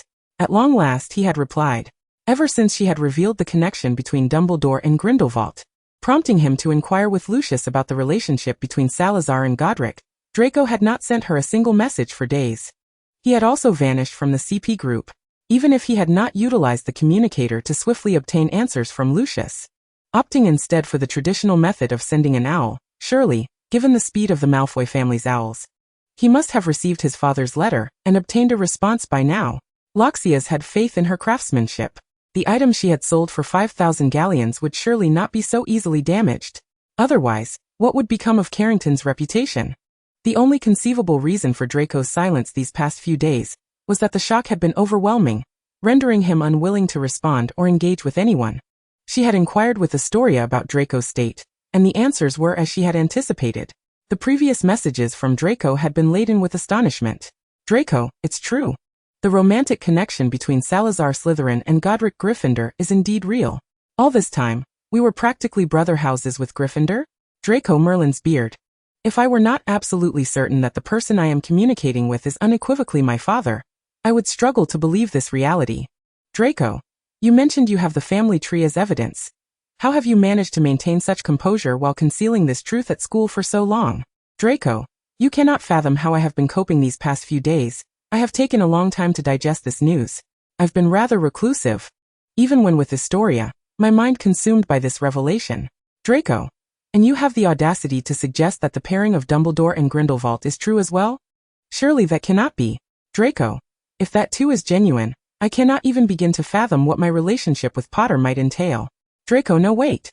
I have a girlfriend. What does it matter? He and I can only be rivals, enemies. There cannot be anything more. Absolutely no other relationship could possibly exist. Draco, please respond swiftly. I must know for certain whether Dumbledore and Grindelwald are indeed a couple. After reading Draco's messages, Loxias could envision, even through the screen, how he must have appeared, nearly frantic and overwhelmed with disbelief while composing his messages. In response, Loxias couldn't help but chuckle. Ever since she had confirmed that pair, she had been eagerly awaiting this moment. She herself was astonished. How could others remain unmoved by such revelations? If one were to ask how she had managed to keep it all to herself, oh, it was simply impossible for her to contain it. How could she, when the abundance of fanfiction was a testament to her inability to hold back? Surely, Hogwarts had not suddenly birthed a plethora of students enamored with the rivalry between these two pairs of historical adversaries. If it truly had appeared out of nowhere, then why had so many upperclassmen over the years not engaged in such fandom? Was it merely disinterest? As for why she refrained from publicly announcing the truth, well, it was purely a matter of self-preservation. Chapter 263 Reporting. The connection between Salazar and Godric posed a threat to her very life, given Voldemort's presence. The pairing of Dumbledore and Grindelwald held the potential for the headmaster to make her life difficult. Were it not for these two factors, would she truly have been so circuitous in her approach? Would she have needed to subtly encourage the spread of rumors? Loxias, regarding your assertion that I have kept this matter concealed for so long, I must clarify. I have not managed to suppress the urge to reveal this information. The fanfiction circulating at school is a direct result of my behind-the-scenes encouragement. Loxias, as for my decision to promote this quietly rather than declaring it openly. Loxias, it is simply a matter of self-preservation. Consider the consequences. What fate would await me should I publicly disclose the truth of these pairings? Loxias, furthermore, I fully comprehend your recent emotional state, as I have traversed similar feelings myself. However, due to my circumstances, I have fared considerably better. Loxias, and yes, the relationship between Dumbledore and Grindelwald that you sought confirmation on is indeed true. I have photographic evidence from their youth to substantiate this claim. Loxias uploaded 3 images. Loxias, furthermore, in that group, I informed everyone that the former defense against the dark arts professor at Hogwarts, Lemon Snowball, is actually none other than Professor Dumbledore. Later, he introduced to everyone a well-versed friend in the art of dark magic defense, Woolsocks, who is in fact, Gellert Grindelwald. Loxias, I believe you must be exceedingly curious about their past, and are likely ruminating over it. Loxias, in light of this, I shall graciously enlighten you. Loxias, in their youth they were deeply enamored with one another. However, perhaps Merlin deemed that a love untested by storms, separations, and tribulations could not be considered beautiful, leading to a profound rift between them. Loxias, they loved one another dearly, yet the existence of this rift prevented reconciliation. And over the years, they scarcely crossed paths, with communication only resuming after Gellert was incarcerated in Nurmengard. Loxias, however, since my enrollment at Hogwarts, I have devoted myself to reuniting this couple, who have quarreled for a century. Based on my first-hand observations, it is imminent. They are truly on the verge of reconciliation. After sending a message to Draco, Loxias still wore a beaming smile, genuinely enthusiastic about the pairing of her teacher, Gellert, and Professor Dumbledore, her excitement rivaling that of Hatter. After laughing for a while, Loxias turned her attention to messages from others. At that moment, she noticed that the previously quiet young Barty had sent her a message. Loxias knew Barty's character well. He was competitive, ambitious, and industrious. If he was messaging her, it would undoubtedly pertain to more than a mere pleasantry. It was surely an update on a task she had assigned, along with an opportunity to bolster his presence and favor. Thus, without hesitation, Loxias clicked on Barty's message. Young Barty, my dear master, the task you entrusted to me has reached a conclusion, and I am messaging you today to report on my progress. Young Barty, the Dark Lord is now aware that his wand cannot kill Potter due to the core's properties. Young Barty, I found it exceedingly simple to convey this information, as the ranks of the Death Eaters are not lacking in fools eager to prove themselves. I subtly lured them to read the relevant records, prompting them to share their findings with the Dark Lord to gain favor.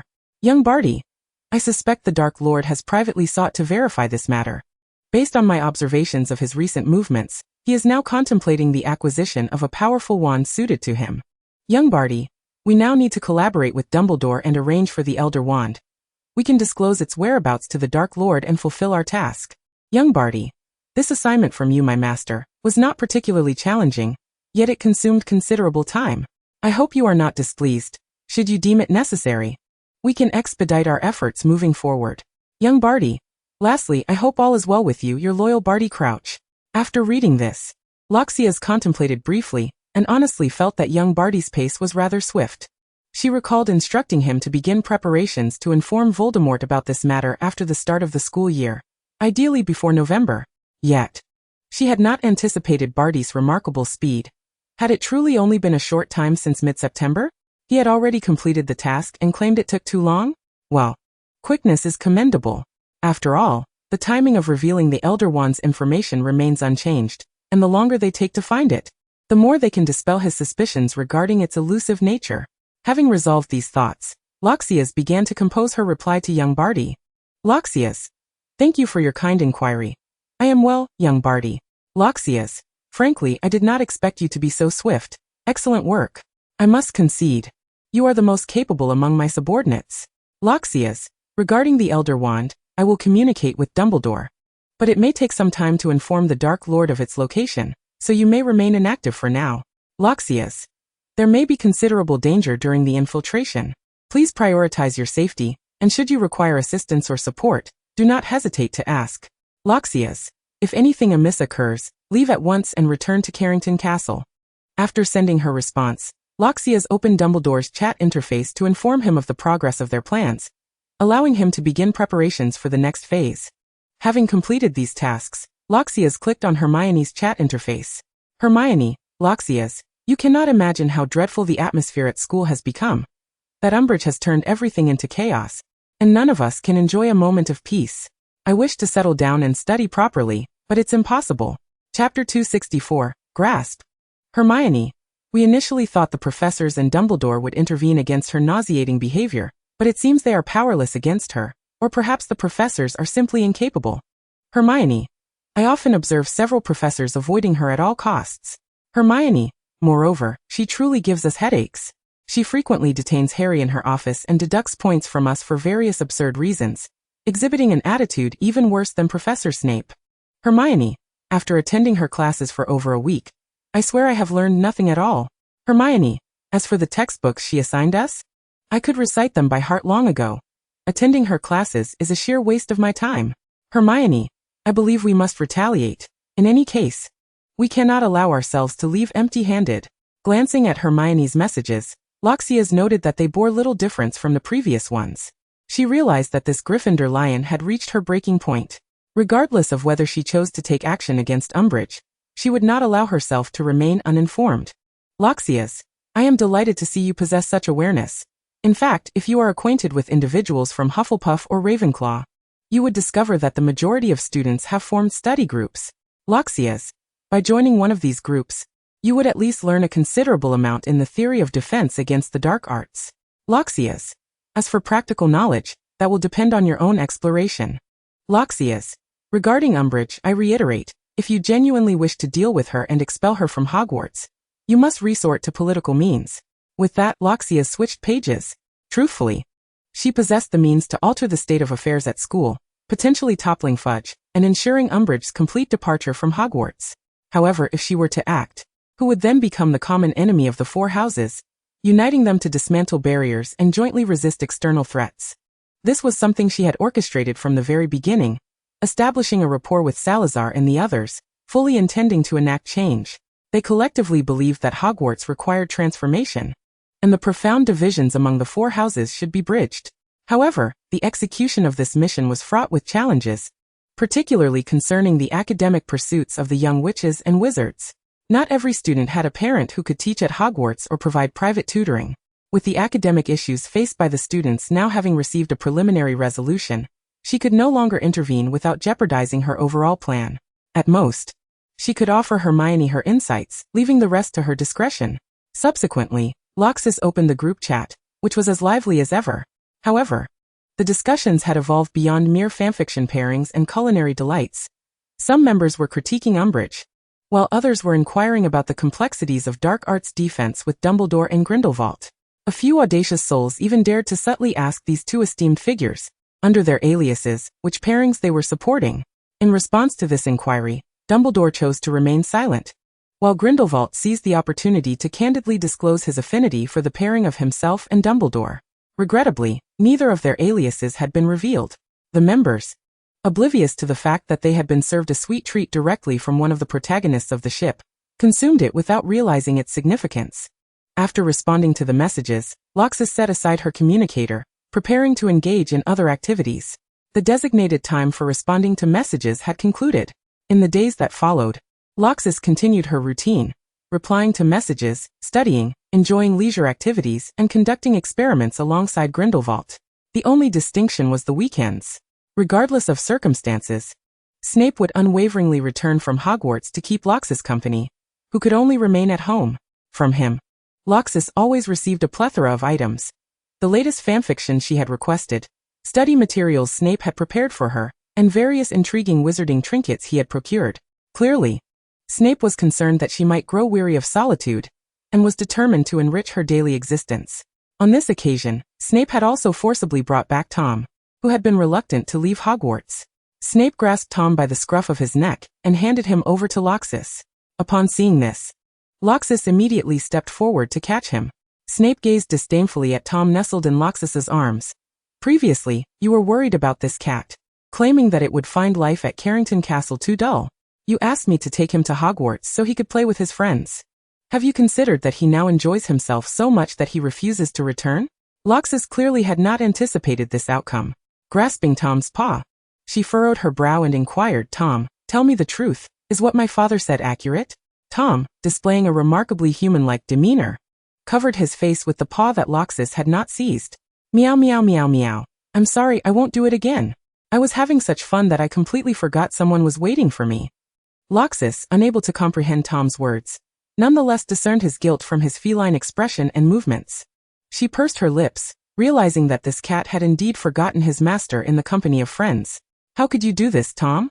Are we not still on good terms? As punishment, you shall forego your beloved fish treats for the week. Tom protested. Meow, fish treats. And meow meow meow, how could you treat me this way? Seizing the moment without hesitation, Snape continued to voice his grievances. This cat has been utterly disobedient at Hogwarts, often wandering at night, and has damaged my office sofa multiple times, even drinking from my cup. Snape's accusations against Tom were devoid of any compassion. In conclusion, he added, therefore, Loxis, you must manage your cat properly, otherwise, he shall truly become uncontrollable. Tom retorted with a series of cat calls, seemingly attempting to defend himself. Yet, Loxis could not comprehend his protests. Chapter 265. The Serpent and the Cat. Since Tom's return to Carrington Castle, the once silent fortress had transformed into a hub of activity. The primary reason was that Buster finally had a companion to play with.